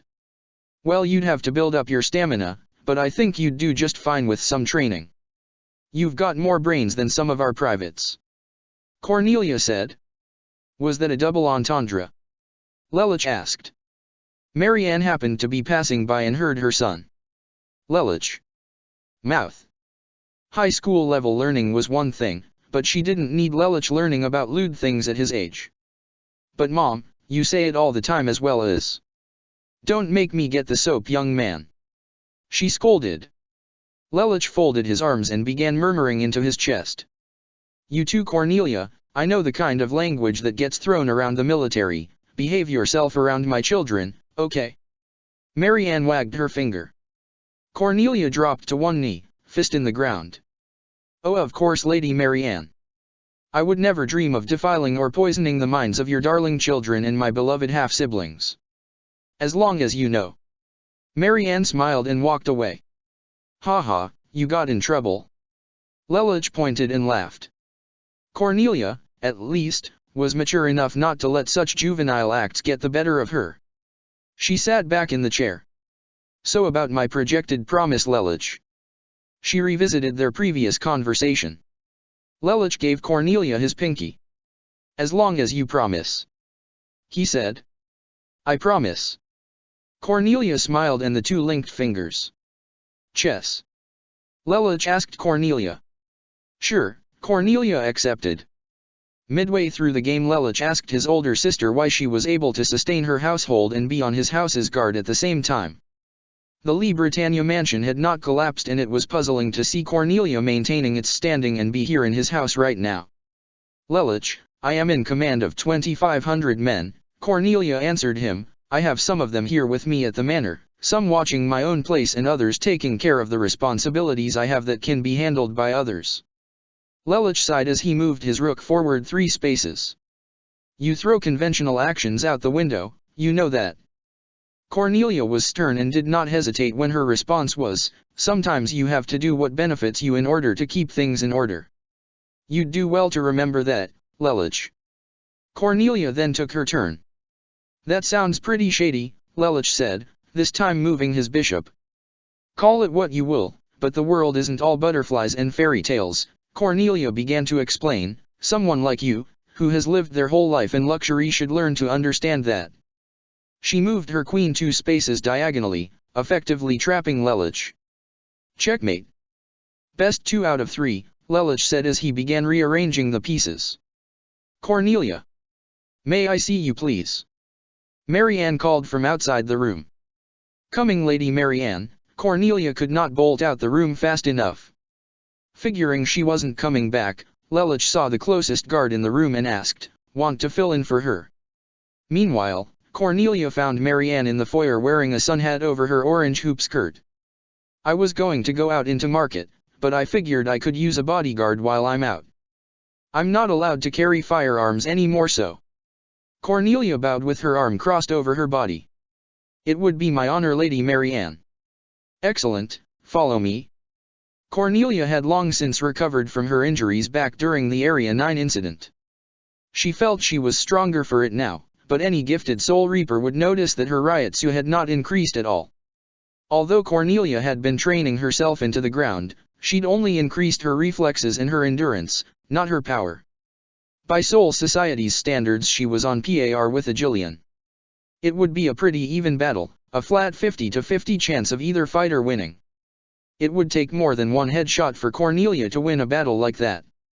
Thankfully, Gillians didn't come out of Hueco Mundo very often these days, and they rarely came after prey Cornelia's level unless the odds were stacked against them, because that was the level of riot so they could sense for a snack that was worth devouring because their brains were the size of a walnut. Cornelia now always carried her bayonet shotgun and a handgun on her at all times. She had ceased using an assault rifle since her spiritual weapon did not need to be reloaded, though Cornelia could make a convincing feint if she needed to and had built a fake chamber into the handle to make it look convincing. The blasts from her weapon were directly drawn from Cornelia's own life force, but she had increased her endurance to the point where she could fire 70 of these shots in a row before she started feeling exhausted. She could fire 20 and not feel the effects at all, and after 152, Cornelia would pass out immediately after the shot. She was getting better with it, but ultimately her massive weapon was best used for intimidation. Its size and the fact that Cornelia could tote it around with one hand had made a particularly not bright mugger, while she was still injured, flee in terror the moment she whipped it out. She crippled him in the leg with her handgun and the authorities took care of the rest. However, Cornelia's current focus was not on her abilities, but the joyful fact that she was getting to escort her idol around the marketplace as she did some shopping. In Cornelia's mind, there was a miniature version of herself jumping up and down, brimming with cheer and tossing confetti everywhere in jubilance. Cornelia just walked around, in silence, next to Marianne's left shoulder, following the woman with a slight blush on her face as Marianne walked from shop to shop buying things for personal use and saying hello to old friends. Best day ever, Cornelia had thought to herself at one point. It was a while during the day, with Marianne carrying a rather full bag of purchased items, before Marianne directly addressed Cornelia with something more complicated than, "Should I stop here?" or, "Does this look good on me?" Marianne asked her, "Cornelia, I've been meaning to ask this for a while, but where did you get that weapon you've now been carrying around for a while?" "Which weapon?" Cornelia asked. Marianne pointed to Cornelia's bayonet shotgun, which Cornelia had built a special holster to affix to her left leg. Cornelia could draw the weapon out one of three ways. She could cross her right arm over her body and fire. She could pull out the weapon with her left hand and fire, or she could cut through the straps, and remind herself to build new ones later, and fire it as well, maybe slicing someone that had gotten too close with the tip of the blade. "Oh, this?" Cornelia asked, slowly drawing it out with her left hand. She had to think of something believable. No one, especially her idol, would buy the whole Sakuradite radiation, spiritual battle against an invisible to normal people, true story. She had to think of a convincing lie, but lying to Marianne was hard. She was her idol, after all. Realizing though that she had no other option, lest she lose her idol's favor, she said the first convincing thing to come to mind, "I made it." Cornelia said. Marianne held out her palm and gestured that she'd like to take a look at it. Cornelia handed it off to her and the Empress toted it around in place for a few moments, feeling it for its weight and stability, and even yanked backwards on the clutch to switch it to sword mode, something that didn't require Cornelia's spiritual power to accomplish. In fact, anyone in possession of the weapon had the ability to use the blade portion, but firing the weapon was a different story, and only Cornelia's use of it made it effective against hollows. When she was done seeing its potential capabilities, Marianne ran her hand over the gun barrel. She held it at abdomen height, blade facing away from her. "Very impressive craftsmanship, Cornelia," she complimented. "The bayonet is a nice touch. I can't tell if this is titanium, silver, or platinum alloy, or something else entirely, but whatever you used for the barrel, it makes it possible to fire with a single hand with little to no kickback. Even without any ammo, the sheer size of this weapon would scare someone with no courage." Cornelia smiled at how impressed Marianne was with her mysterious weapon. Cornelia barely understood how it worked and really hadn't come up with anything to call the weapon other than her bayonet shotgun. It was bland, but Cornelia felt that if she gave it a name of some kind she'd feel silly. Marianne said as she examined the underside of the weapon. "What is it? Did you weld this from the sword Schneeisel gave you last year?" Marianne inquired. Cornelia was surprised Marianne could tell that that was the case, but the woman didn't make night of two without good reason. "Why yes I did." Somehow she never managed to make it through a full conversation with her idol without tripping over herself. "I can only tell because of the blade's edge. It looks exactly the same, but I can hardly tell where the welding torch was used, much unlike the metal rods underneath a school desk chair." "You really are a military genius, Cornelia." Marianne let the weapon fall to her side with one hand and held her other hand down at her hip. I remember when you were no bigger than Lelich is now. She held both her hands, and the weapon, behind her back. She smiled warmly at Cornelia. Now look at you, Cornelia. You're all grown up and transformed into a fine young woman. Lady Marianne, Cornelia blushed heavily. Marianne handed Cornelia her weapon back, holding onto the barrel of the gun so Cornelia could grip the handle to put it back. As she holstered it, Marianne was already walking towards another store. Well, come on now, we shouldn't dawdle. There are so many places I still want to stop at. Why yes ma'am, Cornelia said and followed after her idol. May 2008 ATB. Cornelia was woken up 2 hours earlier than she would have liked to by a phone call from the R&D department asking if Cornelia could come down and help with doing testing for the nightmare frames.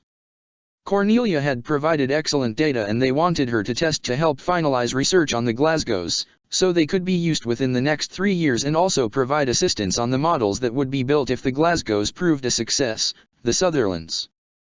They also wanted Cornelia on hand for the barely begun to be created Gloucester models. Cornelia phoned Marianne shortly after, saying she'd be spending a day in the labs. In the midst of her preparation for the day, Cornelia received another phone call from the Ares Palace. It was Marianne calling her, asking if Lelich and Nunnally could tag along with the second princess, since both wanted to see the laboratory and see the tests. Rather, it was Lelich interested in the tests. Nunnally wanted to go because her big brother was going and Cornelia was going to be there. I don't see why not. It's a relatively harmless facility, Cornelia said. I'll be around in about 30 minutes.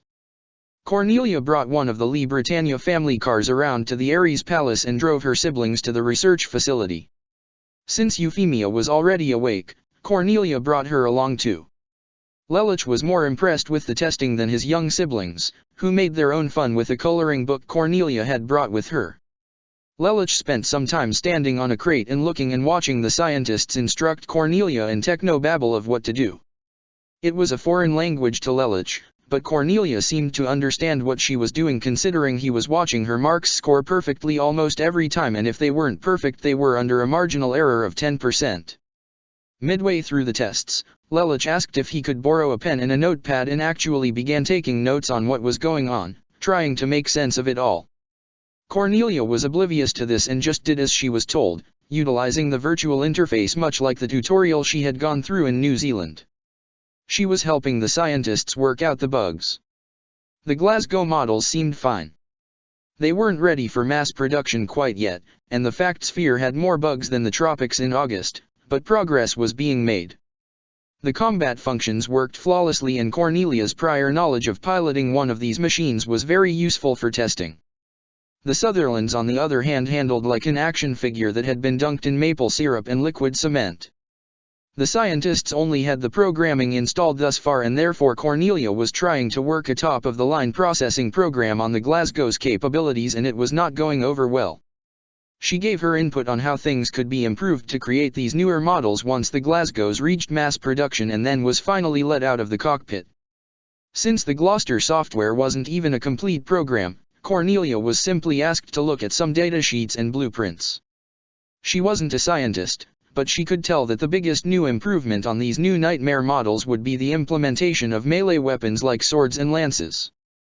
Cornelia only now was noticing Lelich and his notepad and called him over. Lelich, come here, tell me what you think of this. Huh? Lelich was yanked from his scribbling as Cornelia waved him over. She showed him the documents she had been looking at. See, Colonel, is that really a good idea? The boy is only 8. And he's also got the brain of an advanced computer, Cornelia retorted. I think you should try and cut down on the complexity for the melee weapon movement. Pour more out of the engine to make the motion more fluid so it's relying less on input and more on knowing that that's the output. But that will wear out the battery quicker and take less control from the pilot. Not if you take away button input and control the arm with a slide, like you're doing for the Glasgows and Sutherlands to aim and shoot the guns, and if you spread out the cooling unit in the head with some antenna that'll solve the battery issue. Cornelia wished she had a camera to take a picture of the dumbfounded look on the scientists' faces. She had been in that cockpit for 2.5 hours and already Lelich had learned more about nightmare frame technology than the people that had been instructing her. "Here," Lelich said, grabbing hold of a sketch of a Gloucester model before drawing horn-like protrusions just above the fact sphere. "If you do this you'll be able to let some emissions escape through the horns, conserving battery power while at the same time making a more efficient use of the mechanics. It'll slow down movement speed due to wind resistance, but the pros outweigh the cons. You know, forget what I said about joining the military, you should really consider research and development," Cornelia joked. "Military is military, though. I can't come up with these algorithms, but I can improve upon something already given to me." "I don't know, Lelich. I think if you tried you could come up with something that didn't even exist before if you really put your mind to it." "Maybe so," Lelich pondered. It was a few minutes later when Cornelia was told she was done for the day and allowed to leave the laboratory. As she reached her car though, she noticed Nonette just reaching the parking lot herself. Both women were parked right next to each other without even noticing it. "Hey, Nellie, I haven't seen you in a while." Nonette beamed.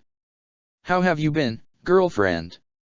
"Oh, pretty well," Cornelia smiled. "Working for Lady Marianne has been the best posting I've had in my entire career. Say, as long as you've got the others with you, why don't we head on out to that new exclusive amusement park that just opened up?" Nonette said and held up a fistful of tickets. "My mom told me I should enjoy myself, but I'd rather go once with friends than 5 times by myself." The amusement park Nonette was referring to was relatively new in construction and built for the aristocratic class only, as well as for soldiers that needed help unwinding and their families. Tickets were not sold at the entrance. It was invite only, or request if you knew the right people, and security was tight at the front and identification was checked to check for fraudulent tickets and shady individuals trying to sneak in. The amusement park. Nunnally lit up. "Please, Cornelia, can we go?" Euphemia asked. "Of course, let me just let Lady Marianne know," Cornelia said.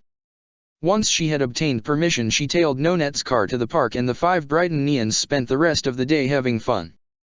Lelich was exposed to his first roller coaster, and while Cornelia was having a blast, showing that there was still a little kid inside the teenager somewhere, Lelich wound up upchucking his breakfast into the nearby trash bin. Pictures were taken, shows were watched, games were played, hot dogs and cotton candy were consumed, souvenirs were bought and Cornelia and Nonette got into a few competitions with neither one being truly better than the other by the end of it. Towards the end of the day, the quintet was coming towards the only part of the park they hadn't been to yet and Cornelia and Nonette gazed their eyes upon a gigantic steel roller coaster that made all the other ones in the park look like the merry-go-round by comparison. It took up so much space that it could have been divided into 2 roller coasters. There was a sign next to the line that showed the track itself. The more Cornelia and Nonette stared at it the more both knew that they had to go on it. Unfortunately, the line was huge. "Ah, come on Nellie," Nonette said when Cornelia turned it down because of the weight. "You're a soldier. You have better patience than this." "It's not patience I'm worried about," Cornelia said and then jerked her head at Lelich, Nunnally, and Yuffie. The duo couldn't leave Cornelia's siblings unattended and Lelich was not big enough to go on this roller coaster. "Aw man, that's right, bummer. And it's not worth going on this without you," Nonette frowned in disappointment, hand on her hip. "Problem ladies." Cornelia felt she had to have the best luck in the world to see the one man who always managed to solve any dispute in her life. General Darlton. Both women saluted and exclaimed at the same time. "What brings you here, sir?" Cornelia asked. Darlton gave the gesture that the 2 colonels could lower their hands. "I brought my sons here to enjoy themselves for a little R&R. They're online for this monstrosity right now." Darlton had adopted many young men over the years that had nothing left in the world as his own flesh and blood and raised them as a single dad. Each one joined the military when they came of age as a way of paying back their surrogate father for what he had given them. "Why aren't you?" "I'm kind of terrified of roller coasters," Darlton said with a sheepish grin as he rubbed the back of his head. Cornelia chuckled. "That works perfectly. Mind watching Lelich, Euphemia, and Nunnally for us while we test out this monster." Cornelia knew that if there was one man whose hands her siblings were safer in other than her own, it was Darlton's. "Not a problem at all, Colonel." Leave the kids here with me. You two go have the best 2 minutes of your lives. Sir, thank you. Cornelia gave a quick salute and she and Nonette raced onto line. It was a 2.5-hour wait, but it was damn worth it.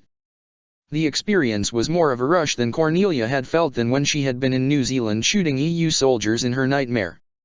Nonette came off the ride dizzy and euphoric. Let's do that again, she exclaimed as she staggered about before slumping backwards into Cornelia, who caught her arms with her hands. Easy there, Nonette, Cornelia laughed, the line's gotten longer than before. We can come back here just us another time. All good things in moderation. That was crazy. Nonette stood up and threw her arm across her body. It was like zoom. And we were like yah. And then it was like whoosh and we were like yee-haw. And.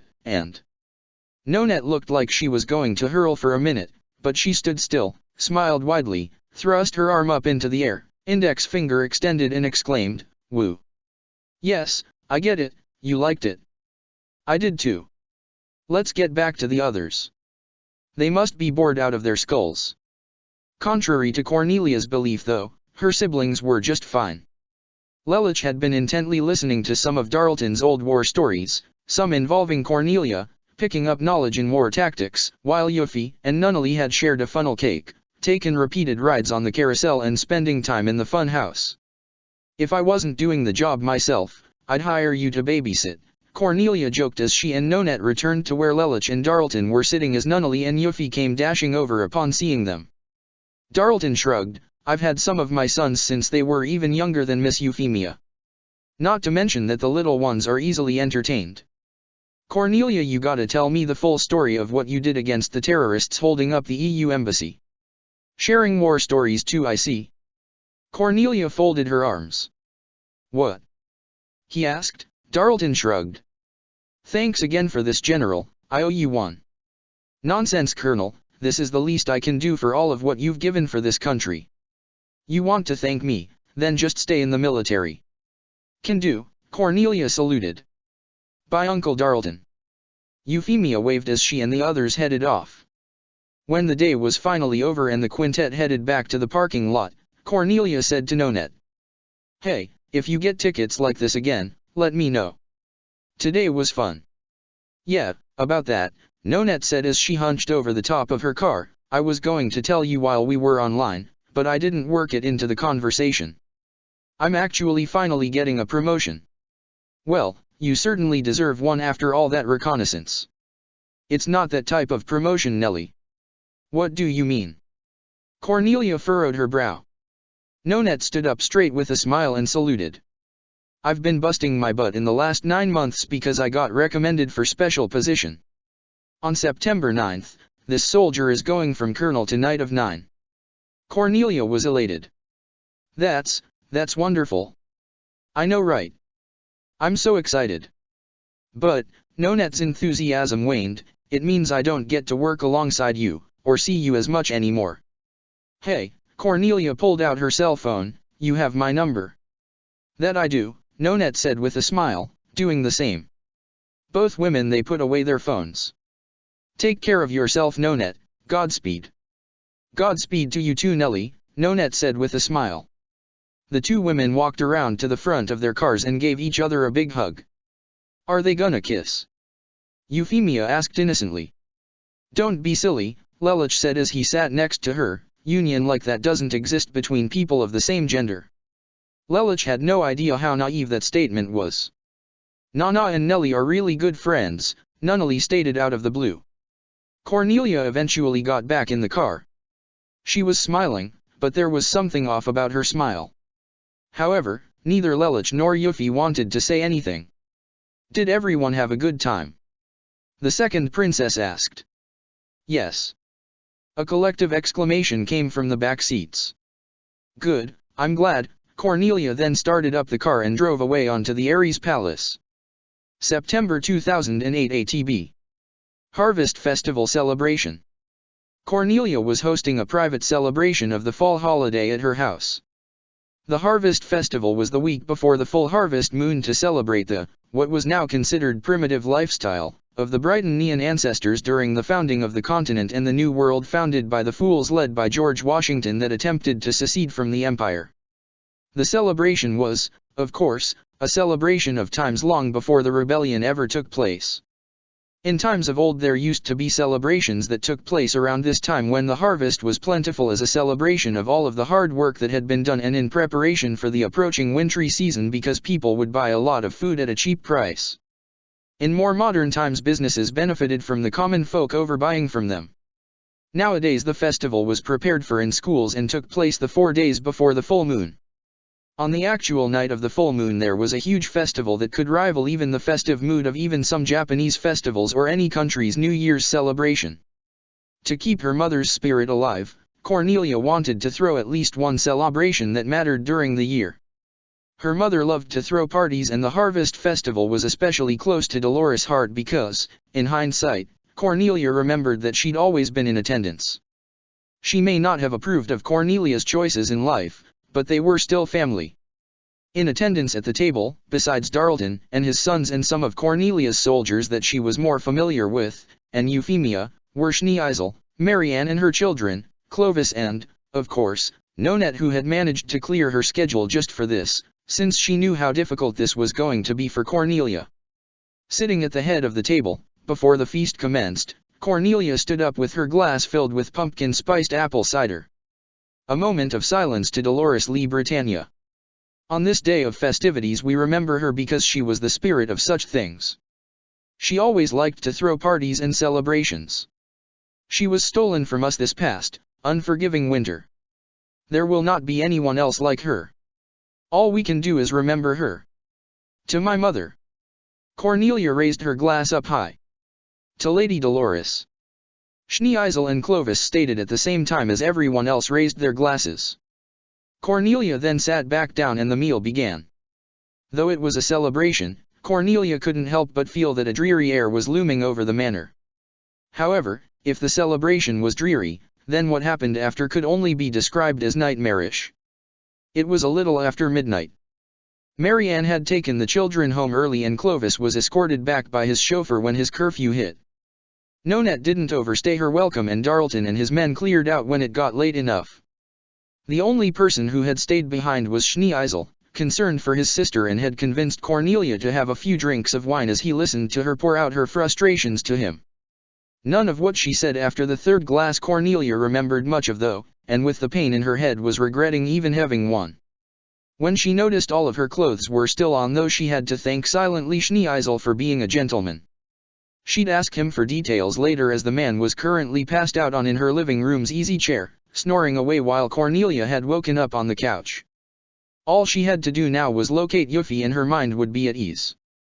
However, the sound of shattering glass and a yelp from over her head alerted Cornelia's worst fears.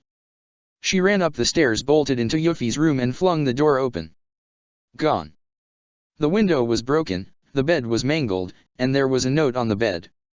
It was asking Cornelia to come alone to a specified location if she wanted to see Yuffie ever again.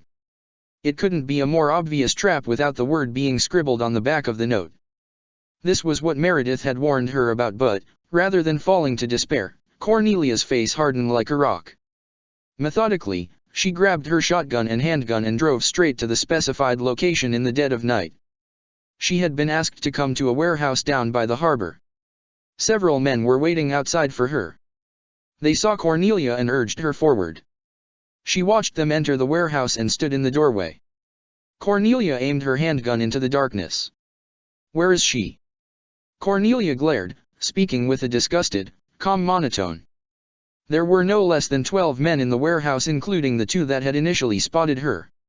"You want her back so badly, you gotta disarm yourself Toots," one of the kidnappers, most likely the leader, said to her. The expression on her face not changing, Cornelia ejected the ammo cartridge to her gun and slid her bayonet shotgun along the ground. The blade portion made her technically still armed. She held onto the empty handgun, knowing she had a way out when the opportunity presented itself. For now she held her hands in the air. The lead kidnapper nodded to one of the others. The man he nodded to removed a blanket from atop a stack of crates revealing an unconscious, but very much alive Euphemia Le Britannia. She had been drugged. Euphemia! Cornelia called out to her. Ah, ah, ah.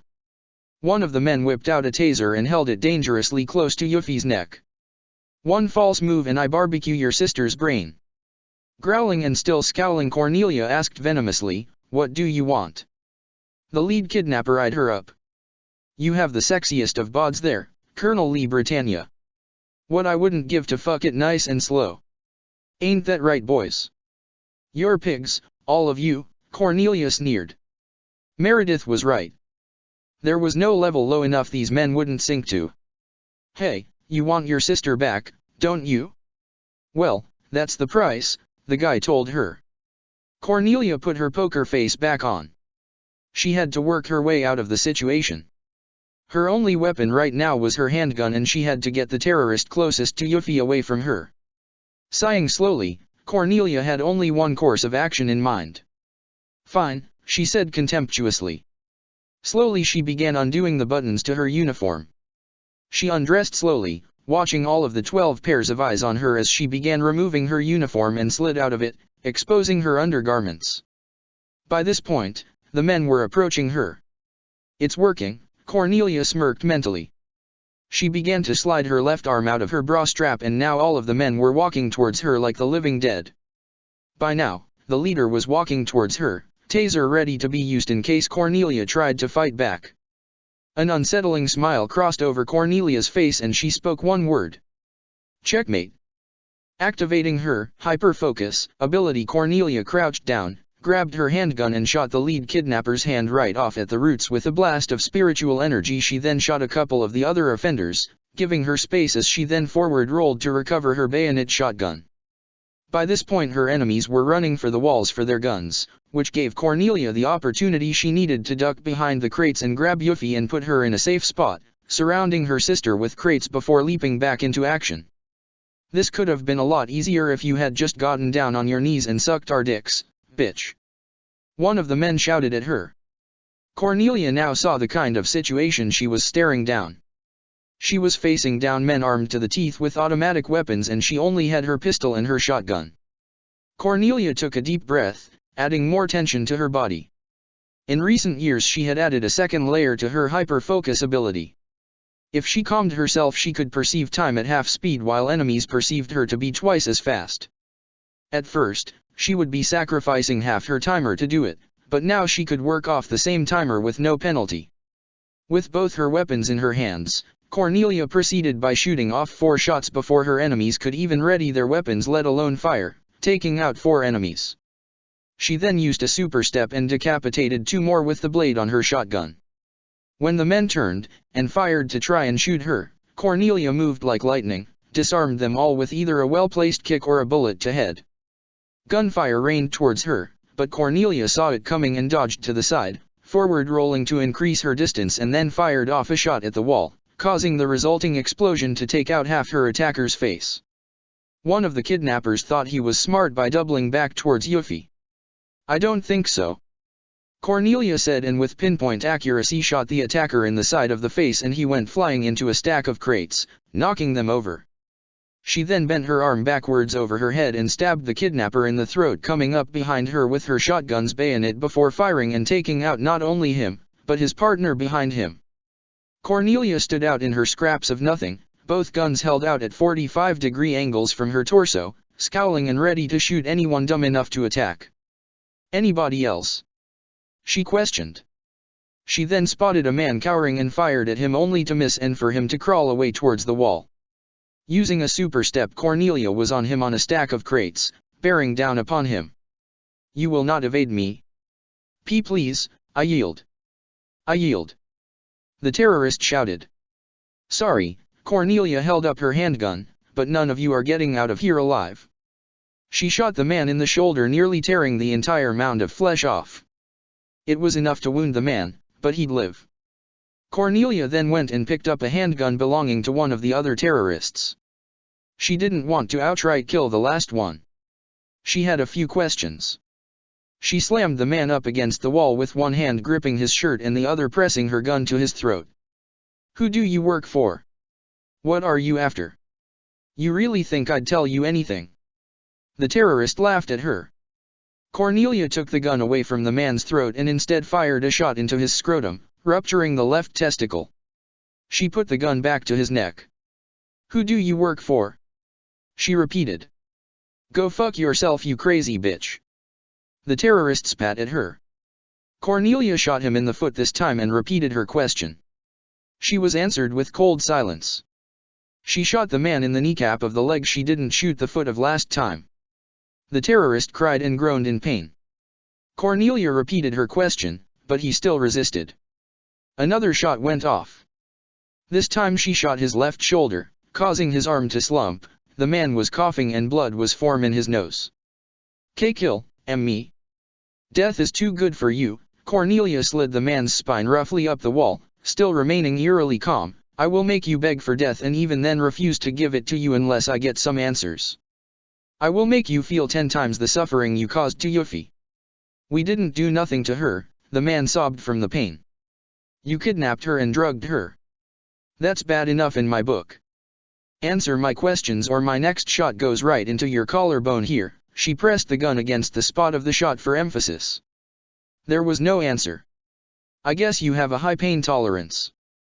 Cornelia set off the gun. The man could barely breathe now and he was in so much pain, but he would live. Even if Cornelia took Yuffie and left right now, he would live. "Answer my questions," Cornelia repeated. To tease the man, she put the gun at his heart and then slid it farther down until she pressed the gun against the inside of his right thigh. I'll talk. The man shouted, coughing up blood. Cornelia dropped him and held him at gunpoint. "Spill it," she said, still talking calmly as she looked him menacingly in the eye. "We are, the Inked Alliance," the man told her, as he gasped for breath and fought through all his pain. "I already know your organization's name. Who do you work for and what are your goals?" "I know not, the big boss, but I no tell you, if I did. We fight for rebellion against you Brighton scum. You oppress other races, we fight back. The big boss and the others in the know, you scare them because you women. Sexist bastards." Cornelia thought to herself. What else? The man didn't say anything. "I will shoot you in the arm next." Sorry. The man hyperventilated and coughed. "We hired to humiliate you, show you bottom of barrel, break you, so that you don't interfere anymore. Big boss doesn't like your rank, you climbing too high, this all I know. And I believe you," Cornelia said. "Thank you." She rewarded the man by shooting him in the forehead and killing him instantly. She hadn't learned anything of use. All she knew now was that she was now on the Inked Alliance's hit list.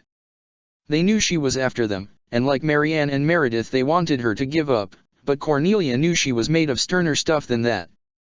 Tossing the borrowed gun away, Cornelia redressed herself and then picked Yuffie up in her arms, buckled her into the car and drove back home. "I'm lucky," Cornelia said to herself as she re-evaluated everything that had happened and looked back at Yuffie as she stopped at a red light. This could have been much worse. She placed a hand on her heart. Much. Cornelia got home and put Yuffie to bed in her bed before shutting the door. She sighed and then took a shower to wash off the gunpowder smell from her body. Once she was done, she put on a nightgown, her bathrobe and slippers and sat down in front of the TV with a glass of cola on the rocks and took 2 aspirin with it.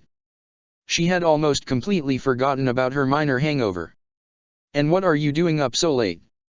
Cornelia turned her head to see Schneeisel. "Shouldn't you be home?" Cornelia asked, turning back towards the still-off television. "There were police here earlier about a break-in until General Darlton defused the situation. I thought I'd wait here until you got back," Schneeisel said to her. "I don't want to talk about it," Cornelia told him. "Go home, Schneeisel." Under normal circumstances Cornelia would have talked about it, but the second princess was still trying to piece everything together for herself. "All right, if you change your mind, I'm just a phone call away." Schneeisel left through the front door. "I'll be sure to have some wine. Venting is good for you. I'm not going through this kind of headache again. Next time I do it sober." All right, suit yourself. I'm here when you need me." "Thank you, Schneeisel, I appreciate it," Cornelia said, though her tone made it sound like she couldn't have Schneeisel out of the house sooner. She was really thankful for his concern, but right now she needed her space and Schneeisel could tell that and left without a word. Cornelia sat there swirling her drink around in her hand thinking about the night's events. I swear before the spirits of my ancestors I will kill every last one of those Inked Alliance bastards. They won't get away with harming Yuffie. I will make sure of it. Cornelia then turned on the news, drank her cola while watching and eventually fell asleep in front of the TV. End of chapter 145. Check the description for the links to the author.